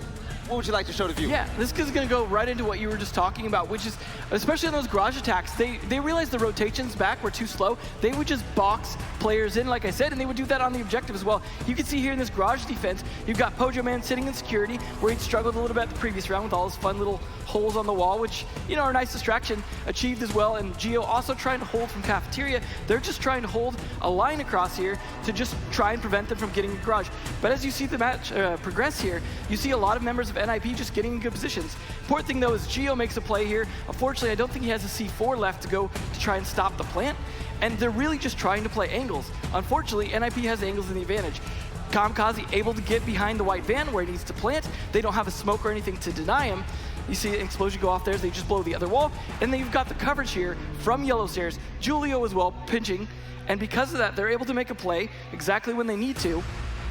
Even Achieved trying to make a run up here on the side just doesn't really work because you've got the player here on Yellow Stairs. Yeah, he was absolutely outnumbered, and that's the one thing NIP really fought for. NIP, they fought for map control, and when TSM gave him just an inch, they took him out. Yellow Stairs was under their control. The front of the garage, they had no pressure on them, and it didn't seem like that long game was what they needed. I really want to credit the way that NIP set that up. Like you said, Yellow Stairs, outside breach, but what we couldn't see on the camera there was a player above with holes in the floor. And when Geo tried to push up from the left, like you said, he didn't have that C4. If he had that C4, that plant would not have gone down, and NIP would have been in shambles. But Geo decided he doesn't have a C4. He goes up next to White Fan. He goes prone and tries to shoot the feet of the planter, and it almost worked. But I believe it was, I can't remember which of the NIP players it was, maybe Muzi, playing above on the top floor, looking through the holes below, and that was just so good from NIP. So gentlemen, for what we've seen so far in map number 1, is it going to be the aggressive Brazilians or TSM?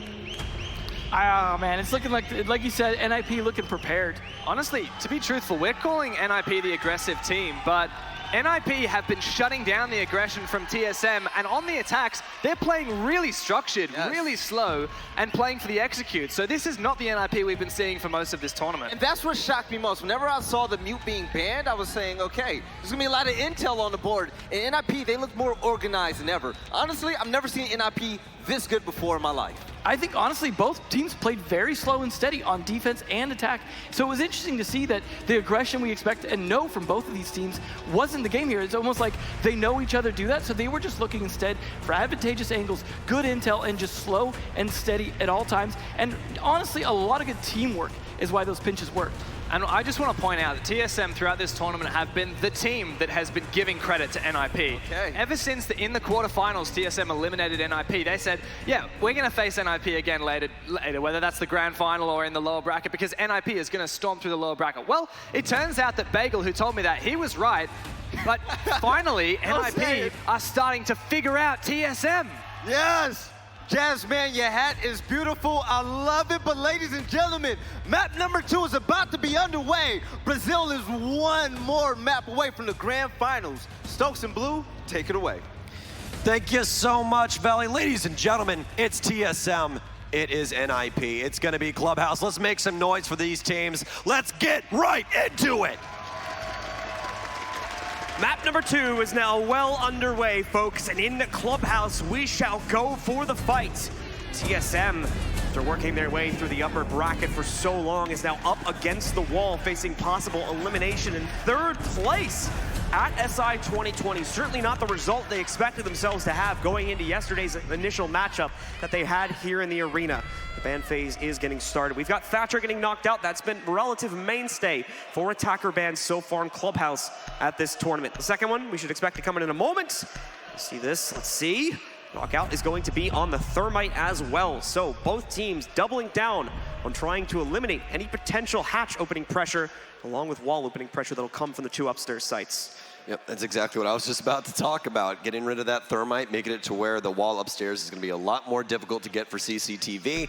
Thermite is one of the mainstay operators when it comes to hard breach. He has the fastest timer out of all of the hard breach operators that are currently in the game. The X-Kairos being the slowest, and obviously we have the Torch of Maverick, but obviously it's not a charge, so it doesn't really count. But we're going to have Mira also get shot into the sun. Let's see who the last defensive operator is going to be. It's going to be Goyo, which honestly, I kind of expected. Yeah, Goyo's been a massive utility sink for the attackers and just of something that's very annoying to deal with, given that you have to try and drone them out find out which ones are actually the Goyo shields and which ones are just standard shields, and then pace your attack based around that.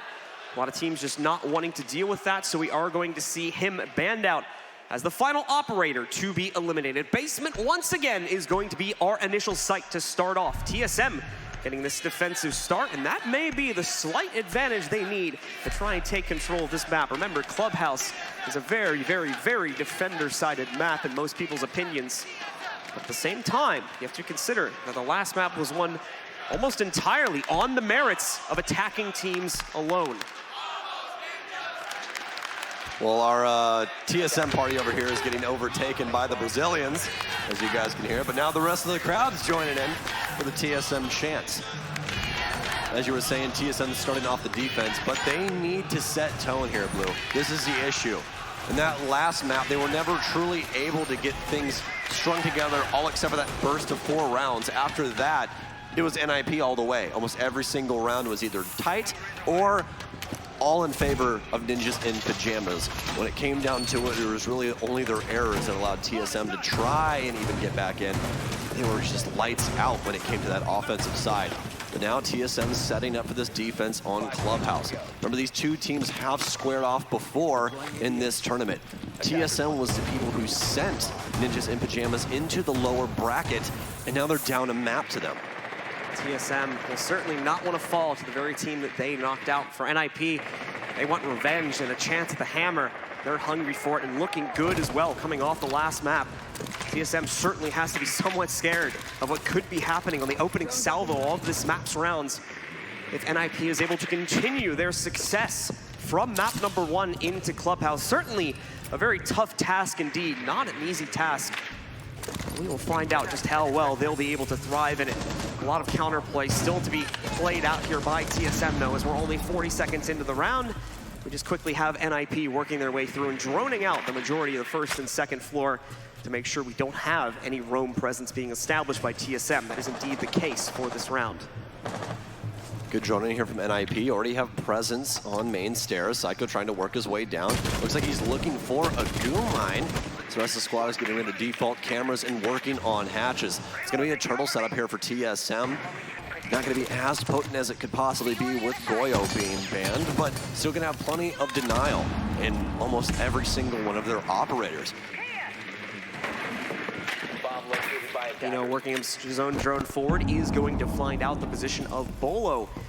Actually playing right into the angle that Pino's in right now. He's got to be careful. It's more than likely Bolo would end up with a superior angle if this fight ended up going the distance. Let's see that happen, at least for the time being.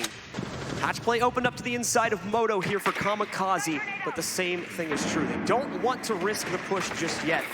They have not been able to get easy access to the angle on the kitchen hatch. In fact, they have no real easy way to deal. Oh, look at this lineup right here. Does he realize it's a player? He's trying to figure it out. Yes, he does. Pino finds that opener against Bolo as he overexposes himself. Don't get caught slipping, achieved. Oh, that's a lot of damage going towards the defense again.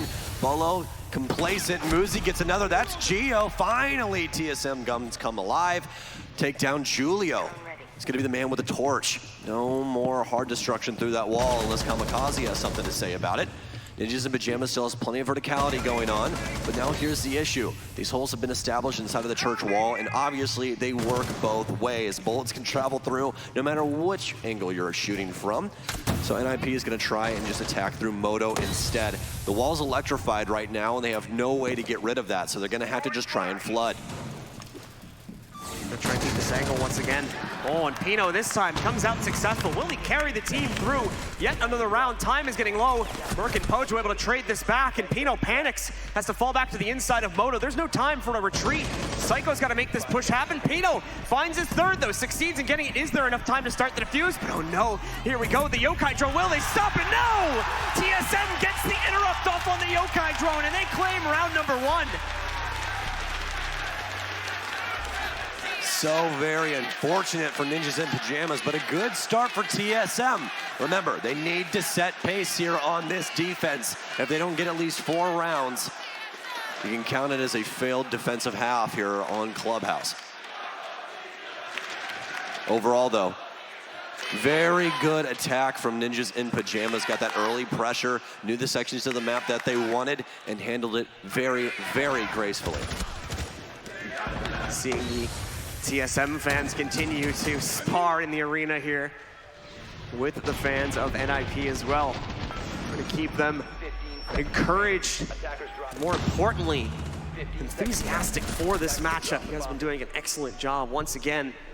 Pino will take a look at his find here real quick as well. Takes out Pojo Man, just barely has that angle on the corner. You can see he had to go well deep into the Electric Claw in order for that to work out. Bolo's certainly happy that the clutch comes through and that Yokai drone is a success. I'm surprised that we didn't actually see one of the last players from NIP catch that and walked right into the face of the player sitting on the attack with the team, but just not able to isolate it out quickly enough, and it gets to the ceiling, enabling that interruption. Once it goes off, that's the end of the round. TSM take it as there's no time left for the plant. Yeah, isolation is not fun. Those are those instances where you have 1 to 2 people combating on your angles and you can't really do anything about it. Very hard to battle out of. You make one misstep and somebody's got your head in their crosshairs. But the issue is now for Ninjas in Pajamas, no IQ on the board. And not only do we have Bolo with the Bandit batteries, but we also have Geo and Poj as well, both rocking some very important utility. You can even throw Achieved in there if you want to with those Valk Camps. Kamikaze gonna open up a top right angle into the garage to allow the team to have some angle play and potentially catch the catwalk player from the defense if he or she missteps. Also allows them to take out the default cam without anyone getting spotted, I believe, although maybe a little short for that, yeah. More than likely not going to allow them to have that capability. Julian, meanwhile, took a pretty large amount of damage here. He's down to under 25 HP already, but he did get the job done of opening up the outer wall. Now opening that potential for crossplay here on NAP, and more importantly, giving them a direct angle into the site. So much so that they may no longer need to clear out the catwalk position. Still going to be something that they will more than likely try to do, however, as it just makes the attack that much more secure. This entire setup for TSM right now is all on Merc's shoulders. He needs to hold down garage. That's why they have that garage wall electrified that you guys can see. They put it under the floor so you'd have to handle it from down low, but he's playing it out well until he peeks right into Pino's sights with a nice flick. Pino removes his head for him. Merc's gonna have to sit there and think about that one until the end of the round. But now drone's hot for Ninjas in Pajamas. Actually find themselves a roamer. Geo trying to pull the Laxing special here inside of Strip. Saw how well that was used by Laxing earlier on in the event. Back in the group stage where he was able to find some crazy angles to play off of here and catch members of NIP, well, not NIP necessarily, catch members of their opponent's squad completely unawares. A little gloat there from Chilio as he works his way forward, and now he'll have to be very careful about how he opens the holes in this wall, just due to his low HP. Can't get too close to it, or he'll tick down even further from his already very, very low health of around 20 to 25 there. More openings gonna work out though. The Zofia popping open one of the soft walls, potentially exposing another member of TSM from this defense back in cash. Oh no, though, Psycho, missed the angle, but as he crosses in, Bolo is gonna be able to strike. Finds that first drop against Muzi. Psycho's forward position, though, works out well, but now he's got to capitalize upon it, finding the other players on the inside of Cash. He can't get it done. The rotate comes back from Geo to the inside of Cash. He's going to be able to take out Psycho. It's now to Pino primarily. Kamikaze getting very low as well, but he comes out on top of his fight. The flash in, Pino finds himself a second. That's going to be Bolo left alone. Keep in mind. Another player here for NIP down on the ground right now. TSM trying to hold on to this time is once again going to be at a very, very low time situation. And Bolo, the lineup, as the remaining NIP players have no choice but to funnel in, and Bolo rips them all to shreds, giving TSM a second round.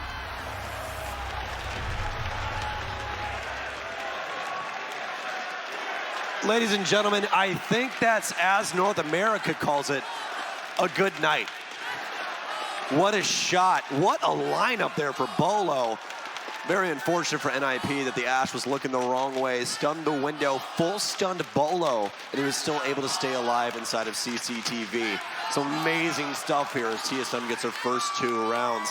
That was looking almost impossible for Bolo here. Here's the replay, folks, of this entire round. More than likely going to see that flashback once again. truly, truly incredible that he got out of that situation. TSM getting themselves off to a booming start here. It's off of quite a few mistakes being made from NIP. Psycho, for instance, getting that forward position, but he had missed a rotate for the player in cash just seconds before, where he might have been able to capitalize himself a second kill and prevent that late round play to begin with, as it was Bolo that he had an angle on. The drone presence here in the early round is just not as strong as we saw it on Consulate in the previous map.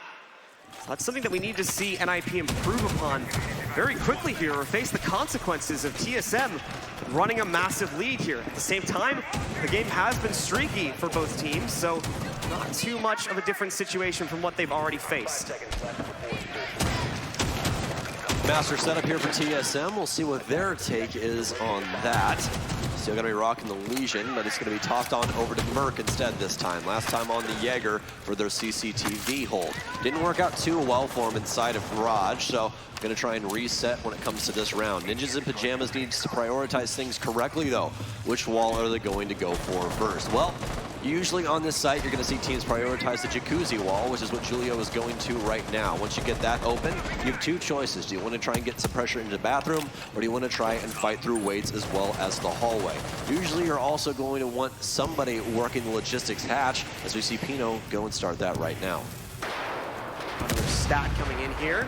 TSM apparently has an 83% win rate when running ACOG defenders on Clubhouse, but only a 50% win rate without.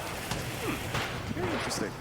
Maybe, you know what? Maybe the ACOG is a balancing tool. Maybe I'm just lying to myself. Maybe Bikini is right. I'm still not going to give it up, though. Ash deserves it. Just give it back to me. Just my account specifically. That's all I want it for. X-Kairos, though, still for Kamikaze, so he can get something done to Bathroom. But the issue is that we do have Pojo Man's currently sitting inside of there with an Electro Claw still in his pocket to be able to use on that wall. Do the Electro Shuffle if he does still have the other Electro Claw. But actually, we saw that shot earlier on after Pino had identified it through the wall, pinged it for Julio, and he was able to find it there at the top of Jacuzzi. Julio working his way forward, of course, being very careful, again, of the potential swings from TSM. Could come from either the gym area. Obviously, this bathroom angle is a position too. They don't know if there's any bullet holes they might have made that just not have been that visible from the angle that they had. They've also got to worry about the logistics player who can try to swing on them too. Pino starts us off with the opening frag. He's going to be able to take down Achieved. And more importantly, that's the Bandit going down. More capability. To be fair, it's not really relevant at this point in the round, but no more easy capability to try and trick out any of these walls. Ninjas in Pajamas very slow moving right now. That's the power of the Thatcher Band on Clubhouse. This map takes a lot to get an offense to go through, but as we've seen throughout this tournament, a lot of teams can do it. Ninjas in Pajamas being one as well. Spino's getting aggressive, but didn't use his IQ scanner to see the goo mine. Gonna get Pojo anyways. Pre-fires that G8A1. Has got so many bullets, but not enough to kill Geo. Kamikaze and the rest of the squad trying to funnel in. Gonna pick up Maverick, but TSM's all over the situation. Very low HP though for TSM. This could be a possible comeback here from Ninjas in Pajamas, but Julio's also on 20 HP as well. A pre-fire that Psycho finds.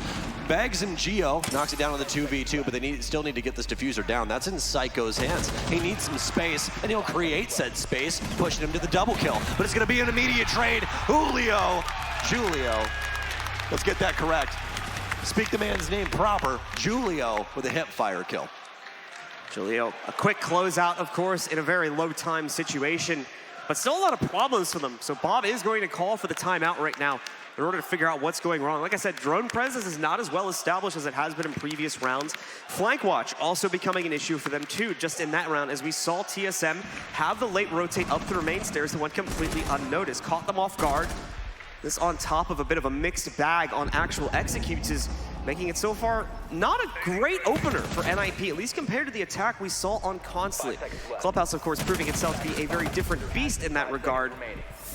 But still, definitely a different game plan being brought out right now from NIP, and they do need to try and adjust it a little bit here, as TSM is thriving in their own passive play by waiting this out.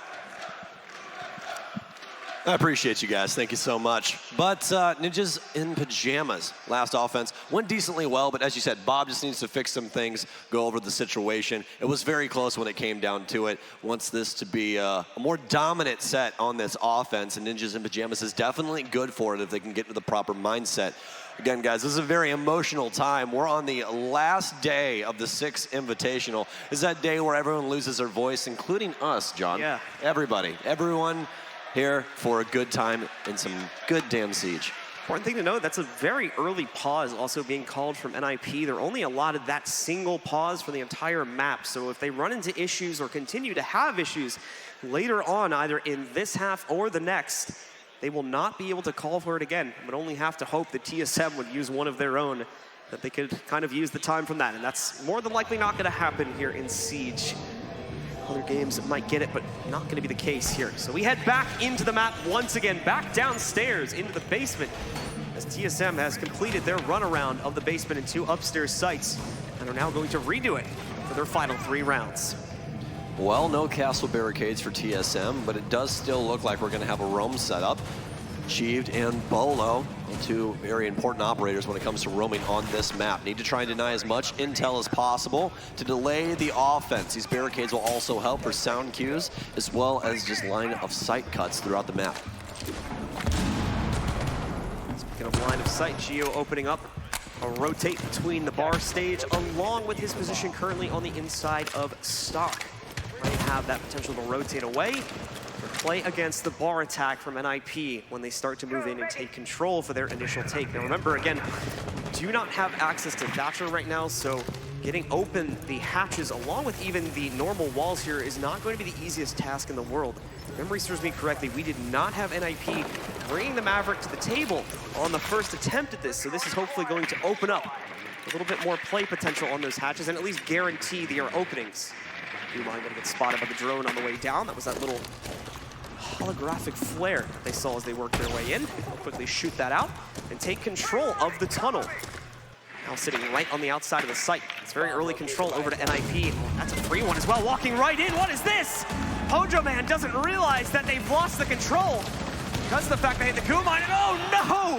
Pino with another lineup. Muzi won't get the kill. Here comes the rotate though, and it's caught off this time. NIP taking full control right from the start, and TSM doesn't even know what happened. What a call from Ninjas in Pajamas. Inside of this round, TSM was all set up on the eastern side of the map for that roam setup. They had achieved upstairs inside of the catwalk of Garage. Geo downstairs inside of Stock, as well as another member upstairs inside of Cash. Ninjas in Pajamas, a flawless round after a well-timed execution. And a very large misstep from TSM to leave it so undefended so early on in the round. The walk-in is so straightforward from TSM. Just open up the crawl corner for their Maverick in order to move in with one additional player. Knock out the Goo Mine so they don't get noticed. No one else is the wiser as they approach the gates of the door. A quick drone to check for it, and they see there's a player on drone. Here you go once again. Pino walks in, and his first kill's for free. Overall, very low utility execute here from Ninjas in Pajamas. All they had to do was get the buck inside of dirt and then go for the push down blue. They completely circumnavigated all of TSM's roam game. All of it. They had 2 people upstairs, Cash inside of, and as well as inside of Garage, inside of the catwalk, and then Geo inside of this Stock area. They went right into blue stairwell, hopped the window, and sprinted down blue to make that pinch happen for Armory. So again, they circumnavigated the entire setup that TSM was trying to throw their way. This is a great offensive side right now for Ninjas in Pajamas. Such a simple solution at the end of the day for NIP. And it's now set them up a tie once again, 2-2 between both of the teams. It looks like we may be going the distance on this second map, same way we did on Consulate, as right now we are following the same exact score trend from that previous map. I'm sorry, guys. I forgot. Are we at a LAN? I don't hear anything. Guys, are you guys awake? Are you guys awake? Are you guys awake? Let's party, come on. Let's get loud, it's the last day. Lose those voices just like mine's going away. It's all right, our job's almost done here for the day. See NIP start their approach, obviously going up against the Cash attack this time. will start to posture up, setting claymores and the rest of their utility to prevent any runouts from the garage, while still trying to posture up some of their own aggression. Trying to be a little bit cautious of a Valk cam that may have been tucked out by Achieve. Try to spot it out real quick, but not going to be able to find it. Nitro Cell's a little scary. Damage can bleed through if it's appropriately positioned. So Julio trying to be cautious of that, so as not to lose himself and their only capability to realistically get this wall open. You're absolutely kidding me. If they soft-wall this, they're going to blow the Nitro Cell and either try and run out or try and take gunfights. That's exactly what this is for. Right when this wall is soft, after Maverick completes his work, that Nitro Cell is going to get blown unless you're able to shoot it right here. No, he gets the kill. Oh, Bolo, what a setup. That was a million IQ. A million IQ. Such a great job being set up by Bolo and the rest of TSM. We still see the wall opened up ultimately at the end of the day, though, and that's the reason why the C4 is a success as well. Damage bleeds through, knocks out the position from Julio. Unfortunately, just done a little bit too late as the job is done right before the explosion occurs. Pino now going to open up Stock's entryway and allow for his team to push in through this avenue. Won't be the only one doing so either. We've got a few more players on NIP going to move in, not from Stocks, but over to the inside of the garage. Or to take control there, set up a bit more of a pinch now that they know taking control over on the catwalk, or excuse me, on the balcony. It's not going to be the easiest thing in the world either. Oh, Merc. They are going to burn back the player sitting in the corner here. Merc goes down into an eliminated state. It's going to be confirmed in just a second by Psycho. That's NIP with control of the catwalk. The execute can't be far away. No, it cannot, my friend. Do still have 2 smoke arrows on Psycho. Looks like the gentleman that's currently inside of the garage with him has the diffuser as well, so they can go for default here. They're gonna have to worry about a lot of utility still to be burned from TSM.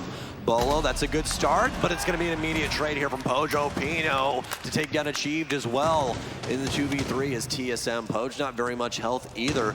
The real question is how many toxic babes does he have left to try and delay? We're under 30 seconds. He has 0. He's just another guy with a gun, but he's gonna continue to gun here. Pushes it to the double. Kamikaze and Muzi have to try and get this diffuser down now, and that's what they're gonna be starting on. But where is Geometrics? This is when you need that Alda. This is when you need all that ammo to work out. First shot, can he get the second? He can't. It's down to 1v1 with very low HP on both players. No marks to be found here. They think they have the intel. He's getting aggro down into the 0-0 mark. Does he know where he is though? Oh, the immediate gunfight, but he doesn't win it. NIP and Kamikaze all over the situation. NIP doing fantastic work in that round yet again, just working their way down a checklist, not bothering too much to clear out the extra roam game over in construction and downstairs. That's handled pretty early on by their drone work, along with the early opening of the balcony wall. Restricts the rotation presence for the remaining players over on, hello there. Oh, hi. Restricts the rotation presence for the remaining players, and from that point forward, they shut down the round. Look at this beautiful stadium we've got, by the way. Ladies and gentlemen, make some noise here. I think the only thing that's beautiful here is you, John. That's it. That's all. You look snazzy today, man. So much. Did you guys look at his shoes? Guys, can we get the camera on his shoes? Have you seen these things? God bless. We don't need to do that. Are you sure? If they want to, they can. Get the king snakes out, man. Get the king snakes out. Geo, though, fantastic backbone when it came down to it. Great grit from TSM to fight till the end, but Kamikaze just had a better angle when it came down to it. Very aggressive play overall, and Ninjas in Pajamas able to bring that one back from what seemingly looked like Pojo was going to be able to win that entire round for TSM. Not the case. NIP takes it, and they're hype about it as well. They know that they just won the half, essentially, by guaranteeing themselves a 3-3 scoreline. That's going to be a lot of confidence for them moving into the second half, regardless of what the outcome of this final round is. For TSM, they'll choose not to work their way over towards gym and bedroom to reattempt that one more time, and instead are going to work their way down into the basement. Thinking that last round that was won by NAP was a bit of a fluke. They may be right on that. It's a very easily correctable mistake. Just don't be on your cameras that early on in that pivotal of a position. Just don't get intel, forehead. That's all. Just, you know, just don't do it. Just don't do it. Who needs intel when you can just shoot, you know? Just take the gunfight, just face check it. This is all highly unadvised, by the way. Do not do that. That is not okay. you will more than likely die. But it does look like it's going to be a very similar setup. Yes, exactly. So Julio going to cut a hole inside of the dirt tunnel here. That way they can get some pressure on that door once again. But Ninjas in Pajamas is going for what seems like a full clear this time. Going to get the single panel to the outside inside of construction. See some rotates into Logi as well. So now they know that there has to be somebody up here. Yeah, the problem is if they attempt the same thing again, TSM are going to be directly on top of that, moving away from that potential. Another stat coming in for folks at Siege GG. Bolo currently has 20 kills for TSM in this series, by far the greatest out of his team, with the next closest teammate only having 10. Maybe a little bit closer now, however, as Achieve finds the first pickup on this round, eliminating the IQ played by Muzi. There's a duck here from Pino. He's going to send that nade soaring in. No real damage done, however, to Achieve. He stays alive, but Pino finally catches him over at the CCTV window. A lineup from Kamikaze does some great damage on the Bolo as well, but no confirmed just yet. He's only at half HP. Oh, also the Monty from Psycho. Haven't seen him be too impactful just yet on the round. So let's see if we can adjust that. Minute and 18 seconds left on the clock for Ninjas in Pajamas to get this offense moving. Try and get this execute, but they're still worried about a roamer upstairs, and they should be. They finally get some vision. That's Merc all the way up top with that SMG-11, a gun you really don't want to tango with. Very high rate of fire, good damage margin as well. The only downfall, low mag capacity. He's running right into another member as Monty pushes his way up the staircase. Merc tries to flee, but Pino's there to catch him. Pino has been doing great work for NIP in this series. He continues to do so. I mean, look at him. Just within the first half here. Oh my God. 14-3 overall. A huge player for NIP in this series right now, and was the case going back even to our first map as well. Not one of those initial 4Ks that we had go 3 in a row in the first round. There's the drop from Psycho. He's gonna move in, start taking control of the arsenal. He's not alone. More support gonna be working its way out from the tunnel, trying to spam, and he does have support from Julio. The Montaigne's still alive, but trades are going back and forth. Kamikaze, in the meanwhile, looking to put down the plant, and Julio stops the pivotal rotate. Smoke gas grenade going to implode, but it won't even matter. NIP has too much control, and for TSM, potentially too many rounds on this attacking side. They end the first half 4-2 for NIP's favor. And that is the power of the shield play. Fantastic Monty play there from Ninjas in Pajamas. Put him on the forefront of the battle, and he worked in every single instance, getting rid of roamers, getting rid of site pressure, helping to put a diffuser down. Such impressive play from them. Achieved with that first nice kill, but then it was all downhill for TSM inside of this round. Just not able to deal with that pressure. Oh, this time. Oh my. Achieved, he just got very unlucky there with a couple of hip fire bullets before he could get that line of sight dealt with. But overall, it was Ninjas in Pajamas all over everything. TSM could just not get that retake to go through. That's the same thing that was causing problems for TSM back in map number 1 as well, which is the setups far too secure for NIP. TSM essentially just walking into crosshair after crosshair. From every member of NIP supporting their team, cutting off the rotates, and stopping TSM from being able to do really anything at all without having to take a gunfight in the process. I was terrified for TSM going into this matchup because we saw yesterday against Space Station Gaming that even in those very, very important moments, sometimes they switch up in how they play and they just don't trust what's going on when it comes down to it. Sometimes playing scared or whatever have you. But with Ninjas in Pajamas, they have not changed how they play things with any team. They either play very methodical, that works really well. They check all the boxes, cross all their T's, dot all their I's, or they play fast and go for those gunfights, and either way works for them. They worry about them instead of worrying about the opponent, and it's been working for them this entire lower bracket. NIP has been doing fantastic work, just chewing their way through all the competition in the lower bracket. It'll truly be a comeback story for NIP if they do end up making this full climb up to 7 rounds and into the grand finals, as they'll have had to fight through so much of the entire upper bracket just to make it to this point. Truly a feat that deserves respect from the community. Merc starting us off here over on Jacuzzi Balcony. He's gonna try and open up the walls. Has a few more panels, I think, to deal with here before he ends up soft walling this and allowing the Sophia to pave a path, or at least the Buck, excuse me. It's always the edge piece. It's always some little pixel that's holding on the right hand or left hand side of that. So gonna get rid of that real quick as TSM's taking control of Jacuzzi, starting top down. Psycho's going to abandon ship very quickly. As frag grenades now start to pour in, making sure that there's no ADS, but Bolo's gonna burn a nade anyways. Drone ready. Drone has been shut down. Once again, trying to clear this out. They do have that jammer in the way. It's going to cause problems for the clear. They've been able to work its path over towards logistics and into construction. So they do know that for the most part, with the exception of the deeper bedroom positions, this is going to be all clear for them. And they won't have to worry about too much coming from the upstairs, at least not this half of the second floor.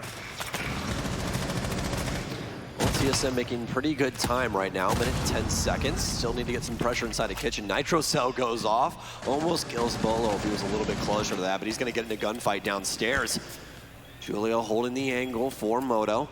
Worried about some pressure in the hallway, but NAP has that covered. Still Muzi inside of blue as well. Multiple lineups here from NIP. Always working these supporting angles. That's something that they're so very good at, and they've shown that throughout the entire tournament. They can not only move fast, but they can support each other in every step along the way. Work with the drone to work its way probably in towards Moto in a second. And Gio, the hard angle being held against the player. I think it's Muzi waiting at the bottom behind the big blue box. Merc now in through Moto hatch itself. Taking that first bit of control. This will be a very late execute for TSM. They normally move in with a lot more excess time so they can take their time and work the site kill by kill.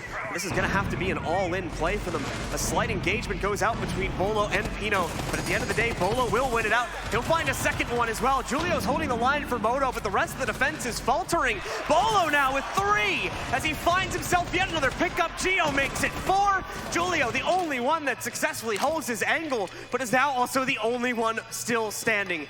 38 seconds to try and pull off this full-on 1v5 clutch. There's the second from Julio. He's well on the way, tries to go for the pre-fire against the potential rotate from Arsenal. Back to the inside of blue, but he mistimes it. Gio finds his second as Bolo claims 3, and TSM take finally another round for themselves at the beginning of the second half. Low time execute for TSM that ends up working out, all thanks to that man right there. Bolo, Jason, the man doing it right with that triple kill, able to open up the site for TSM. Extremely impressive play from TSM in that last round overall. Got a little scary as that timer continued to tick down, as it seemed like Ninjas in Pajamas had everything going in their favor. Crowd now in a fight to see who they want to see win as TSM start to come back, but they're gonna need one more round to do so to tie this up. Take a look at those initiations that Bolo was able to take for himself towards the end of the round. And actually, it's now that we see it from his perspective, it's really faults on NIP for that one. Not even necessarily the success from Bolo. Props to him, of course, but NIP just getting far too aggressive on that defense, trying to swing against the attack, waiting to catch someone in mid-sprint, but mistiming every single try at that. That's the issue that can arise with Ninjas in Pajamas playstyle. They always play for those refrags, but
Reality, though, is that you cannot say it's an esport game until it's accepted by the community. So everything was based on the competitive aspect of the game. And even though we were not able to say it out loud, it was always a focus. I mean, the first SI was that first moment of like, we have teams from all sorts of places around the world. Like we have that are quite excellent, honestly, that play at a much higher level than we imagined. It was, yeah, it's hard to describe what really makes a game ready for this, because nobody's ever ready for it. I think it's just, the community wanted it. Team vitality! Gameplay first is always the rule on R6. It needs to stay like that. It will always stay like that. So everything is made for the competition, the fun, the appeal of an operator, but it needs to be an esport game. Far side, the others are all now over towards B looking for it. Needs the one. We will head to overtime. Because we really maintain, I think, a virtuous circle between the community, the professional scene and how competitive the game is, and the game, it just contributed to what the Six Invitational is today, which is, going from 300 people to 5,000.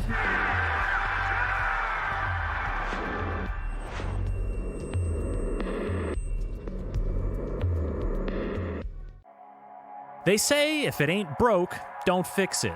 But there was a time when Rainbow Six Siege was, well, if not broken, then certainly in need of a tune-up.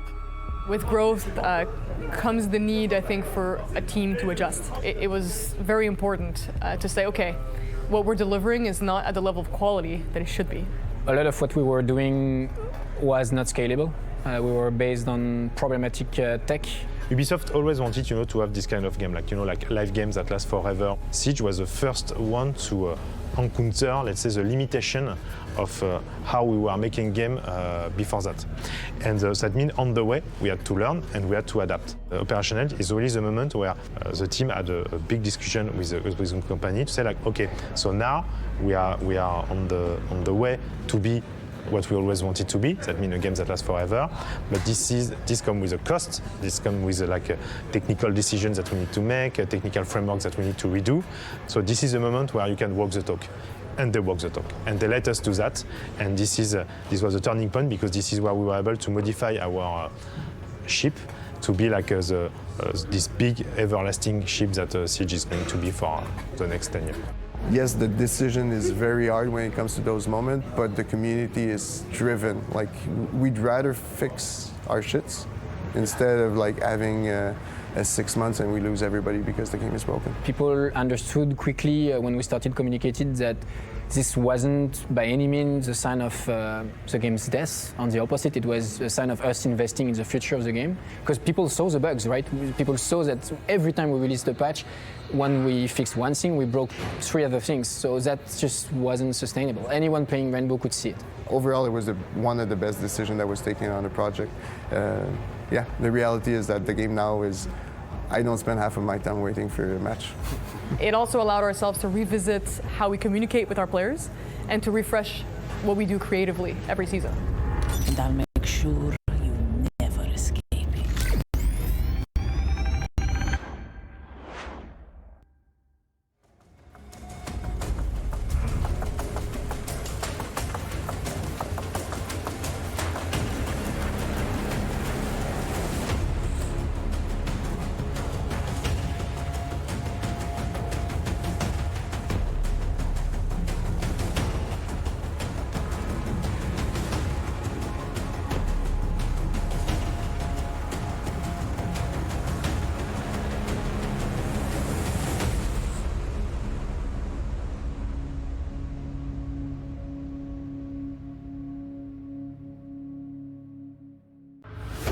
To your operator before doing the prep phase. Why? Because first you choose your operator and then we have to load them. So we load the operator, you play the prep phase, you get the info, but you can do nothing because you're already committed to your plan. And to me, this is one of the things that we want to change. The prep phase, we want to give you opportunity to really adapt your gameplay and your plan based on the information, based on the information that you gather during these phases. And it's, in a way, it's something new because clearly it will change the gameplay. But if you think about it, it was here since the beginning. Even in the name, prep phase, it's just like for technical constraint. There's a lot of reason of why we ended in this situation. But now, after 4 years, it's time to reopen and to finish to execute the vision of Xavier Marquis. This is, to me, the future that is coming.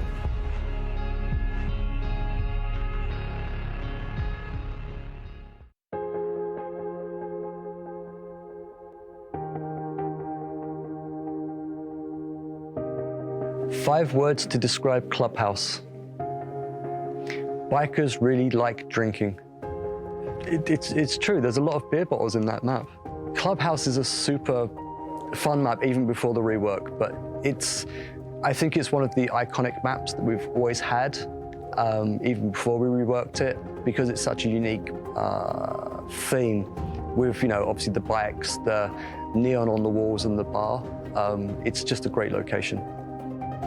The most unique aspect of Clubhouse,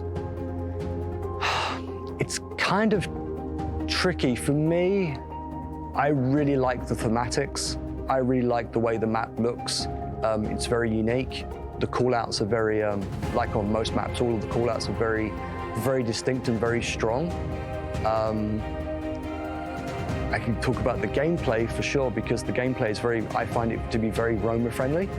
So that's quite unique, because if you're playing a roaming game and you've got quite a strong roaming game, it's really good if you've got a team that's got good coordination and good communication, you can actually really sync up and, defend or attack quite well. So it's a map that I've always found that plays exceptionally well, but that's my opinion. Gameplay on Clubhouse, I feel that the gameplay of Evolution on Clubhouse is tricky. With the new operators like Amaru, you find that some people are actually going for a very fast attack now and a very fast flank, which is kind of interesting, but that's because an operator that can actually grapple onto windows and move quite quickly does that to a map. I feel that the roaming game on Clubhouse has got much stronger over time, especially since the rework. Before the rework, in the bar there was a set of stairs that you could lay prone, and the lighting wasn't very good. So if you played any operator with quite dark camouflage, you could kind of hide in the corner and get some easy kills. It would work for one round, but it wouldn't work more than one. But it's always super fun doing that.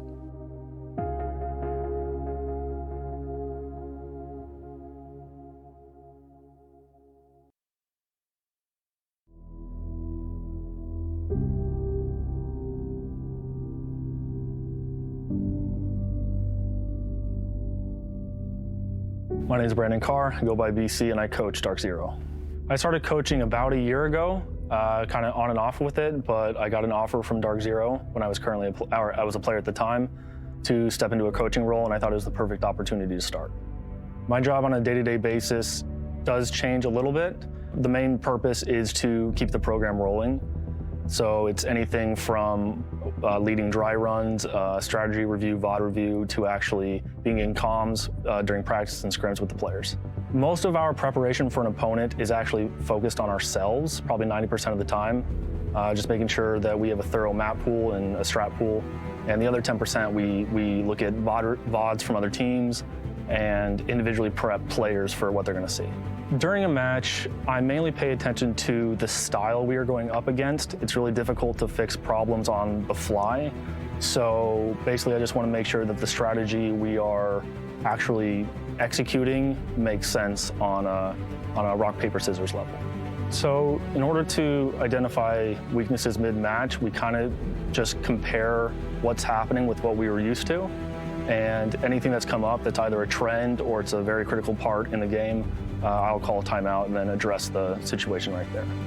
The two main aspects of keeping players focused, one is expectations from each other, not coach to player, but also player to player. And then even more importantly is having goals all the time. So long-term goals and short-term goals, so players always have something to chase and reach for. After a match, we handle the win the same way we handle a loss. We debrief the match very basically, and then we keep it short and simple, and then move on to our next match.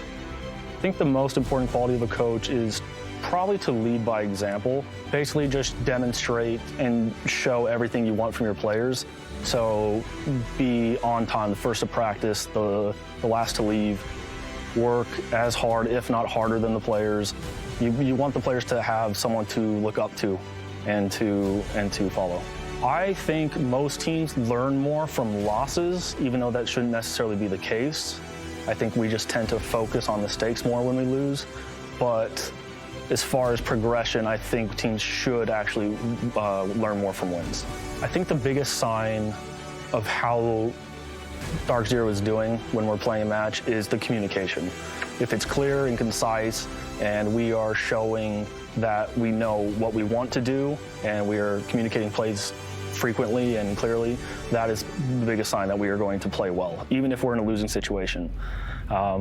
It's definitely the most important thing, and it should be tackled immediately in a timeout, given the opportunity.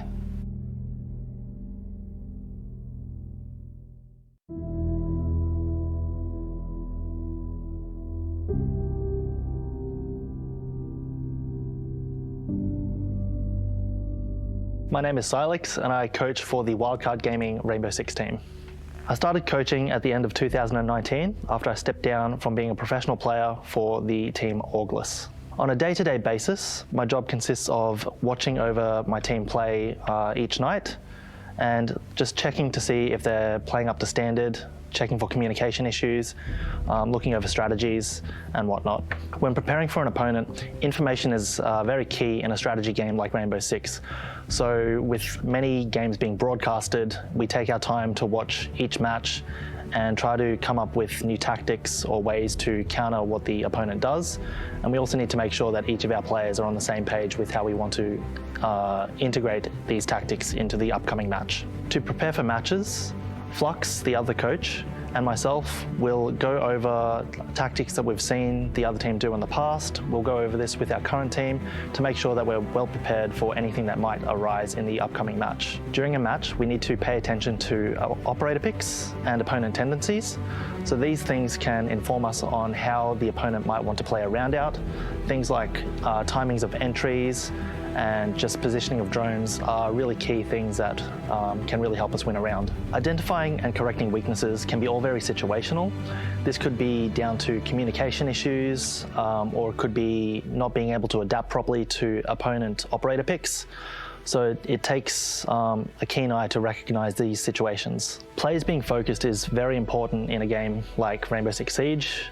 Fortunately, I don't really have to do much to keep my team focused. They know that when we're in a match, they have to be on the ball. But sometimes after a round is finished and if we've lost it, they might spend too much time discussing the previous round rather than talking about the future rounds and how to win that upcoming round. So someone will just need to be like, hey, let's move on, we'll talk about this later. The way we handle wins is just about the same as we handle a loss. We have to treat each team with respect, and regardless of whether we've won or lost, we will always learn something from it. The way the team unwinds is just by playing some casual games or just playing a completely different game altogether.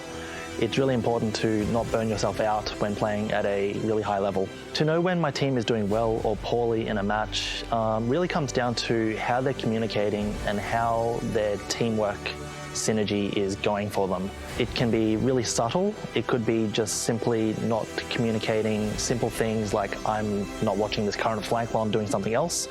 Quality of life things like that are really important, and those split-second decisions can really change the outcome of a round. The most important quality a coach should have is to be able to speak your mind and be blunt about what you want to say to the team.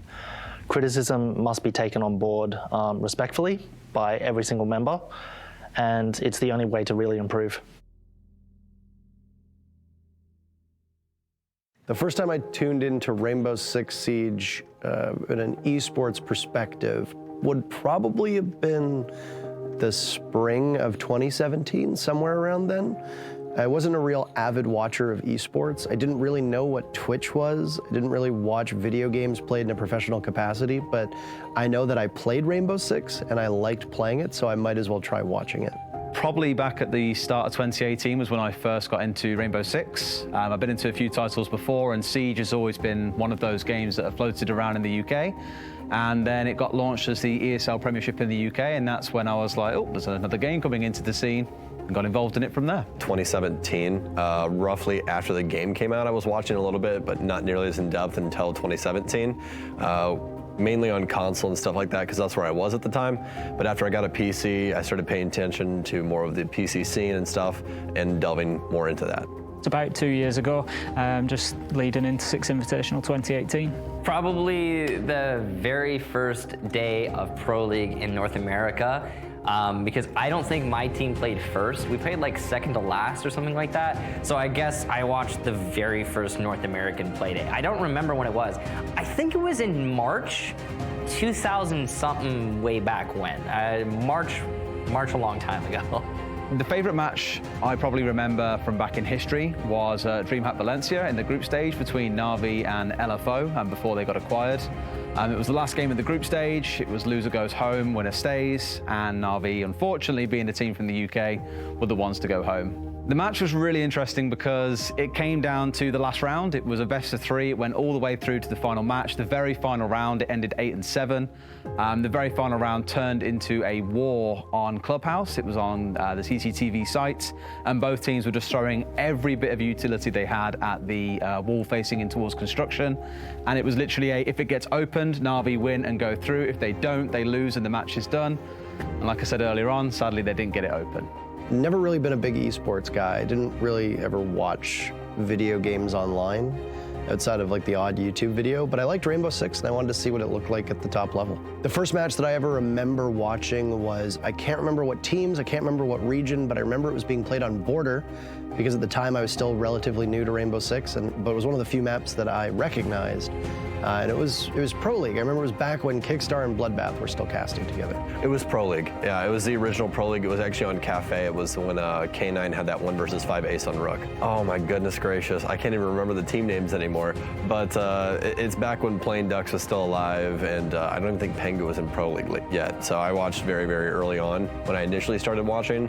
But again, I started picking up more in like 2017 when Continuum and everyone else was around. Honestly, it was just how teams were handling certain situations that I just hadn't seen before because I was playing more casually at the time, and just seeing how they were more coordinated than what me and my friends were really got me interested. It was a Pro League match that I first watched. I loved how exciting and quick the competitive game was compared to the game that I'd started playing. I can't remember both of them. I know Penta was playing because it got me into sort of Penta, following on to G2 in a big way, and obviously they had a great year in 2018. It was just the difference and the level of thought and the obvious brains that these guys were using compared to maybe the game that I played day to day. I'm not quite as good as those guys. It was messy. Like, we're talking real messy. And when you compare it to the level of competition we have these days, doesn't even, there's no comparison. Just impossible. None of the players back then, save for 1 or 2 here and there, really could compete at the level we see now. And more importantly, all the ones that were playing back then that are still competing now have improved just a ridiculous amount. So nothing stands out at all about those matches way back at the start.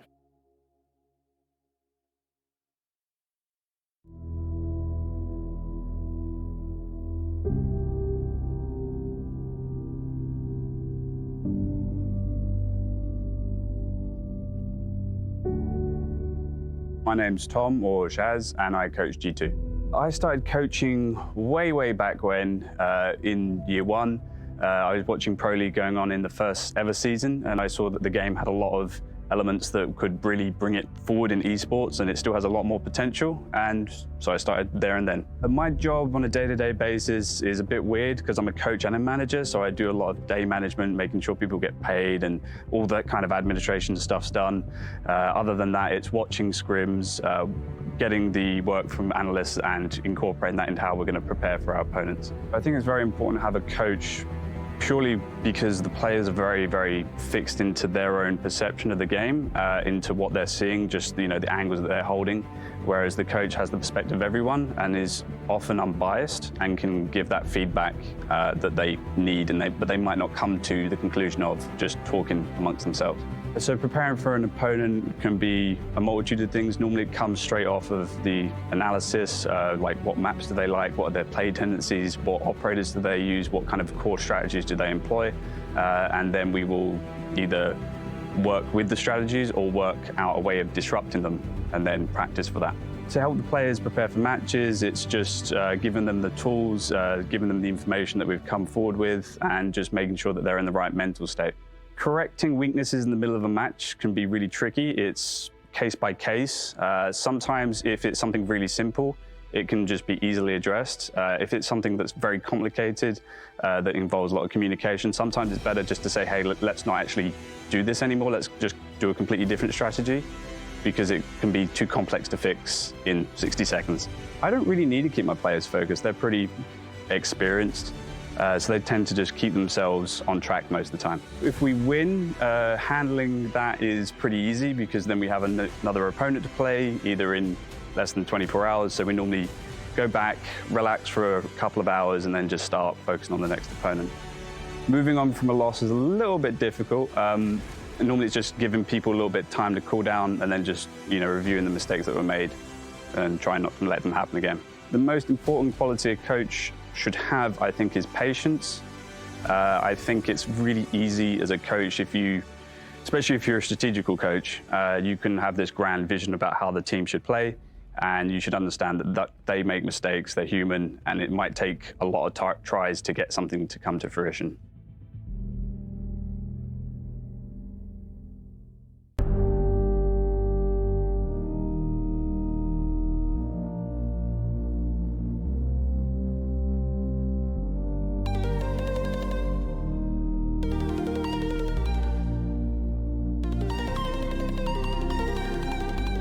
So in total, I have about, I would say 12 pairs of shoes that I wear, but we all know that we all have a lot of things, in the closet that never get seen or touched. So I would say 20 in total. I have like 5 pairs of shoes. I'd say I probably own around maybe 12 to 15 pairs of shoes. I own probably anywhere from 20 to 30 pairs of shoes. I would say that my top 3 pairs right now are, I would say like overall it's like an EQT, Turbo Boost, of course, and my current pair that I'm wearing, the newest edition, is it's like the Nike Pegasus Turbo Shield V2, I believe they're called. I like my Easy Bread, black and red. I have one triple white Yeezys too, and Air Jordan.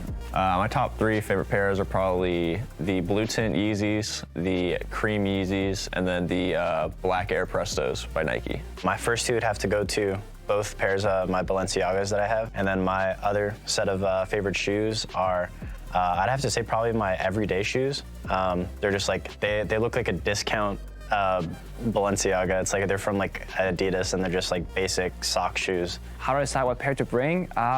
Weather is one thing, of course, because while you gotta look stylish in stage and inside, you also gotta be able to wear them on outside to the event. That's a hard one, because depending where it is, that's kind of how I decide. Like, I don't want to ruin a super nice pair of shoes because if it's like snowing and stuff like that. So usually for events, I'll probably like figure out a shoe that I'd like to get for that event specifically, and then for the event, I'll just be set. I'll get the shoe, brand new event. What I look for when I buy shoes, I would say comfortability is number one thing. When I buy shoes, I try to choose some ones like I don't have like colors, different colors and styles too. What I look for when I'm looking at shoes is how they fit with sweatpants and certain pairs of pants, because that's important. At least for me, I usually like to go for shoes that are a little out of the blue, not anything basic, just because it matches my personality. My favorite pair of shoes in the world, it's the one I'm using, it's the Easy Bread. Most amazing pair of shoes I don't own are probably the original Air Prestos. There's a lot of shoes. I think right now one of the shoes that I'm looking for a lot is the Jordan collaboration with Dior, the designer brand, and it's just a really nice shoe, really fashionable, but it's like ridiculously expensive, so I don't think I'll ever be able to get it. There is this one pair of shoes that I actually wanted to get custom made for myself that I then ordered and they got lost in shipping. I think that would be like my grail because I bought them, I paid for them, and they never arrived. It's just like if I could have one pair in my hands right now, it'd be that pair. Skies has been one of the longest tenured players in North America and probably one of the most prolific. He made a really strong name for himself on console as being one of the best players to ever play the game from a console perspective. And while he hasn't had that same level of success on PC, I think there are periods of time where he has some of the best statistics and best performances out of anybody in any region. You know, he's a very flexible player. He's very aggressive. He can play passively. He can play on support. He can play those entry roles, take gunfights fearlessly. And he has this ability, which is unique to only a couple players in our ecosystem, where he can absolutely consume and take over a game. And there's no way his team is losing when he gets as hot as he does. Why Rainbow Six? What was it about the game that you fell in love with? So Rainbow Six, it's kind of like a long story for me, but basically when I played like console games, I played like Madden, 2K, sports type games, and one of my friends from Madden actually showed me Rainbow Six, and I loved it. I didn't plan to ever make it a competitive thing. I actually played Terrorist Hunt and thought it was more competitive than multiplayer. I would drone, but my friend showed it to me, and then, you know, after like a month of playing it with him, he just disappeared, and here I am now. Now, you were never a shooter guy. You were always a sports guy. I mean, since you've fallen in love with Rainbow, have you branched out at all? Played any other games? Yeah, so since playing Rainbow, I kind of got into like CSGO, H1Z1 back when it was a thing, PUBG, you know, a ton of like mainstream games, but it's definitely not something that I grew up doing. I always played like, you know, sports. Now, you said that you never really thought multiplayer was all that competitive. You played Terrorist Hunt, you droned it, et cetera. So how do you end up being the player that you are right now? Just take me through the entry point for you into competitive Rainbow that leads you to Xbox Pro League.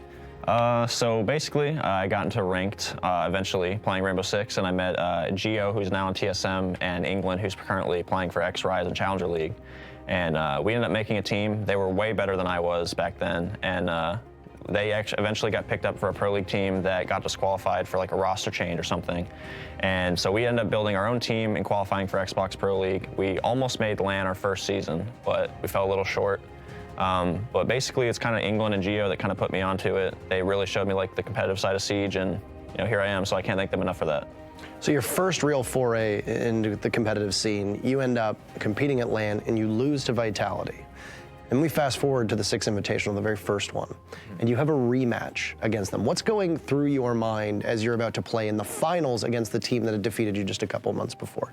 I will say after the loss we took to them, Year 1, Season 3 Poland, it definitely motivated me more and showed me like what we weren't doing as a team to be the best. We were not grinding as hard as we could have, preparing for the other team as much as we should have, but going into Invite, that completely switched. We made a roster change, we picked up Bosco, and in my opinion, he was probably like the best pickup we could have possibly gotten on Xbox back then. And we just grinded, we prepared for everything that they were gonna do, and we just ended up playing and executing on everything. And you, in one of the most lopsided matchups that we've ever seen, you end up prevailing in a match that a lot of people thought was gonna be very close. Yeah. You win 10-0. And then you end up finding out, either before or after, that Xbox Pro League is about to cease to exist. Now, you're basically on top of the world at this point, and you suffered this serious of a setback. What at that point drives you to continue to say, I'm gonna transition to PC? Was it an immediate choice? Actually, I did not want to convert to PC. I didn't think I could do it, and at the time, I did not have the money to do it. But England convinced me, Laxon convinced me, and Geo convinced me back then, saying like, we can do it, like we can do it. Just kept watching them. We're like, it's the same game, it's just like you have to get used to, the keyboard and the mouse. And that was where I struggled the most, was like the mechanical skill on PCs, because I didn't have a PC background at all. I was all console.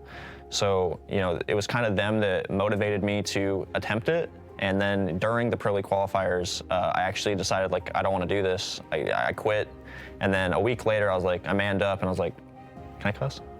I don't know. Can I cuss? Don't put that in. I basically said, fuck it, like, man up, you can do this. And we played the qualifiers, qualified for Pro League, and we ended up making LAN our first season on PC. Now, amidst all of this, you end up with a pretty large humbling that comes in the form of you, alongside your teammate Laxing, being banned from the game. Now, At this point, it's almost impossible for people to come back from that. What did you learn and what did you take from that moment? And what did you use to build on, knowing that you got a second chance in Pro League? I will say the biggest thing for me when we got banned was kind of like a realization. You know, back then I was super young, like inexperienced, that type of stuff, just being a child, you know. And getting banned actually showed me like this is a career, can make a job out of it. So like acting that way is not going to get me far. I think coming from that ban, it's definitely improved me and Gabe as people inside and outside of the game. I've grown a lot from it. I look at things way differently. I try to understand on different perspectives and, you know, all that type of stuff. It's definitely helped me grow. How quickly did that realization hit you that, you know, you were given a massive second chance that few people end up getting, and you were granted that essentially?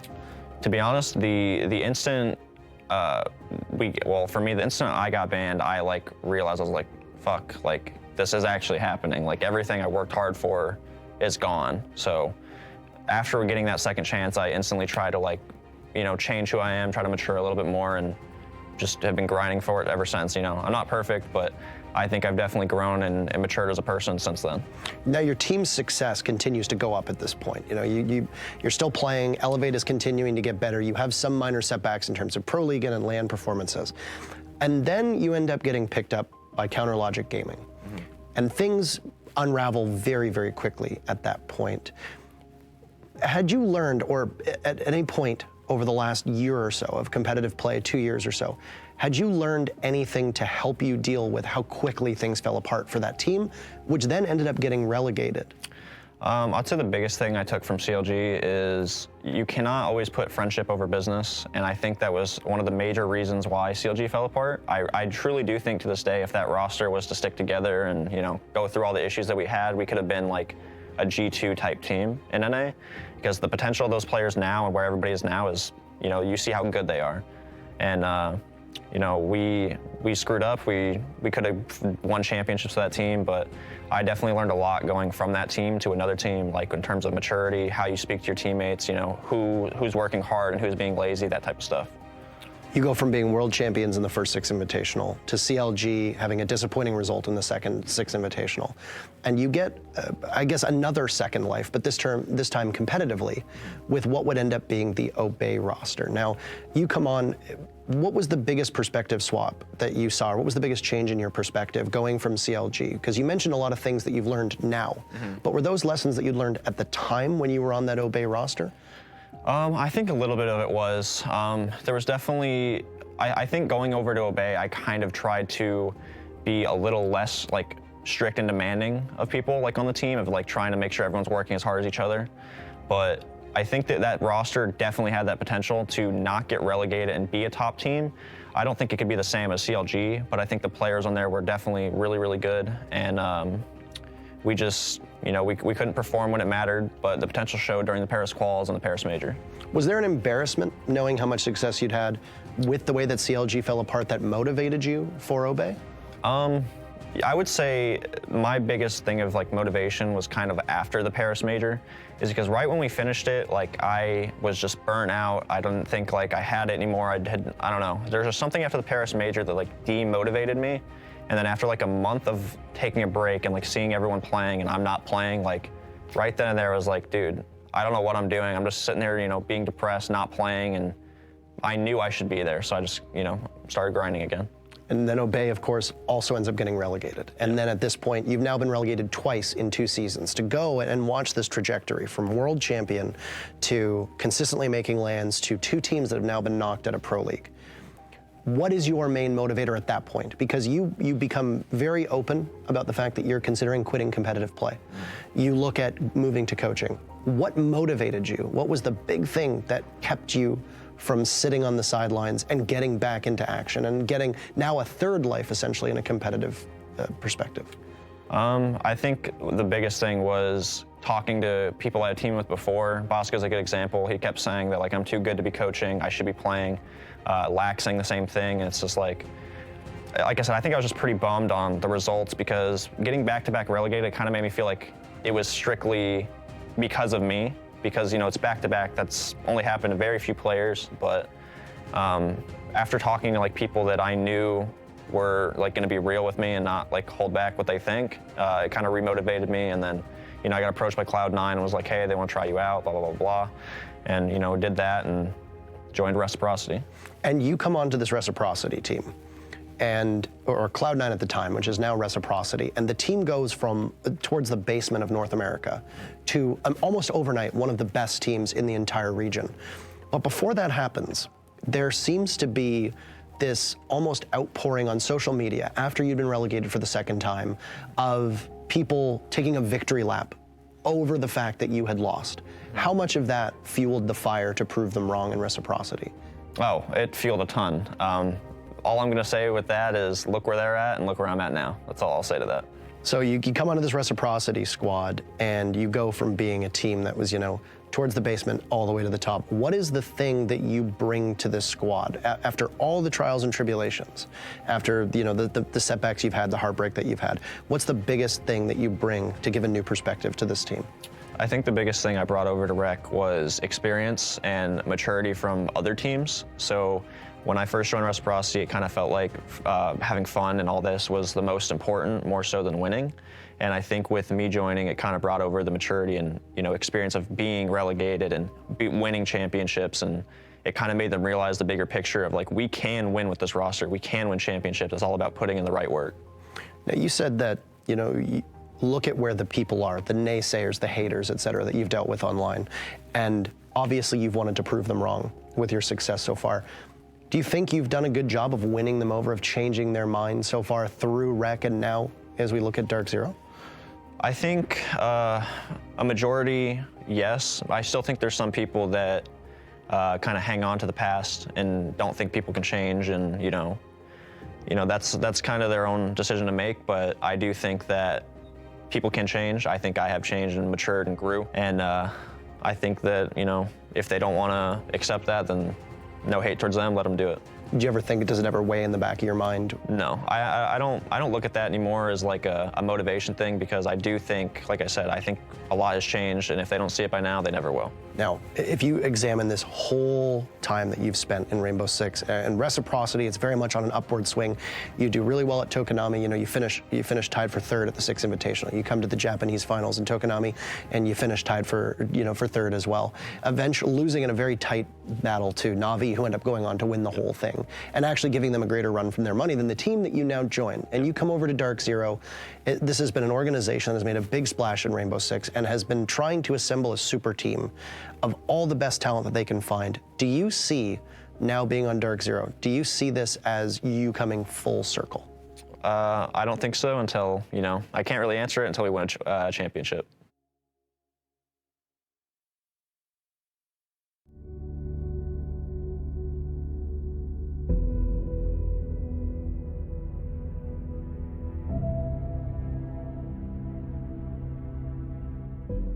I first started playing Rainbow Six Siege as soon as the game came out, right at launch, and I've been playing ever since then. What hooked me on playing Rainbow Six Siege was just that every single day you would learn something new, and there was just such a depth to an FPS. It was just like no other FPS out there.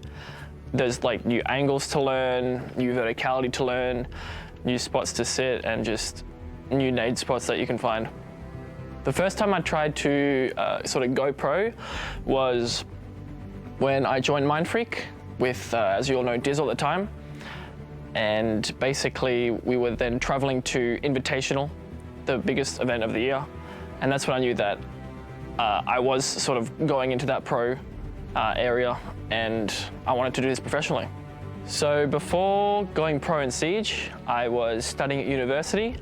I was doing clinical exercise physiology. I was in my third year of that, and also as a way to earn money, I was also coaching gymnastics at the time. So I think if I didn't go pro in Siege, I'd be a clinical exercise physiologist, and doing that full time as coaching gymnastics was more just a part-time thing. So it's quite the different career path. What motivates me is to be the best. It's quite simple. I really hate losing, and we have not won any majors or Pro League finals yet, and that is the #1 thing to do. I definitely consider Siege my full-time career. This is what I do when I wake up. This is what I do what I think about before I go to bed. I don't know. It's definitely my full-time career. I don't have anything else going on at the moment. And if it isn't full-time, I probably wouldn't be here now as well. Setting victory aside, I think the big goal for myself in Siege Esports is to be remembered as someone who created and led APAC to victory, along with Dizzle, of course. It's been a big dream of mine to obviously win a tournament, but apart from winning, you got to do something, you got to make a big indent in the scene, should I say. So I think trying to lead APAC towards victory, making the scene more professional, making the scene more competitive is something I really want to accomplish.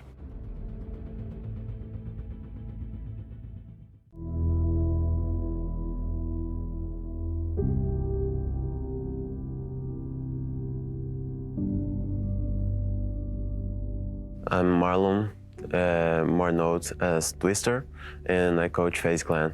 I started coaching because I was underaged and I couldn't play the competitive game. So I was always passionate with the game and started coaching with it.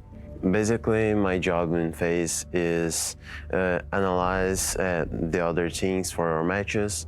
It's to help the team with all of our strats and our schedules and everything that the teams needs, an extra game and in-game, I'm there to help. Basically, to prepare for an opponent, you have to study it a lot, watch a lot of VODs, and make notes of everything that you can see from the opponent. You have to convert it to a good way to show to your players all that information, to a basic information that they can understand, and it make more simple to them to see that and try everything else that they want to do about it. During the match, I'm mostly paying attention to other team mistakes. I look to the other team's weaknesses, and with that, I try to point to my team what they can do during the match, what they can change, what they can move from the play style or for the strats. And this way, we try to finish the match with the win, changing. This is a hard job because they are all 5 different people with their 5 different ways of thinking. So to keep everything focused, it's most likely when they are together on a tournament environment, they always thinking in the same thing. They want to win, they want to beat all the other teams, and with that I can use it to push them together and to everyone be focused for the matches. But without it, it's really hard. After a match, handle a win, it's always some kind of difficult, actually, because the team ends the match extremely confident, but on the Pro League style and on the Invitational, you have to change a lot during the matches, because every match is unique. So you can't stay that much on that win. You have to focus on the next opponent if you want to win that one too. I believe the most important quality of a coach is be a good observer. Because if you are not attentive to the details, something could pass and you can even lose a match because of it. If you don't see an operator that something pick, if you don't see a Valk cam that they do, if you don't see even a drone that they put in some place that can cost a round, and if you lose that round, you can lose the match.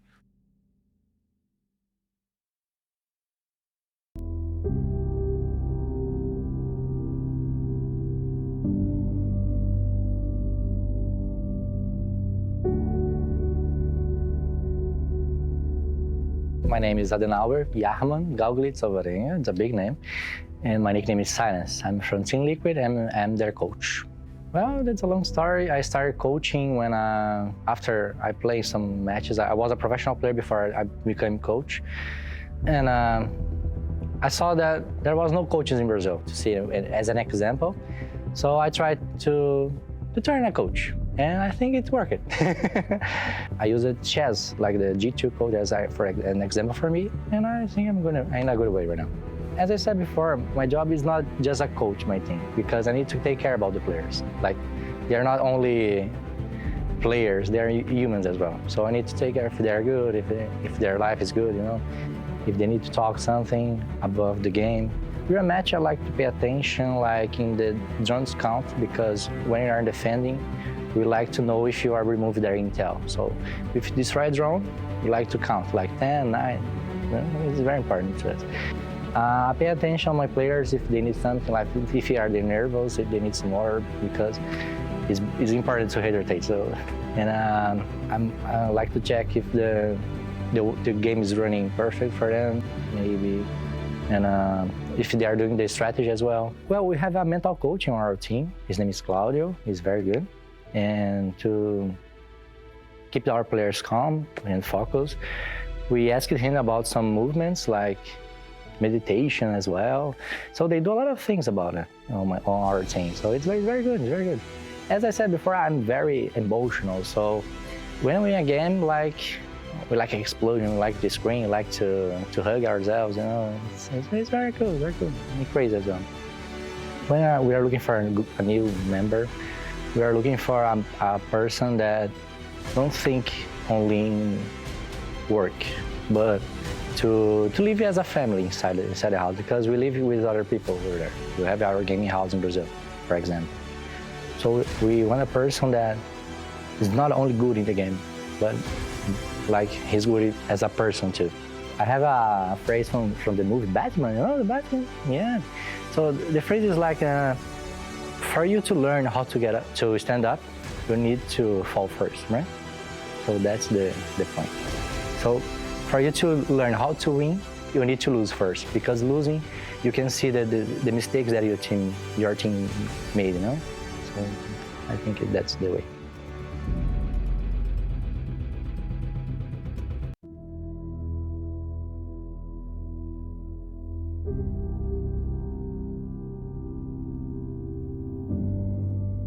My name's Bagel, and I'm a coach for the Rainbow Six Siege team of TSM. I started coaching about a year and a half ago. G2's analyst Sua was the one who referred me to an European Challenger League team.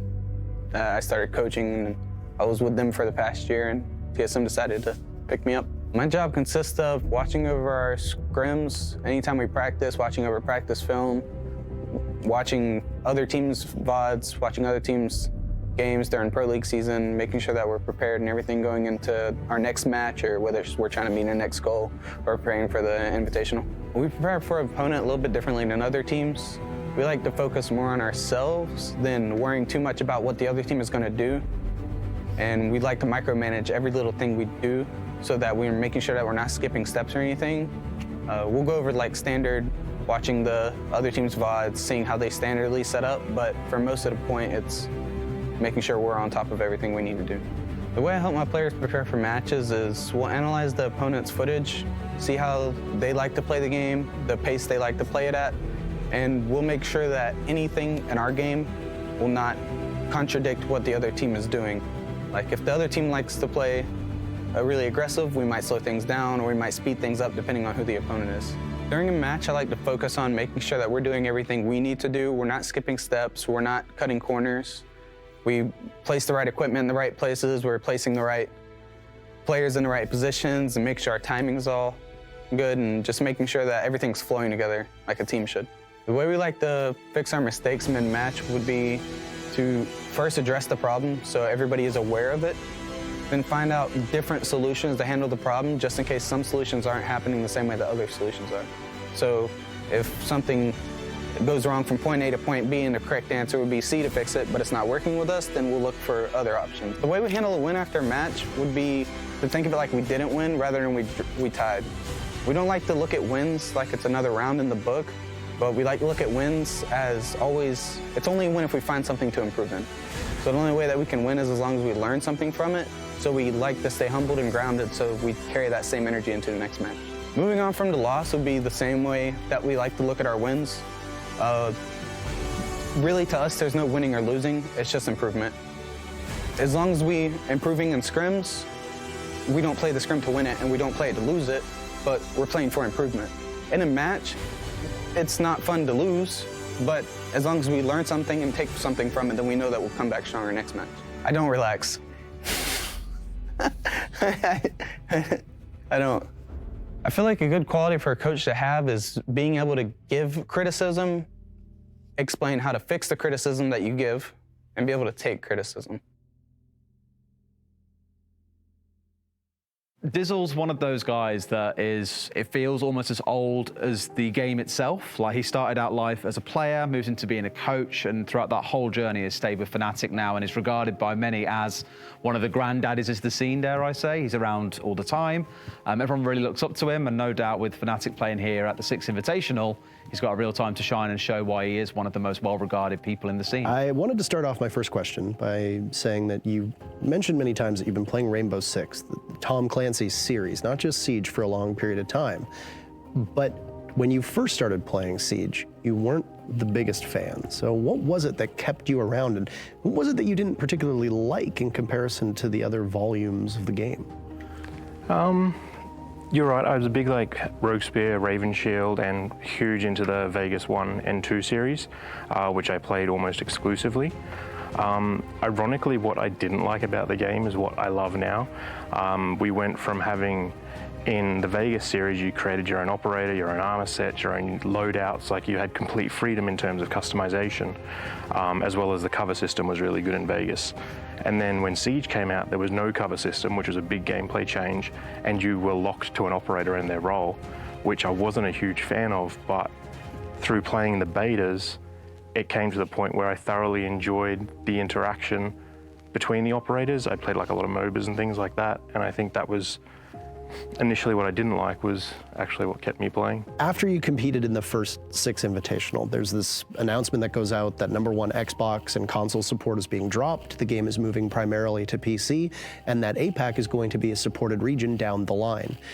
You, at this point, decide to take a step back from active competing. Now, what compelled you to do that?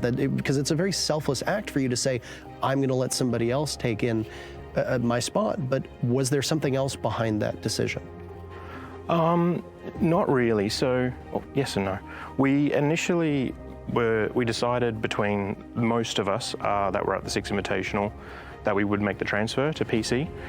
So, through our organisation at the time, we got PC sorted and started, competing, and our first ambition was just to make ANZ Pro League, so be a top 8 team in ANZ just to make the Pro League was our first ambition.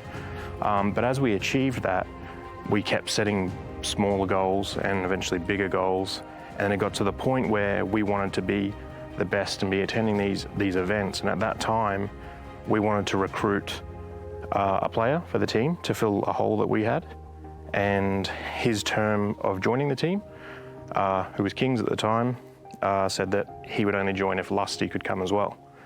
And so the term for picking Kings up was that, someone had to fall on the sword or make way, and being that, the eldest of the group, and how passionate that the younger guys were, I was like, for me, more than happy to do it. I was like, okay, well, Lusty's a pretty solid player. In order to achieve the goals, it wouldn't be fair for me to stand in the way for what I perceived as probably the weaker link in terms of mechanical ability on PC. So I took the step outside of the main 5 and brought Kings and Lusty in. Do you ever think that your focus on building a region ever hinders Fnatic as a team? I don't think so. For me, I'm very careful with how I go about things. I wouldn't do anything that would directly damage what we do, but I am capable of making decisions or conversations that don't directly benefit us, but certainly don't harm us.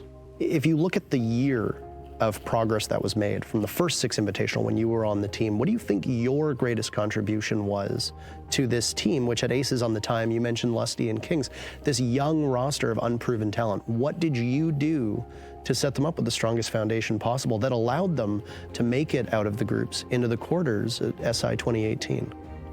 I think being very young kids, very young talent at the time, my biggest contribution was probably setting a high standard in terms of teamwork, team dynamic, and just setting a high standard for people in general within the team. And I think once you really set the people standard within the team, that the player standard soon follows. So it was very much for me about more coaching a lifestyle within the team rather than necessarily the siege part. We definitely had an influence in strategy and crossfires and how those things develop in terms of their fundamentals. But I think the biggest part of the growth from there is taking people like Aces, Magnet, Rizraz, Lusty, like teenage boys that had never had any sort of exposure or experience to this, let alone even in team environments in general throughout their growth, to being in a team competing at a global level was probably where I really put most of my focus. And do you think by having the team police themselves, that allows you more time to work with your organization, work with ESL and Ubisoft? And if so, how? Yeah, it definitely does. You know, Magnet, when he first joined, was nowhere near as capable as he is now. He was, you know, a typical young 18-year-old boy. And I think a lot of credit's due to him in terms of how he's sort of stepped up and taken that leadership role purely out of his nature. Within the 5 players that we've had, he's probably the most akin to leadership. So he's been a big help in that. And Ace has been a very good sort of team player as well throughout the years. And that with having the trust in them to do what needs to be done and taking a little bit more responsibility than probably most players do, has allowed me to sort of work around them for their benefit. How do you as a coach scramble at that point to right the ship, so to speak? And how do you even prepare with such a short period of time? Do you try to find a new player? Do you start thinking, I'm gonna have to play myself? What goes through your mind when you know that you have such a short window to work with? Yeah, I think the first part of it was we were heading to the airport and Magnet's like, I'm not feeling well, I'm gonna get checked out at the doctor. And, you know, I said, by all means, go ahead. Like, you know, it's important that you're well. Then he messages me being like, you know, I got an upset stomach, doctor said go to the hospital. And me being very familiar with the appendicitis, I suppose, regime, knew exactly what was about to happen. So I was sort of ready for the phone call being like, I can't come. And I was, you know, fully supportive because his health is very important. We land in Rio and I message, you know, Ubisoft and ESL in between stopovers that this is what's happened. And the first natural response is that, you know, coaches can play, and I'm just like, oh God, no. So, you know, I asked if I could perhaps find a player, you know, that was in either LATAM or North America or something like that was simple to access. And we did find one that was able to do it. And I think most of our preparation at that point was like, let's just find someone that can just do his job and we'll support them however. So we're really after someone that was more of a fragger, and at that point, Vertical was able to assist us. And so we'd organised the flights for Vertical, and it was touch and go. He was due to arrive the morning of our game, a few hours before we played, but it was touch and go, and we thought, why not? Let's just go ahead with that. And I wake up that morning, I just had a bad feeling, so I messaged him like, hey man, how's everything going? And he messaged back, he goes, I'm actually stuck at the airport. They're not sure if my flight's gonna be sent because it's been snowed in. And so I'm like, okay, keep me posted. And he messages back and goes, yeah, no, it's not taken off. They're shutting it down. So at that point, I'm just like, oh God, I have to play. I was like, can we forfeit? Can we? I'm like, no, you gotta play, so. How do you as a coach who is about to become a player even deal with that kind of mayhem at such short notice? I think for like most of my guys, we're in pretty high spirits because it was one of those situations, there's not much you can do about it, and it got to the point where it was so ridiculous, it was funny.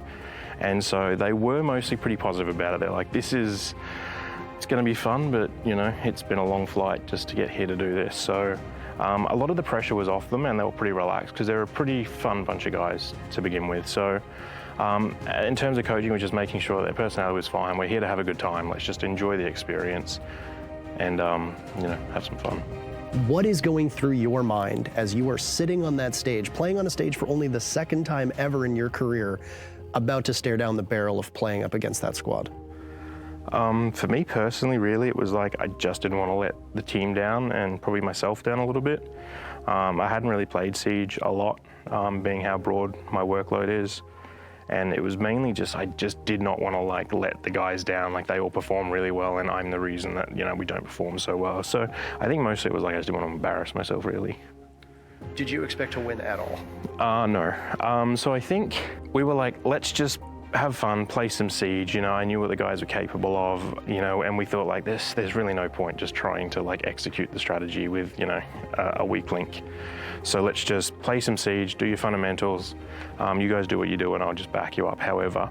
But then when we took the first map of Border, we were just like, we might be able to do this, but we have to do it in the second map because the third map was Villa and there was no way we were winning that. So from then on, there was a little bit of belief going into the second map that this might be doable.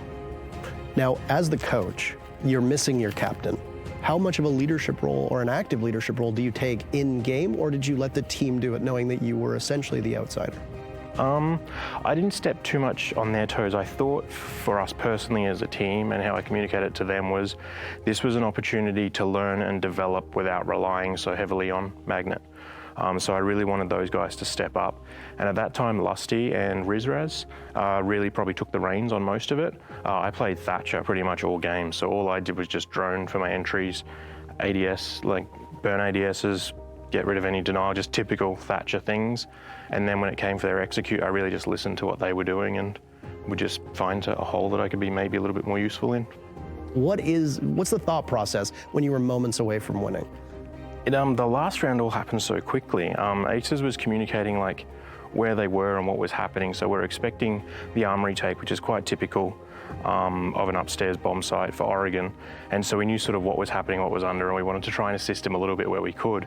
And at that time we were talking about trying to make a move from Big Tower to get the guy off windows.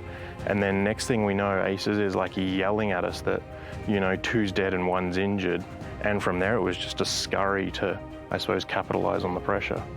How much of that was a game of expectations and how much of that as a coach do you get to kind of wear as a mantle of saying, I prepared the team to go in and just play for fun?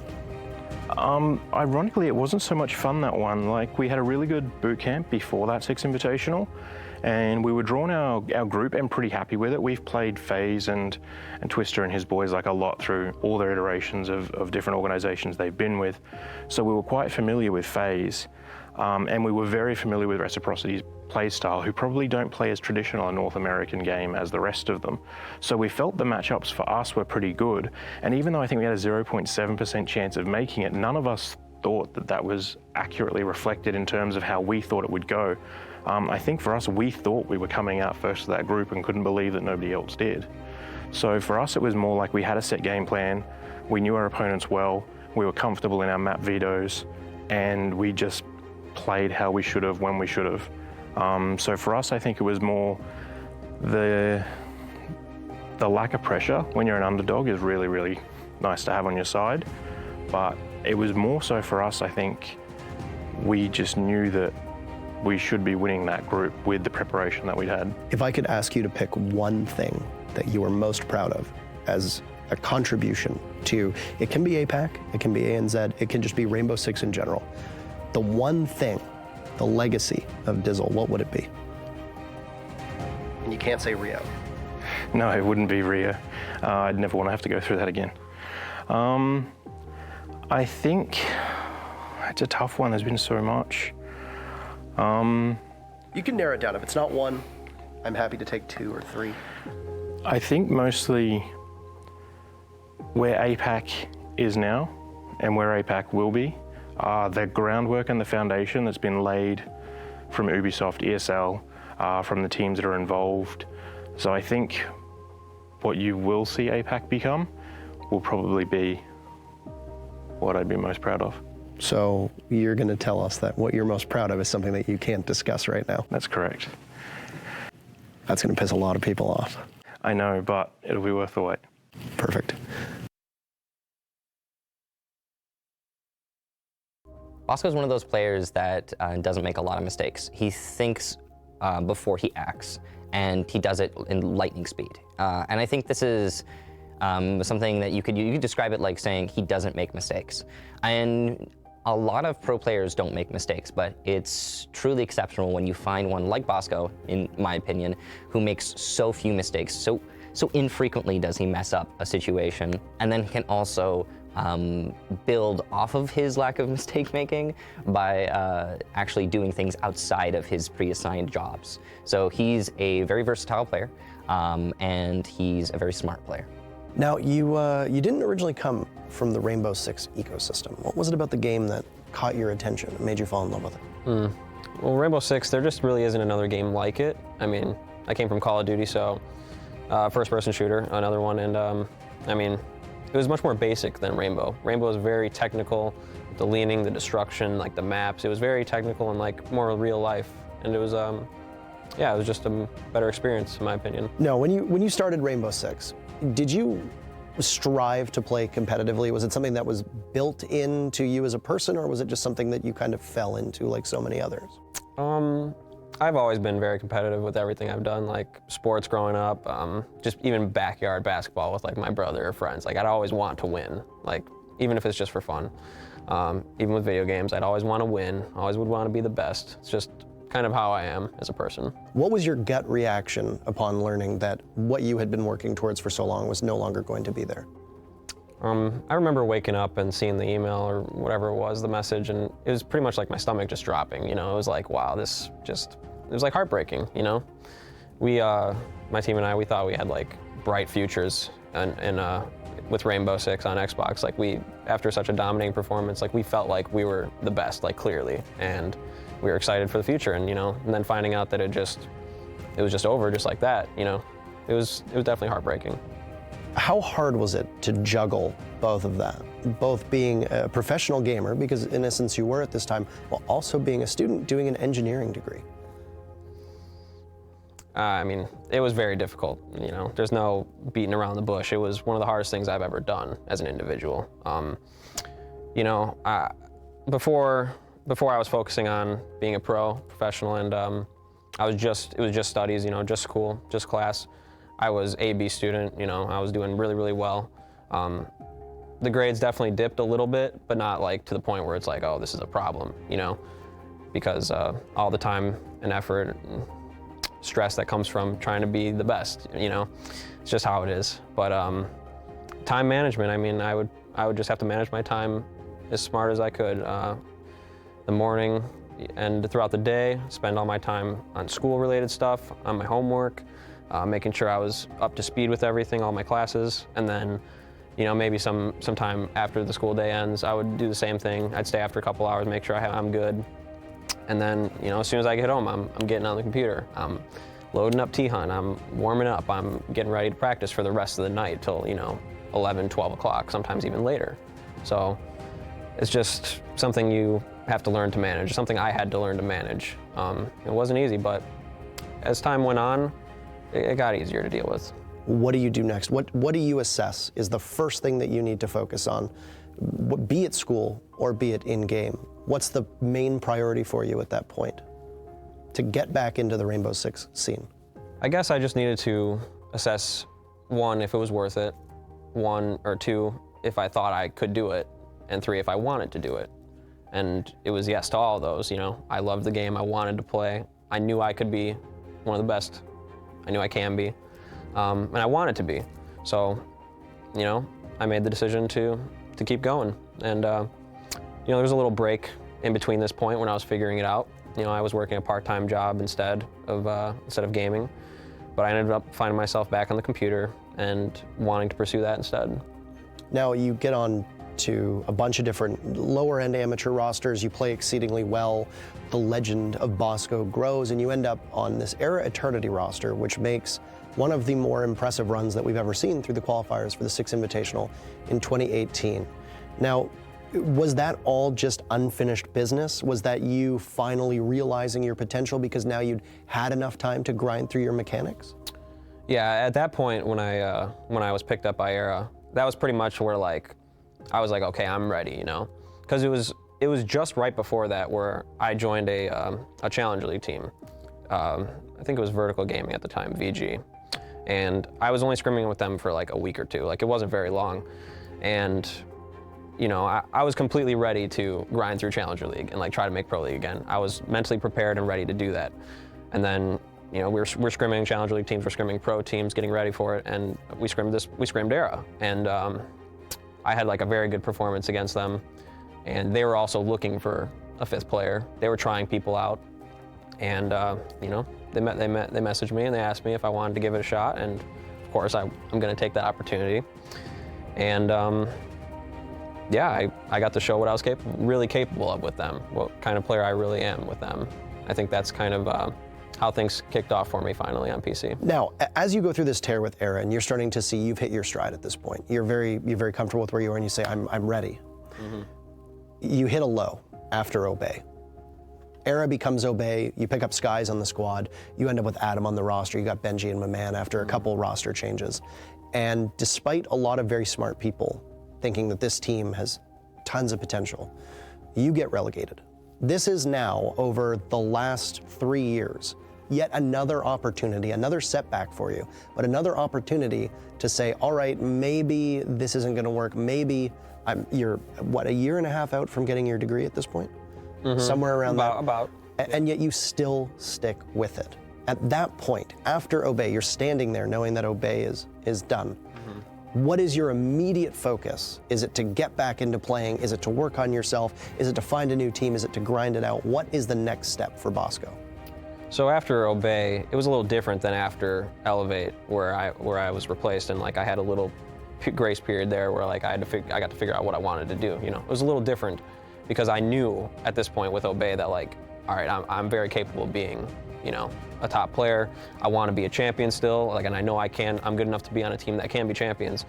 You know, I believed that, and so I didn't hesitate to like look for other options at this point. You know, it goes back to that unfinished business thing. Like, unfinished business for me is becoming a champion again, you know? Like, I became a champion on Xbox, and I want that again on PC. And, you know, we had a good showing at Paris. Like, not a lot of people thought we were gonna do well there. Like, nobody predicted us to make it out of our group in Paris at the major. And then losing, I mean, we barely lost to Rogue. Both maps we lost in overtime. The first map we lost because I traded with the last player. You know, if that doesn't happen, if that trade doesn't happen, we win that map, it goes to a third map, who knows what happens, you know? I just kept getting closer and closer, you know? That's what it felt like, and I'm a person that likes to see things through, and I don't know, I'm just gonna keep going until I can make it happen. And now you're on Space Station, and a lot of the glitz and glamour of your roles on Obey and Era at the time, where you were oftentimes the star of the show, do you feel like now, on Space Station, when you've got young players like Rampy and Folds who are making their mark on that team, you said that it was unfinished business for yourself, but you also just mentioned that you wanted to be a champion. Yeah. Do you think that's now changed? Do you think that your focus is no longer on yourself because you're content with where you are, and now your focus is on cultivating younger talent and being more of a mentor to some of these guys, especially with Canadian on the team, another veteran of the scene? Mm-hmm. I think that's just me developing as an individual and as a player, like a seasoned player, an experienced player. You know, I'm never really content with where I am. I always want to try to be better, I want to be the best, and like, I know I'm not there yet, you know? And I want to do whatever I can to get there. And so I've been playing the game for now 4 years. This is my 4th Invitational. At some point, it's not just gameplay that you can work on. Like, it's leadership skills. That's another thing I've been trying to work on. And I've been able to apply that more with this roster, with Space Station, than any other team, you know? Trying to be like a voice for other players, my teammates. It's something that I always thought I was capable of growing up, but I never had the voice to do it. But, you know, it's just developed. It's one of those things. And I've never really focused on being the star, you know? Like, it just kind of, I'm not gonna say like I was the star on Era, but like it just kind of happened where I was like the top fragger and I was playing really well. It just kind of happened that way. It wasn't something I expected. Obviously, I enjoyed it. But that's not really like the focus. Like, you can be the best player and you can be getting eliminated in groups, which is what happened with Era. Like, I was one of the best players on that team and we got knocked out in groups 0-2. You know, that doesn't mean anything to me that I was a good player for them. I want to win. I want to be on a winning team. And I feel like the team I'm on, it can be that team. Do you think that perspective that you have is fully or partially shaped by all of the setbacks that you experienced over the last couple of years? Oh, of course. Every single setback that I've had or experienced, every single roadblock, it it just kind of helps me, it's helped me develop and take like a next step up as an individual. And I just apply that to what I'm doing in life, with school and with this. You just graduated, congratulations. Thank you. So what's next for you? You got a career in Rainbow Six for as long as you wanted, it looks like. More schooling, a world championship. What's next for Dylan Bosco? What's next? Just keep doing what I love. I'm gonna keep doing what I love, and right now that's competing and yeah, going after that championship. And down the line, you know, who knows what happens. I might go back to some more school, further my degree, but yeah, no matter what, I'm just gonna chase after what I love.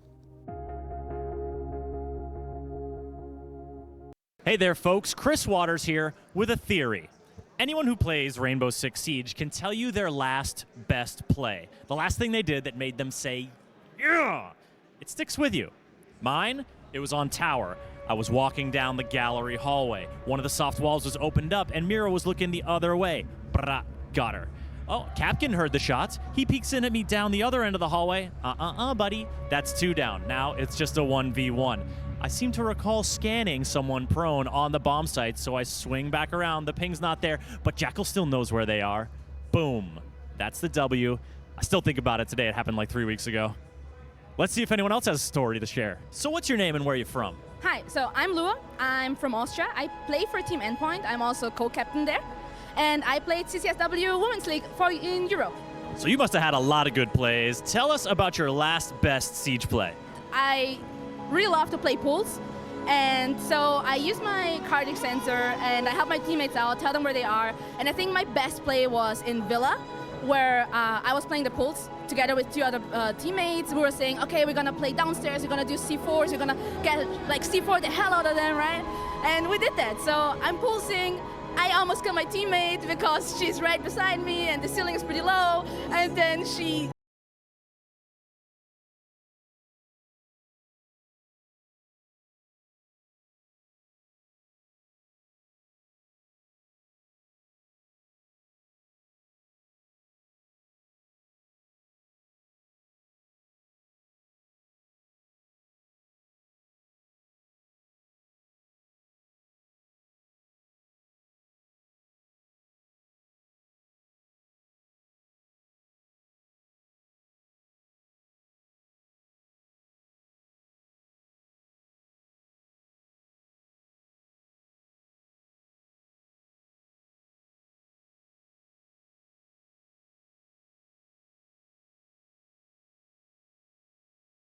Funny because it's with Clash, and Clash is like a meme operator right now. So first I pokeball somebody, which means I caught him with a grenade, with an imprint grenade, and then I turtle back shredded 2 people, which means like you put your shield on your back, wait until they like empty their money, like their ammunition, and then you basically shoot back.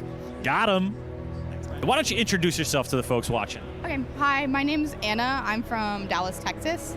Anna, tell us about your last best Siege play. Okay, so my last best Siege play was on Bank, and like I dropped through a hatch and I planted the bomb, and like while my entire team was dead, and they're like doing the typical thing where they just like fight and chat, and they're like, why did we lose this round, like blah yada yada, and it's because it was a 1-3-3, and so like I plant the bomb, and then I back out the window to watch it and like watch for watch for a defuse, and then they kind of just like file in one by one, and I just kill them. My team's like at the end like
everyone, welcome back to 6th Invitational. We are about to kick off our Year 5, Year 6, and beyond panel.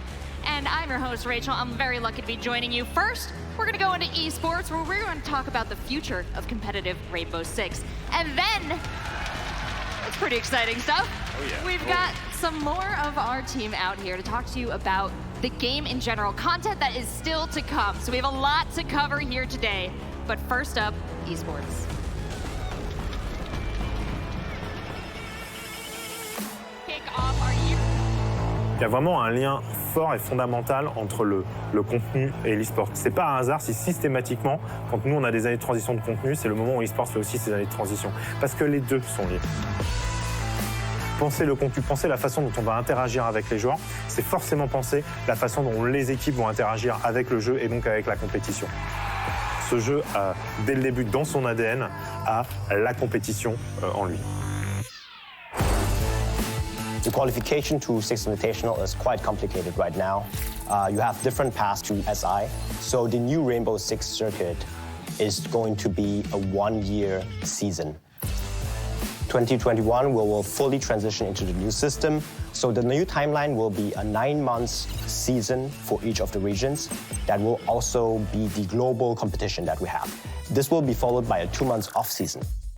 In January, once we have determined the top 16 teams going to 6th Invitational, we'll have 4 regional qualifiers. Each of these qualifiers will generate 1 more additional team per region that will have 20 teams going to SI in 2021. We want to showcase that we are rewarding consistency. We have split up the 9-month season into 3 snapshots. The top 4 teams from each region will qualify to the major. They are automatically eligible for points. The amount depends on their placement in the major, but also the next 4 teams in line in each region will be earning points. Let's take an example. Team Secret, they've made it to each major because they've been top 4 in their region respectively for each of the snapshots. But they've never done a great placement at these majors. They have earned enough points to be rewarded and to be invited to the 6th Invitational. The regions are changing individually based on their needs and wants and listening to their community. The APAC region, for example, is vastly different than the NA region. Even though the regions are becoming different from each other, the global circuit works. Chaque nouvelle weapon dans Rainbow Six, chaque nouvelle carte, chaque nouvel opérateur passe dans les mains des joueurs professionnels avant d'être dans les mains des joueurs normaux. On fait ce qu'on appelle des pro workshops où on invite des joueurs du monde entier pour arriver vraiment à rendre le jeu intéressant, super compétitif, super riche, et ils peuvent vraiment nous aider à améliorer ça. Phase 3 is building off of the pilot program set in stone for us. We're increasing a lot of the revenue sharing with the organizations, including more organizations, and in general, creating a more robust system for these businesses to thrive in Rainbow Six. We have 3 distinct levels of support in our revenue sharing program. This lets us support not only the giant organizations who have a worldwide footprint, but also the smaller organizations endemic to Rainbow Six Siege. In addition to that, we also have a ranking system that allows organizations to move between these 3 tiers of support as they grow with our ecosystem. In addition to all the other changes we're making to the revenue sharing program, the last and probably most important one is that it's going to be extended over the course of 4 years so that everyone involved has an idea of what's to come when it comes to their financial future in Siege. Aujourd'hui sur Siege, je pense qu'on est en train vraiment de prendre toutes les bonnes décisions et je sais que ça va ne faire que grandir et que c'est une question de temps et d'années avant qu'il s'impose comme le plus grand e-sport sur la planète. We're extremely excited about the future of Rainbow Six Esports. We're cleaning up the timeline, we're making it easier to understand, but at the same time we're bringing more depth to the system, we're increasing the number of teams at the 6th Invitational, and of course this whole system is scalable for the future to come.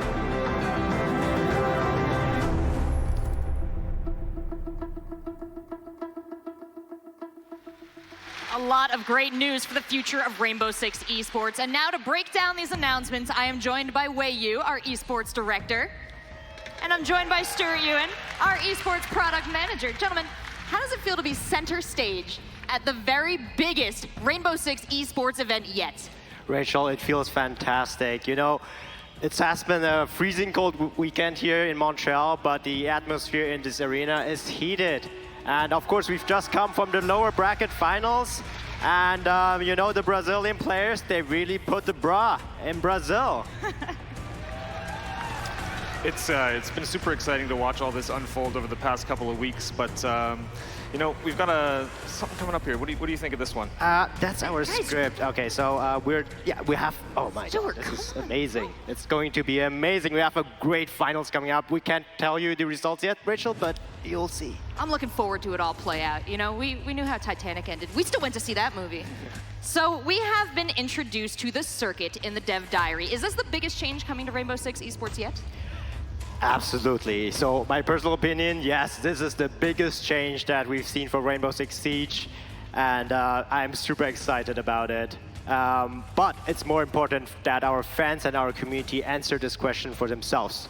So let's talk about the facts. Rainbow Six Siege and Rainbow Six Siege Esports have been growing and evolving for the past 4 years. It's an ongoing process that has never stopped. But we have reached a size and a level of maturity for our program where we wanted and needed to go back to the drawing board to see what makes the most sense. Well, all this growth seems to be well planned for. We got a quick look at the timeline in the video, but can you give us some more insights into that? All right, yeah, as you've seen in the video, we're moving to a 9-month season with a 2 months off season. This is based on the feedback that we have been receiving from players and organizations across the entire world. They need that 2 months off period to prepare, practice, and rejuvenate for the World Championship. And it helps us, of course, to create a narrative that starts at the end of the Sixth Invitational and leads us to the next one. This is becoming our journey to the World Championship. All right, well, that is how 2021 is going to go. It sounds like it's going to be exciting. But folks, we still have a whole year to get through. It's 2020. How's the rest of this year going to play out? So 2020 is going to be a transition year. Right now, we're in the middle of the Pro League Season 11. And of course, we will conclude this season with the beloved Pro League Finals. And there's no better place to go than Sao Paulo in Brazil. Woo! It sounds like the Brazilian fans have certainly earned an event after this. Yeah, absolutely. And after that, we're kicking off the new 2020 model. It's going to be a bit shorter than the full 2021 year, but we're taking 2 majors into the ecosystem now. First major in August, that's going to be in North America, and then the second major of the year over the pond in Europe. Ooh, and then 2021 introduces the first full year circuit, right? Yeah, absolutely. 4 majors to come. That is correct. So 2021, our first year in the new system, we have already planned ahead. The first major in May, we'll be going back to Europe. The second major in August, we're going to North America once again. And last but not least, for the third major in November, we're heading back to APAC. Very exciting news. So how do teams, after this 9-month season, make it to the Sixth Invitational? Yes, so we have built the point system, right? So that everything, the entire competition throughout the year is based on that. And we want to guarantee that the top 16 teams in the world are actually getting invited to the Sixth Invitational. Well, can you walk me through some scenarios how they might do that? Sure. So the first thing to keep in mind is that we made this system with the idea that winning 1 major is not quite enough to get you to Sixth Invitational the following year. You want to walk us through this? Sure. So we see we see a team at the start of the year, they make it to 1 major, they win it all, but then they just don't show up for the rest of the year. They lose their footing, maybe some roster changes, some drama, but because they only made that 1 major win, they don't have enough points to make it to SI. I see, but maybe a more consistent team. Yeah. So in the second example, it's actually the same one that we've showed in the video. Team Secret earns 275 points in the first stage. They earn again 275 points in the second stage, and they consistently perform, so they earn another 275 points in their third stage. And at the end of the year, we look at the global point standing, and we see, yes, based on the 825 points, they are in the top 16. All right, so any other scenarios we want to cover there? Yeah, one last one here. Let's say we've got a new team that's come into our ecosystem recently. They're struggling to find their footing, but they've qualified to a couple of majors before the end of the season. But at this last major, they have a breakout performance. They finally get it all together. They win the whole thing. Because of that sort of presence, but not necessarily winning, they've earned enough points to make it to Sixth Invitational after that last major win. Wow, so being consistent, staying in Staying in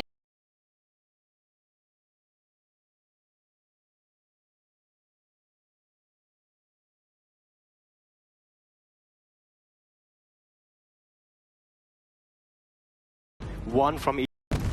We came to Enoch as our last chance. But what we found didn't save humanity. It consumed it.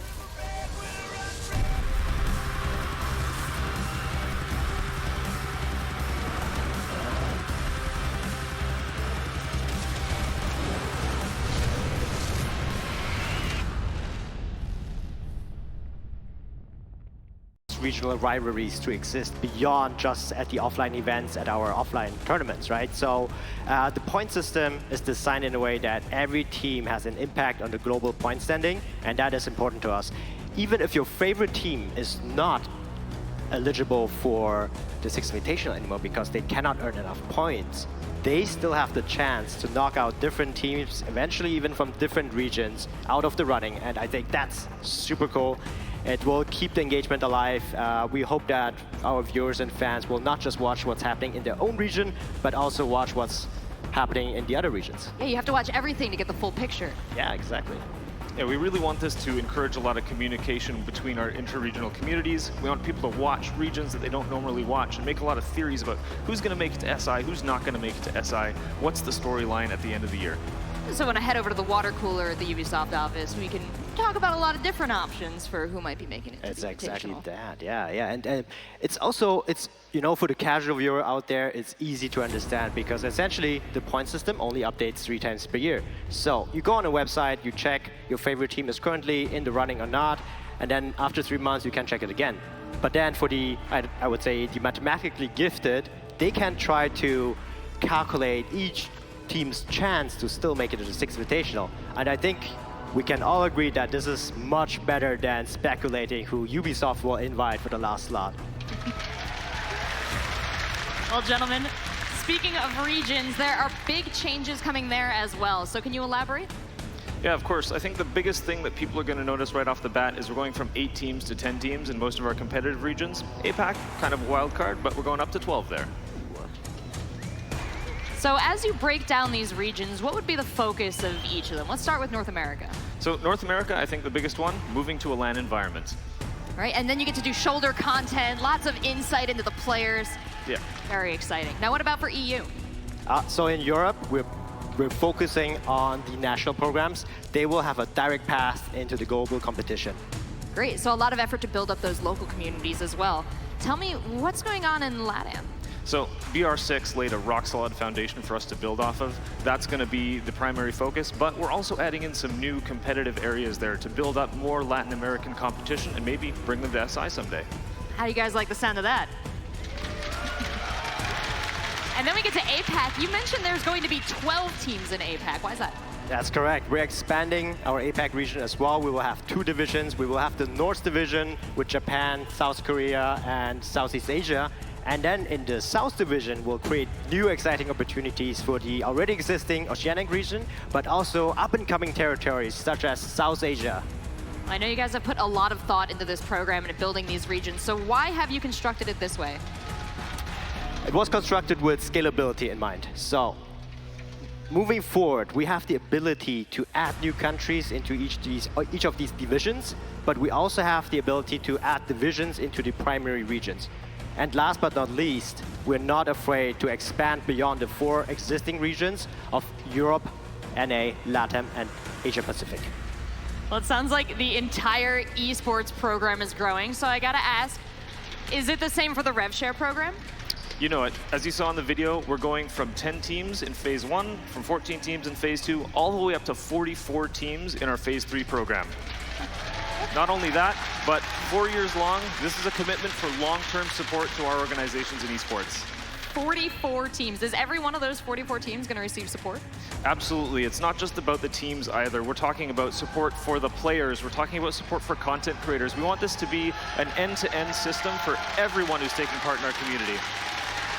Are there any ways that players are going to be affected by these changes? Yeah, we're guaranteeing minimum support through the team microtransactions. That players will be receiving direct support from all of you guys out there who are buying their skins. Content creators attached to teams are going to be receiving the same support, and how these organizations earns is dependent on how they treat their players in our ecosystem. Keep this scene healthy. You said a lot of stuff after the word skins, but I kind of focused in. Tell me what's coming in the skin department. All about the skins with you, Rachel, huh? I like All it right. fresh. All right, I'll give you a hint of what's to come. In the past, we've randomly assigned operators to organizations. This time, we're kind of flipping the script. Organizations are going to have a choice. They're going to have a lot more, I would say, on-brand cosmetics coming their way. So you'll see a lot of stuff that fits the brands that you know and love in our scene. That is fantastic to hear. You guys have been working so hard. Wei, how do you feel about the RevShare program? You know, Rachel, I'm with you. I'm after those skins. But no, I'm super proud of what Stuart and the team have designed here. We've tested our revenue share program with phase 1 and phase 2, and we're super confident that this is scalable and sustainable long term. And now, with a 4-year plan in place, we know that this is built to last as much as we are here to stay. And our active vision for Rainbow Six Esports is to have an open ecosystem moving forward. Big commitment, well planned, so exciting. Gentlemen, do you have anything you want to add? I think I just want to say thank you to everyone's here. We have over 25 countries represented through community members, teams, competitors. Everyone in this arena, thank you so much for coming out and appreciating Rainbow Six Siege with all of us here.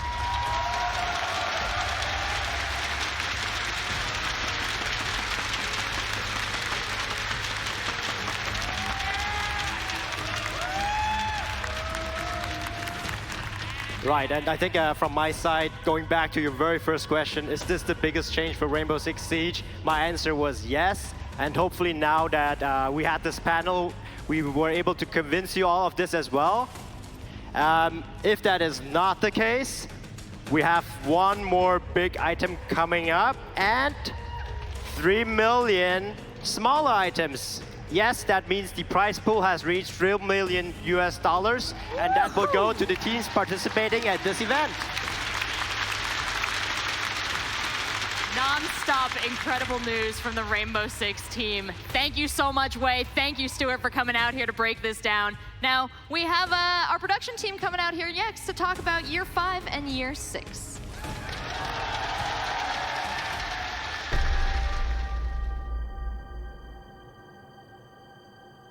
Ça fait maintenant 4 ans que ce jeu est live. Il y a énormément de changements qu'on veut apporter. Cette planification dont on parle à 2 ans, c'est une planification qu'on a faite avec l'ancienne core team. L'idée, ça va être vraiment d'explorer des nouveaux champs de gameplay, de retravailler des pans entiers du jeu qu'on avait laissé un petit peu tel quel depuis le ship du jeu. On s'inscrit vraiment dans l'objectif de parachever la vision originale de ce jeu.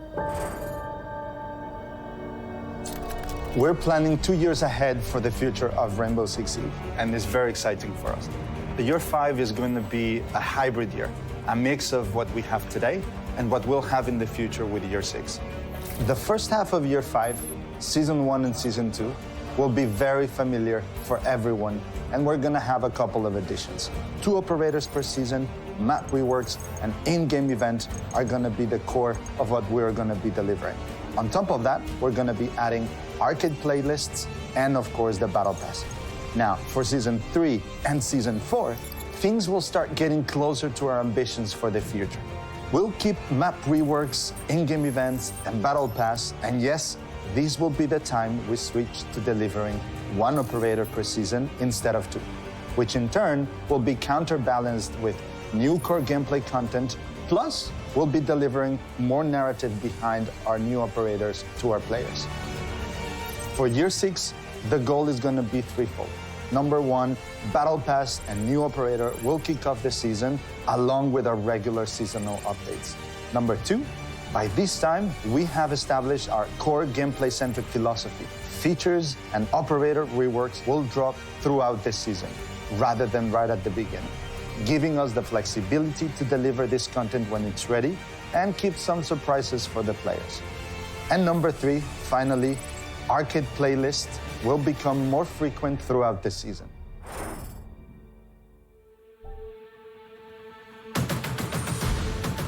The reason that we're trying to move towards a core gameplay centric is that we're in a very different context than we were about 4 years ago when we released. In that context, we had only 20 operators. Today, we have more than 50 operators, and so we feel like each of the new operators that we're adding to the game has a bit less impact than it did before. We're still targeting 100 operators, and we still want a lot more operators in the game. But we feel like we need to readjust a bit where we're putting our priorities and invest a bit more time and energy in things that have an impact on each of the rounds that you're playing while playing the game. We have a few first examples. We want to give you more communication tools, and by doing that, we're also trying to give you more ways to have an impact as an attacker during the preparation phase by spotting things in advance and sharing that information with your teammates. So other gameplay changes that you can expect and will affect everyone's gameplay are generic gadgets. So our standard gadgets that all operators can equip, or at least several of them. You can expect more of them during the next year. We're already working on several prototypes, but there's a lot more to come for sure. Coming forward, what we're going to do is to define tweaks as the little changes on operators, things that might have some code changes but are going to remain relatively small in scope. And what we will call rework will be big changes that completely changes the way and redefines the way that you play an operator. In year 5, you can expect a complete overhaul and rework of Tachanka.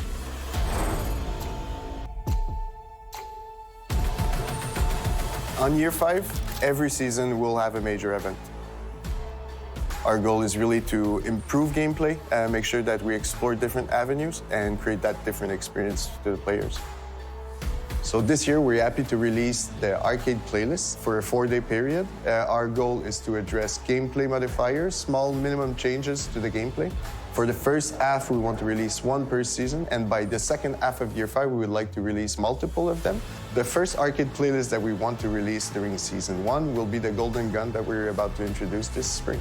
Everybody's equipped with 1 pistol, 1 bullet in the magazine, and you need to reload every time you shoot. It's small, it's not big, but it will change the pace during the week. Pendant l'année 4, on a mis le pick and ban qui permettait d'avoir du contrôle sur quels héros vont être lors de la partie que les joueurs vont jouer. Et dans l'année 5, on va vouloir mettre le map veto qui va pouvoir donner du contrôle sur la map que vous allez jouer juste avant le début du match. Donc en année 6, on est en train de travailler sur un nouveau mode de jeu qui va mettre en avant les joueurs qui jouent en équipe, dans laquelle ils affronteront d'autres équipes pour savoir qui sont les meilleurs.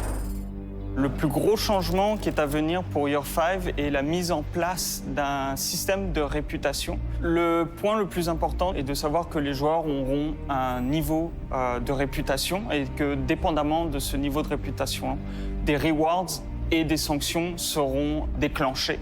Le joueur sera toujours en contrôle de sa réputation et sera toujours au courant de qu'est-ce qui se passe via des notifications récurrentes. We are investing in those core gameplay experiences and using all that power to really bring more experiences to everyone who jumps and plays Rainbow Six Siege. And also it means that we're able to plan in advance for much deeper changes, things that require a lot more testing, a lot more preparation, things that are more complex.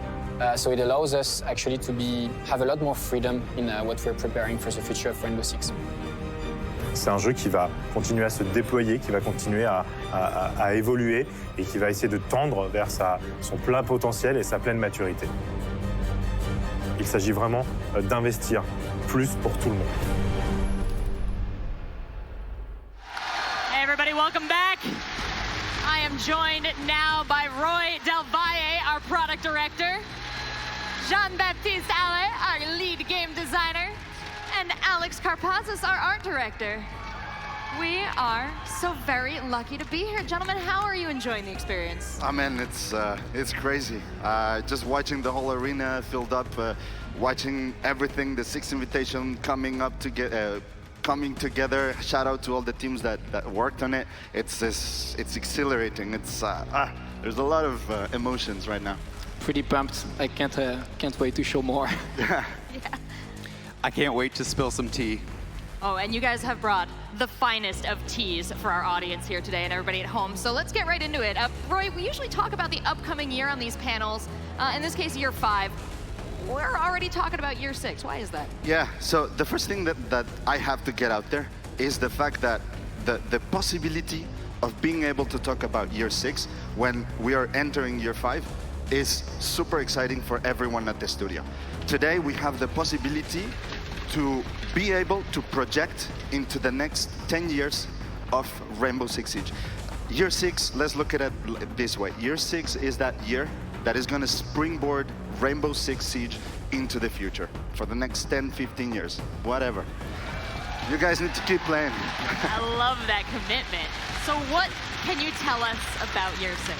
Yeah, so year 6, year 6 is a must to understand all of the changes that are happening in year 5.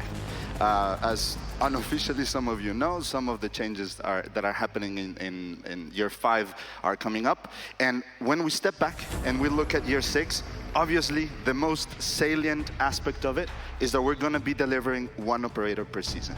Now, I saw your faces, and this was a difficult choice for us as well.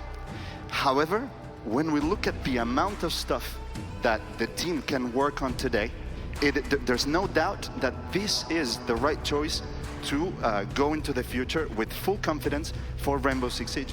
Now, this is allowing us to do a lot of things, right? It's allowing us to have a core gameplay focused philosophy, dive deeper into those aspects. It's allowing us to polish a little bit more our operators and the operators that we're going to be bringing into the roster of 50+ operators that we have today. And also, and here's a little bit of yes. This is good. And this is a little bit of a soft announcement, but it's also allowing us to work for next gen. So we are on next gen in the coming years. Absolutely. Again, it's really great. It's really investing into the future of Rainbow Six Siege. And this is the right time to do it. So we're very happy. Long live Rainbow. Absolutely. JB, Roy is bringing up the importance of core gameplay focus. So what does that mean to you? So I'll try to take a few examples, and to bounce back on what Roy said, it's really good to talk about this because thanks to the fact that we're bringing a bit less operator per year, we can be very ambitious about the other aspects of the gameplay, which are very important for us. There are 3 main things that we want to be looking at in the 2 next years, and the first one is the preparation phase and the support phase. I will take a few examples of questions that we're asking ourselves right now. And the first one is, for instance, how comes that as an attacker, the most meaningful thing that you can often do during the preparation phase is to just drive your drone back to your spawn point and then get it back in inventory. That doesn't feel like a super useful thing to do with your 45 seconds. And so right now we're prototyping things that could change a lot what's happening during this phase. Another example is for the support phase, which is how often, as Siege players, how often do you alt-tab? Seriously, let's be honest here. How often do you alt-tab after you're dead? That happens a lot. I do it. But the thing is, we could give you very good reasons not to do that. We could give you much higher stakes in what's happening there and much better tools to have an impact on the round. So these are the kind of things that we're looking at right now. They're very ambitious and have a lot of ramifications in different aspects of the game, in game balancing and all. But the fact that we can plan 2 years in advance like that is allowing us to be that ambitious. And I'm super happy about it because it means we have a real chance of bringing Siege gameplay to the next level. Well, it seems like the way that you're hoping to achieve this is by giving players more options. Yes, absolutely. That's another big pillar that we have for these next 2 years. As a tactical game, Siege is all about meaningful choices. But some of the things that we've gotten used to are not that meaningful when we look at them like that.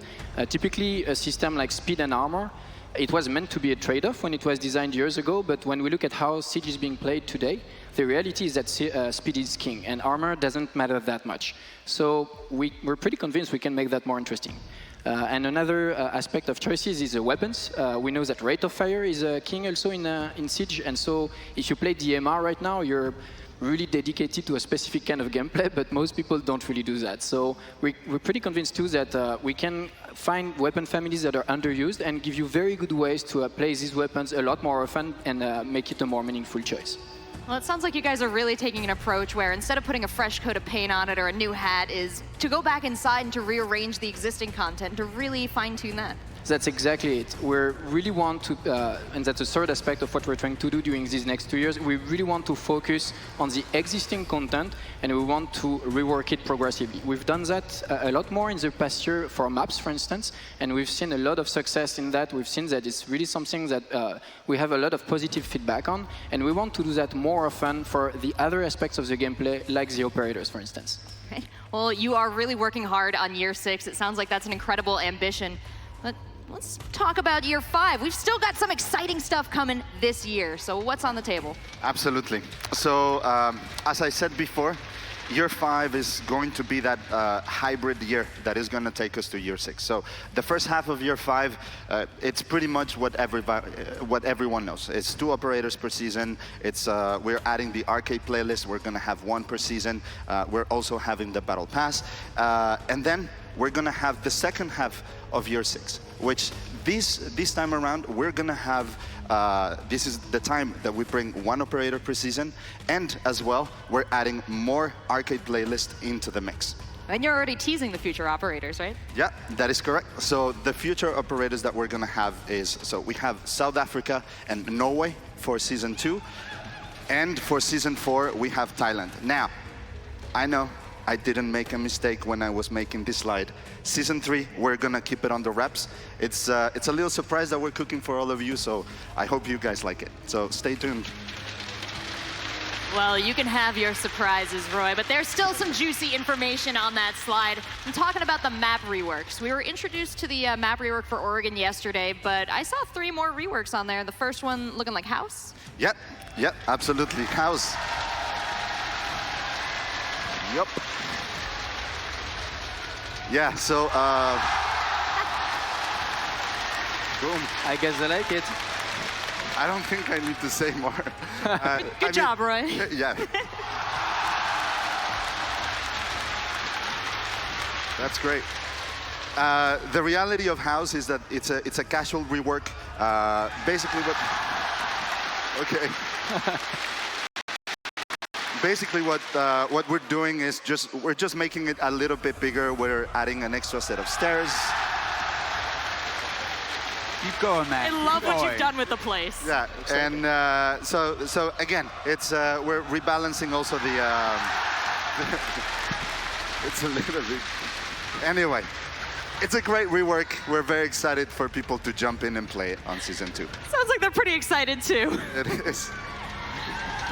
Yeah, I'm glad to hear it, folks. Well, if you like that, we have so much more information. You guys are gonna love this. Yeah. After House, I saw Skyscraper on the list. Yeah, Skyscraper. So we don't have a video for it. But what I can say, however, what I can say is that we're gonna tackle that choke point that is drum room. So we're gonna fix that, and we're also gonna be tackling balconies. We're gonna force a little bit more the entrance into the building. Fantastic. Now, how about Chalet? So the last one is Chalet.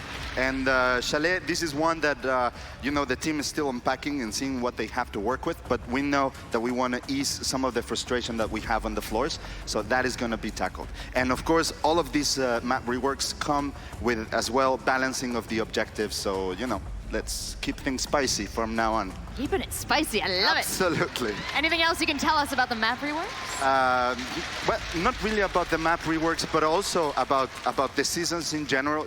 Health updates, behavior, all of that is still gonna come every season, as always. All right, well, thank you so much, Roy, for those insights. Very exciting information. JB, you're up once again. We're back to you. We've just been explaining ambitions for year 6, but we also have some core gameplay stuff coming in year 5. Exactly. We already have a few first examples that we can show up. And the first one I want to talk about is what we call the Ping 2.0 system. So it's an improvement on the existing ping systems that you're used to and that you've been playing with. The difference here is that you can share the positioning and the nature of gadgets that have been deployed in the environment, either by your teammates or by the enemies. So it's a really easy way to share information with your friends. Even if you don't have a mic, it's like really useful. yeah, not everybody can use a microphone, not everybody wants to. Now there's no excuse to not be working as a team, sharing that information. Absolutely, and it ties back in what we were talking about before, which is trying to add stakes in the preparation phase and the support phase, this one being for both, actually. It's a very, very useful way as an attacker to like use your time with your drone, because if you spot some traps that have been deployed, for instance, by Frost or Capcan, like we saw in here, this is an information that can remain potentially longer, and so it's really useful for your teammates to just get that info. You don't need to make that perfect call and describe exactly where it is. The game is just going to help you do that. Well, this is already a pretty beefy tool, but where do you see Ping 2.0 going? So this one is really a first iteration. We've already seen tons of ideas being shared on social media or other games that have tried similar things. We already have other plans in mind. We just want to put it in players' hands as fast as possible, so that will be during the first half of year 5. And so expect it on TS pretty soon. And we will base the next iterations just based on your feedbacks. Fantastic. Players, you can get their hands on that soon. And we also have new secondary gadgets coming into the game for the first time in a while. What can we expect? So indeed, I'm very, very happy that we can bring some new gadgets to the mix, because in general it's really, really fun. It's always something that impacts more than just one operator, so it's always a positive one. And also we're bringing a really important one this time, because we're adding a secondary gadget for attackers that is going to do some hard breaching. Tell me more. So don't be afraid. It's always going to be a weaker version than Thermite, Hibana, or Maverick, because we want them to remain the king of that domain of the game. But we feel like by adding some hard breaching to the mix in the secondary gadgets, we're going to free up a bit the composition in attacks and allow for more diverse compositions in teams. For instance, if you're attacking a bomb site where you know that your strat only relies on opening one specific hatch, you're going to have the possibility to just not be forced to pick Hibana or Thermite or Maverick. It's a lot more flexibility for attackers there. What have you got for defenders? So defenders also are getting something. They're getting a proximity alarm that I think has already been talked about many times. It's coming. Basically, think about the metal detector in bank or a border, but this time defenders have them in their pocket and they can just throw it anywhere, and it's going to be a great flank watcher. Wonderful. And JB, there's another thing we haven't quite touched on yet. Now, this is going to be a big one for competitive players, for casual players, for content creators. What's coming? Indeed, this is a huge, huge thing. I'm talking about match replay.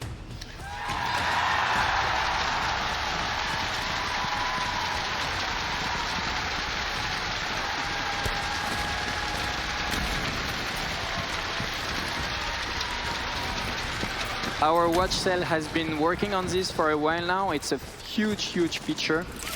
We're only in pre-alpha state so far, but it already has a lot of the core functions that we want in this feature. You're going to be able to record your matches, get back into them, watch it from any point of view, from any player, or even from the top views that you're used to see when you watch Pro League. And we believe that this has a huge, huge potential to bring Siege also to the next level, because, like you said, it can be used to create YouTube videos, it can be used to reanalyze your strats when you're playing as a pro player, or just as a ranked squad. Like, we absolutely believe in this feature, and you're going to be able to play a first pre-alpha version in the test server during the first half of year 5 too. Wow, so this is coming so soon, and this is such a big tool. Anything else you want to tell us about it? I'm incredibly excited about it, and I really can't wait for you to put your hands on it, because here again, it's something we're going to build with you guys. We will need your presence on TS a lot for this one. Fantastic. And JB, I know we're going through this pretty quickly here, but now we're on the topic of reworks. So, yeah, this is going to be a room, tough I guess. You know, JB, you guys said you were never going to do this. We did say that, huh? Yeah, but it looks like you gone and done it. Yeah, we had to. He's too cute. We need our icon to be a playable operator, and added to that, we knew that it was actually costing a lot in terms of debugging, which is a bit paradoxical for someone who's never played. So we decided to get back on the drawing board, and we're reworking Tashanka.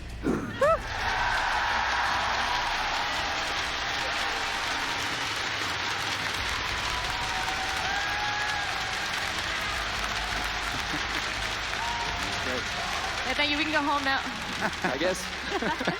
So what are you guys doing to Tashenka?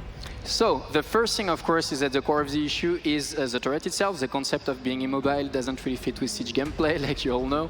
So we've taken the weapon out of the turret, and as a first step, made it a primary weapon, meaning that you can just run around.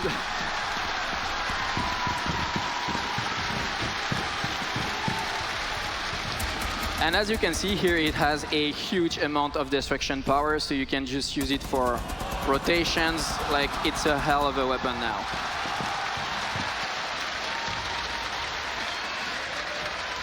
And then he's also getting a gadget? Yeah, he's also getting an ability, which is an incendiary grenade launcher. Whew.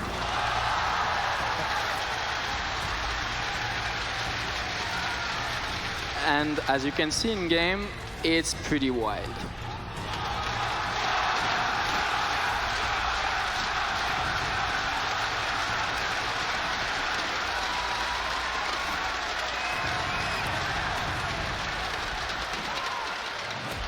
So the whole concept here is that it's an area denial tool. It's something that you can pretty much spam projectiles with. It makes these little patches of fire on the ground, so you can use them just to slow down attackers' progression, deny a plant spot. So it's a sort of alternative to smoke, if you will. He looks very exciting, and based on the reaction of the crowd, I know you guys can't wait to get your hands on the new Tachanka. But JV, you guys have gone and opened the floodgates now. You've changed Tachanka, so does that mean other reworks are on the table as well? Yes, very much so. We really want to bring more reworks to the most problematic operators of Siege. I can't really get too specific right now, but we have other plans for year 6. And if you look regularly at the charts that we release that shows the most frustrating operators or the ones that are the least played, you can have a pretty good idea of who is next on our watch list. JB, thank you so much. This has been very exciting. So much great info. Anything else you want to add? Just super happy to be here. Fantastic. That's pretty much it. We all are. And I'm very excited now to bring in Alex to the conversation. We've been talking a little bit about stuff to come in the game. And one of the biggest things is events. In year 4, events have been huge. Yes, we know we got a large reception for all of the events in year 4. So we want to double down on events in year 5.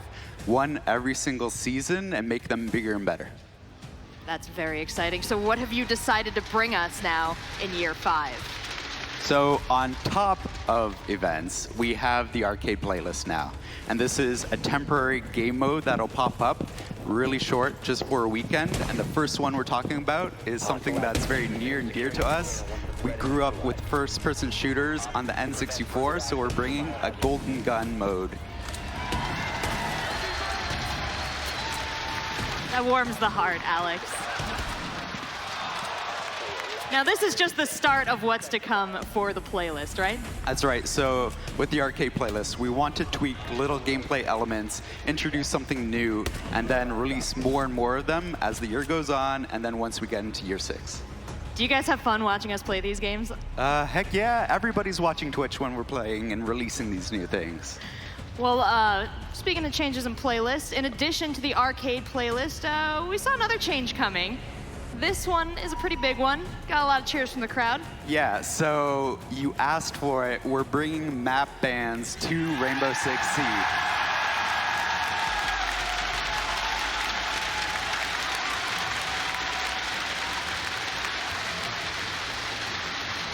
Why don't you tell us how these map bans are going to work? So whenever you start up a ranked playlist or an unranked playlist, you jump in and you have 3 maps to choose from the pool. Both teams will vote on which ones they want banned. The remaining one will be the one you play. Fantastic. Couldn't be simpler. Now, every day the Rainbow Six online experience gets a little more competitive. You guys are taking it even a step further. Right, so with map ban that's coming year 5, in year 6, we're already laying the groundwork for something that we're calling the Rainbow Six Cup. This is taking the experience of the SI here and trying to package it up for everyone at home so you can play with 4 friends in a series of battles to find who's the best. You're going to have a lot more pros on your hand come next year Invitational. Yeah. Alex, anything else you'd like to touch on? I just want to address one thing that was brought up in the dev diary. As devs, as players ourselves, we have zero tolerance for toxicity, harassment, cheaters, and we're going to keep it up. So the player behavior cell is working on the biggest feature yet, which is the reputation system. Next time we talk about it, you'll actually see something. We're taking it very seriously. And it goes with all the other features that we're bringing in year 5, year 6, all this core gameplay. We're excited to deliver more to all of you over and over again. Make Siege a better game. You guys are all working so hard on that, and you have a wonderful community supporting you, giving you feedback. So thank you so much, Alex. Thank you, Roy. Thank you, JB, for coming on out here, for breaking it down for us, and for bringing us all this exciting news. Now, before we head to the culmination of the program CGI, we have one more surprise. We paired up with Crystal Dynamics to bring you a very special skin for Ash.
When I grew up, there was a lack of these really strong female characters represented from the media.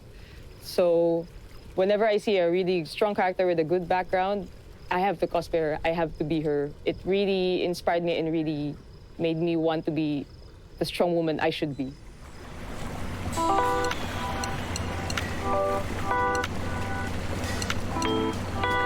I'm Melise Cordero.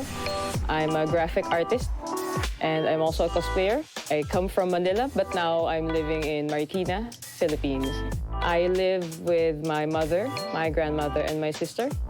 We're a small family, but we're a happy one.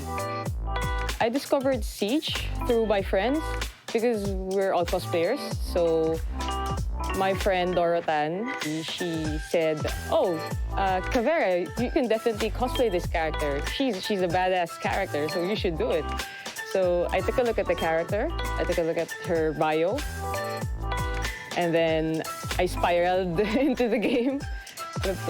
Began playing every day, and then eventually we cosplayed.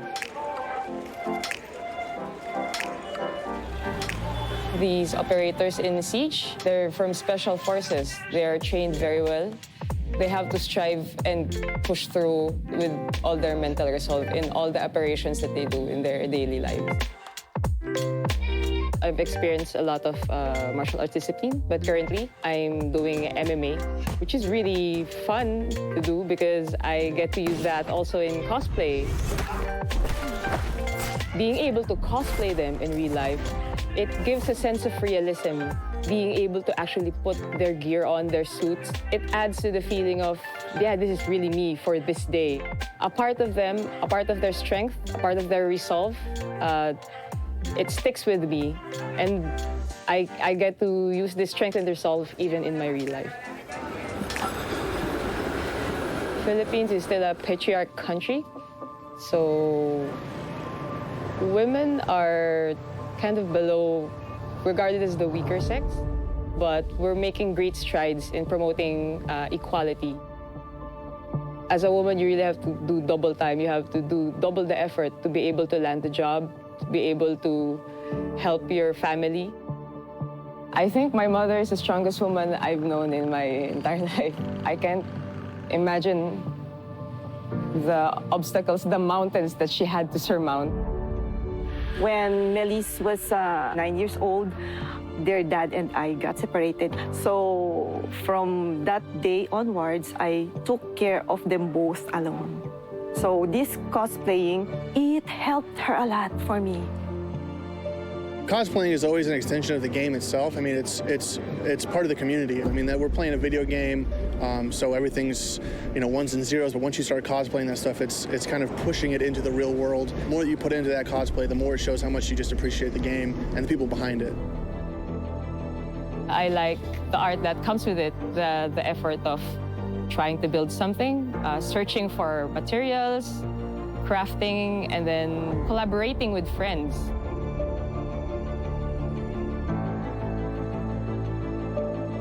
They just create all of these stories for all the characters and how far they go into really being that character. And I think it's impressive.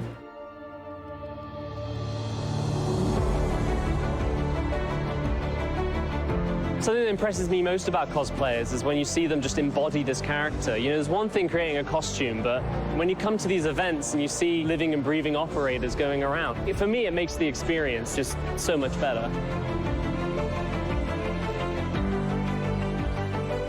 Cosplaying is an escape for me from the usual, from the daily drones of work and life. I could be someone that I usually am not. I can be a soldier. I can be a magician. I can be a warrior.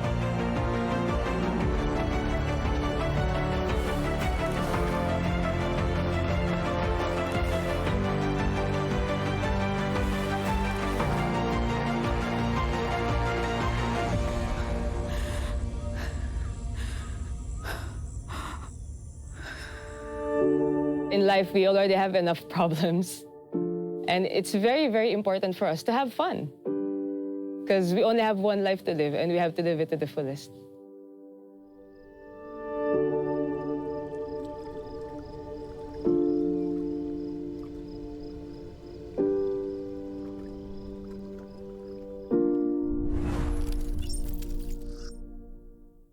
Hey there, folks. Chris Waters here at the 6 Invitational, where fans are getting a chance to play Operation Void Edge early. The new defender Oryx, the new attacker Yana, the Oregon map rework, and all the gameplay changes. Let's see what they think. What do you think of Yana?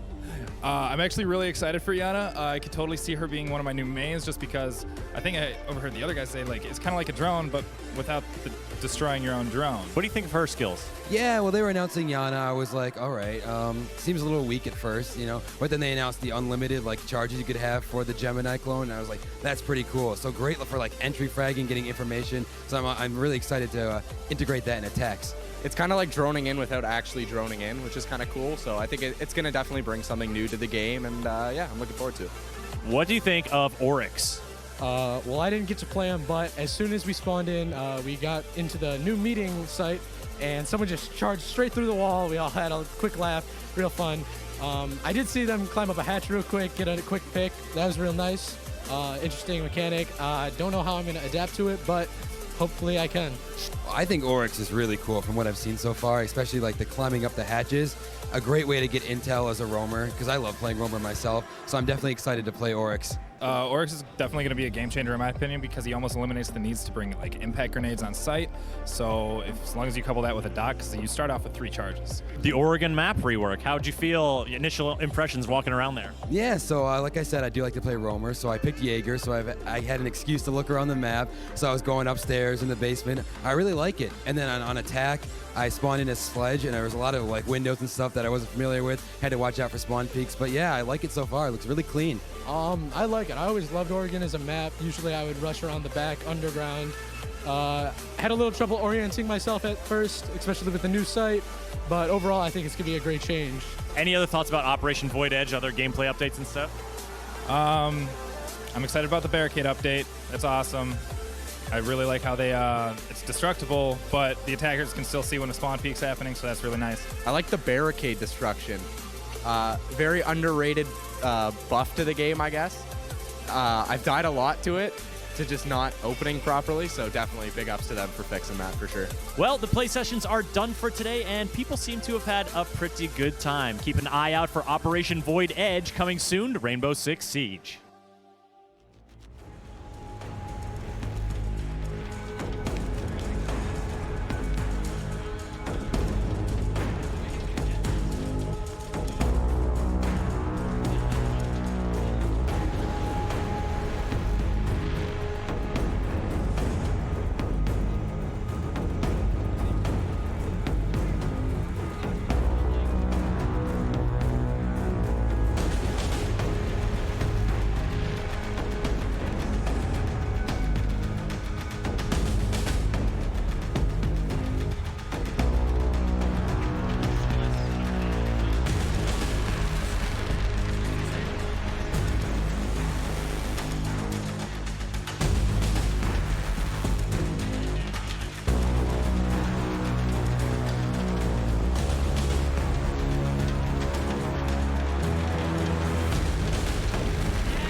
For the first time ever, the Rainbow Tournament of Champions was held in Greece. The most elite operators from around the world came together to test themselves and push each other past their limits. Surrounded by supporters, peers, and rivals alike, they came to fight. They came to win. And after rounds of grueling competition, only 2 teams remained, culminating in a thrilling finale absolutely no one could have predicted.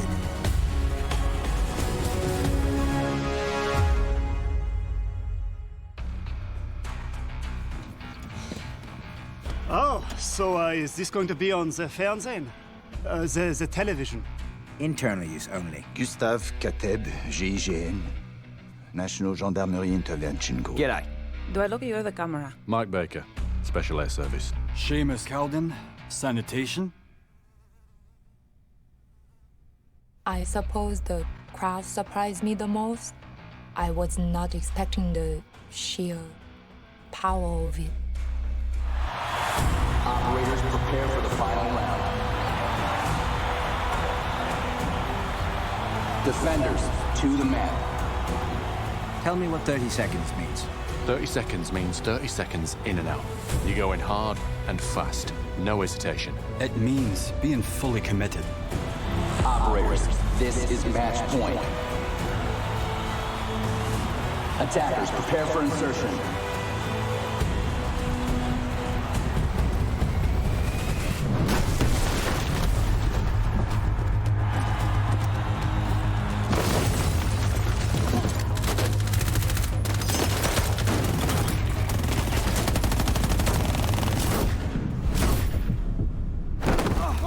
Obviously, the key is to work together. We are a team, and we have to work as a team, just as we do in the field.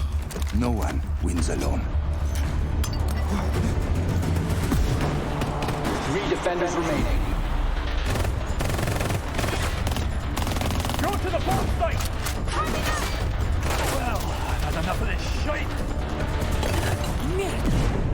I should have seen it coming. I mean, I should have seen it coming. 2 defenders remaining.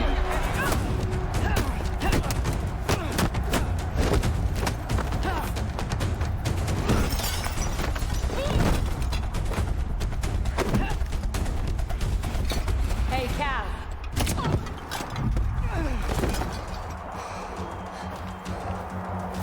Mike? Grace?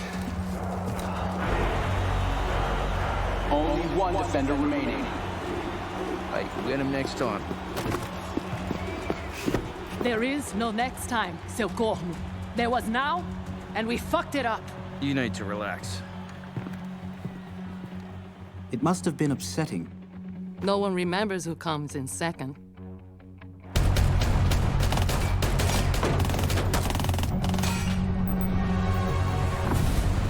3 attackers remaining. Going for the bomb site. Copy that. Watch your 6. Pulse is on a tear, and it's good. Mike? 2 attackers remaining.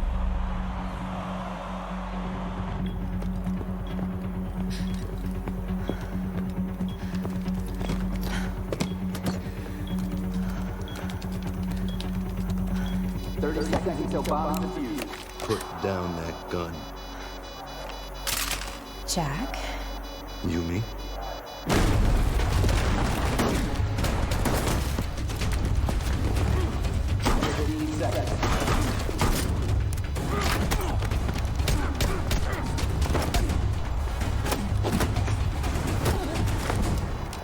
Sorry, babe. Attackers win.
wish you could do it over.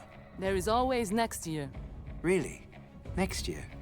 Absolutely. I will be here.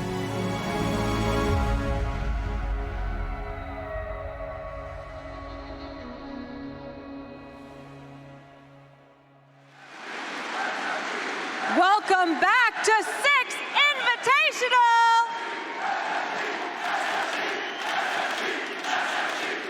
Are you ready to watch your final match? We talked about excellence, and excellence is about to be what we will behold. 2 of the best teams in the world will now face off for our entertainment and the chance to be etched in history. Are you ready to welcome them?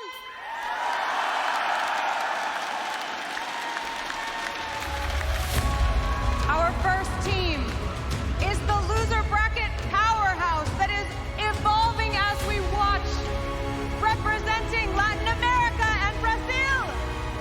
Please welcome Ninjas in Pajamas!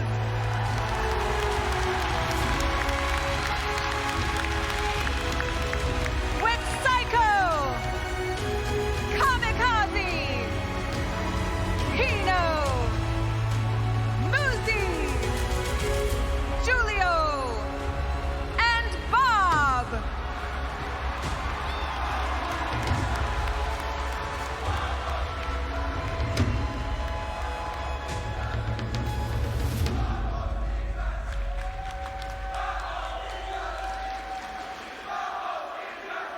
Now, please welcome your second team. With a dominating performance so far in playoffs, many of you would say they deserve this win.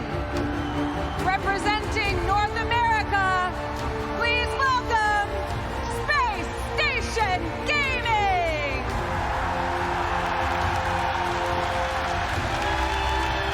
With Canadians, Rampy, Foltz, Bosco, Thinking Nade, and Lycan.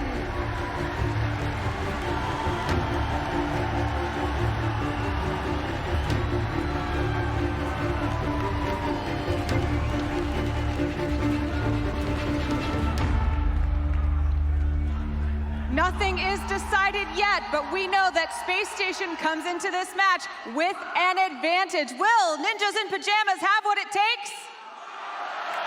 Will SSG overcome them?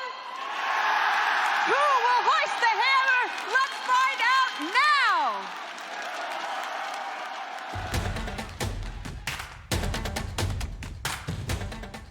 I'm Alec Foltz. I play for Space Station Gaming, and I play entry and kind of like a flex role / anchor on defense. I'm Julio. I'm from Ninjas in Pajamas, and I'm the support player. The last game, we started off the series losing our map pick, which is always difficult, and then we came back the next map and beat them 7-1 on their map pick. We knew it was gonna be a really hard game because they already beat us, and they have gunners, they're a really good team. But I think they didn't enter the stage games that confident. They didn't play that what they can do against SSG, and with us, they like not choke, but they didn't show up on the stage. You know, we already had 2 matches on the stage, so it's best for us. You know, already we are confident on stage. We have our crowd, and I think it was like that. We delivered. This is my first Invitational, and it's a lot bigger, and just the fans are crazy, and everything's just bigger and better at the Invitational. So it's definitely been a really good experience. We are a family. In Brazil, we live in São Paulo. We live in a gaming house. You know, we are friends. We do other things together here and there, and I think it's like that. We are a family, you know. And Bob, our manager, is like the father, you know. He really loves us and supports us. I think that brings us together. And the crowd, of course, everything is perfect. We're going into the finals. That's the goal, you know, to lift that hammer. So we're gonna do everything we can to make that possible. I think you always got to look out for Muzi and I think Pino. Pino's been popping off this event a lot. So I think if we try to control those 2, I think those are the biggest threats, in my opinion. The game against SSG is going to be one of the hardest ones because they have a good map pool. They have one map advantage, you know. We already played today, but like we just gonna go like our hearts, you know. So I think if we just play slow, we play off drones, we play off info, we'll be fine. No matter who we face in the finals, just know we're gonna be playing on top of our game. Let's do a great game, Canadian. I hope you'll be hyped because we're gonna hype the game a lot. I want you guys to be as loud as possible, and I want to be able to hear you over whoever we're playing. I don't care who it is. Vamos ganhar essa porra, guys. Confia na gente que aqui é Brasil. Vamos, porra! Bonjour, Montréal! That's the energy we've had all weekend. And for the grand final, a North American team, Space Station Gaming, takes on the Ninjas in the finals. NIP, they've made it so far. It has been 2 grueling years for Latin America to get to the big stage. Last time NIP was here, they lost in the semifinals against what later became G2 Esports. SSG got knocked out of the tournament last year in the quarterfinals by them in one of the best games we have ever seen, but they both gone through hell and back to make it to this grand final. SSG in the upper bracket. Welcome to the analysis desk. I'm Ghassan Miloš-Finj, your host for this matchup. Very proud to be the host of it. Of course, fantastic people have been working throughout this event to make it happen, and with me are 2 of the best in the business, Mr. Alex Dalgard Hansen Zeronic, and of course, Ms. Jessica Bolden. Jess, how you guys doing? I'm feeling really good, and the energy in this room, ladies and gentlemen, I can feel it in my feet.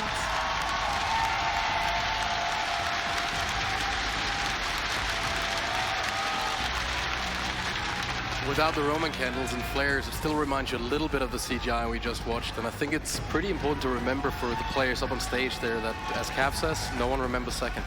No one remembers second, but there always is the next year. SSG come in with an advantage, as I said. Let's take a look at our bracket and recap the tournament as it has gone so far in our playoffs. In the quarterfinals, in the upper bracket, NIP took on TSM, with TSM moving forward. Fnatic defeating G2, a major upset in the tournament, as Fnatic were the underdogs. MIBR losing to Space Station Gaming, of course, our finalist here.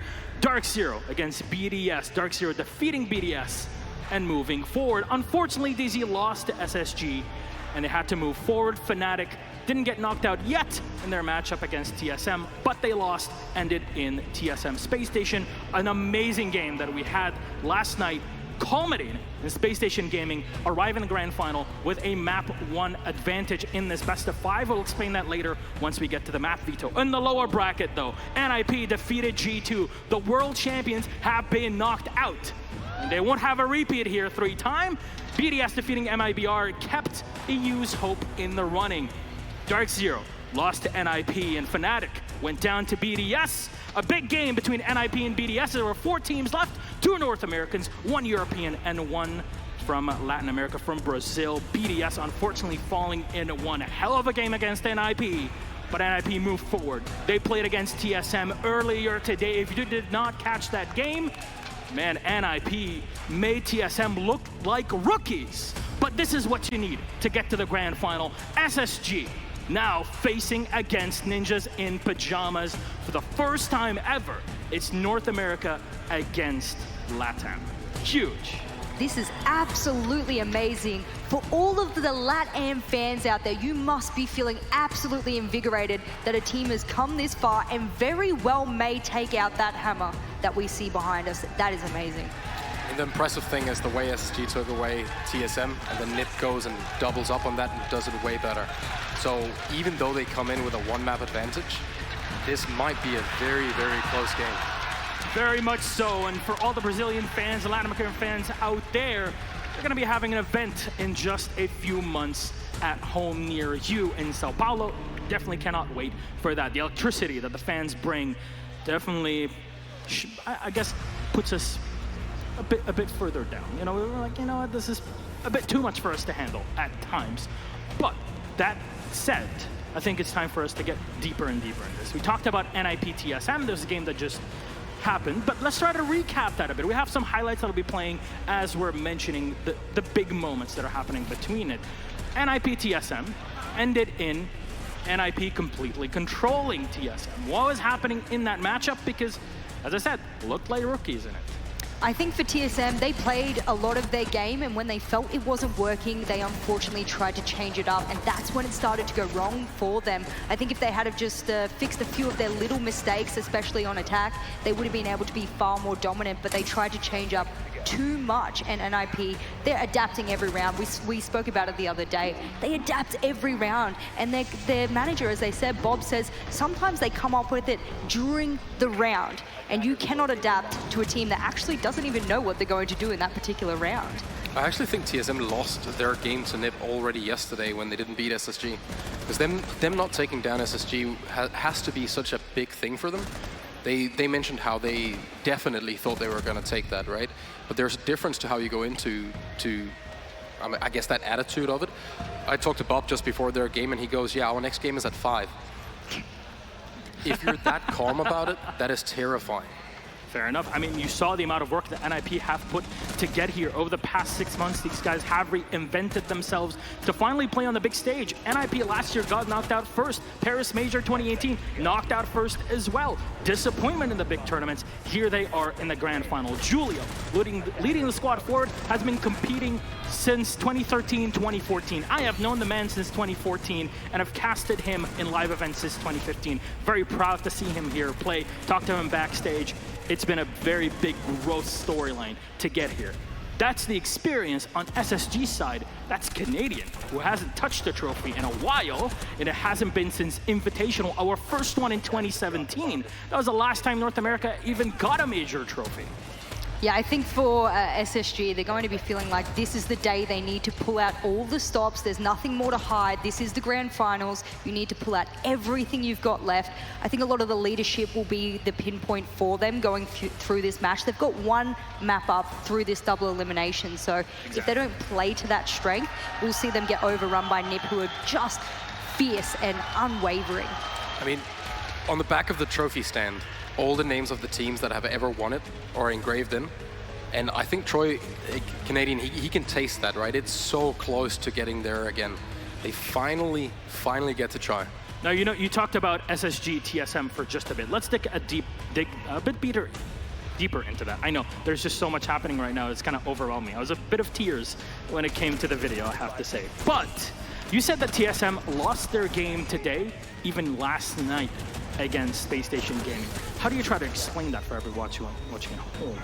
Well, if you're that confident that you're gonna beat a certain team and you then end up losing it, you weren't even ready for it. It wasn't something that you ever considered. You take that loss, and on top of being a little bit upset with having lost it, you gotta now prepare for someone who's been absolutely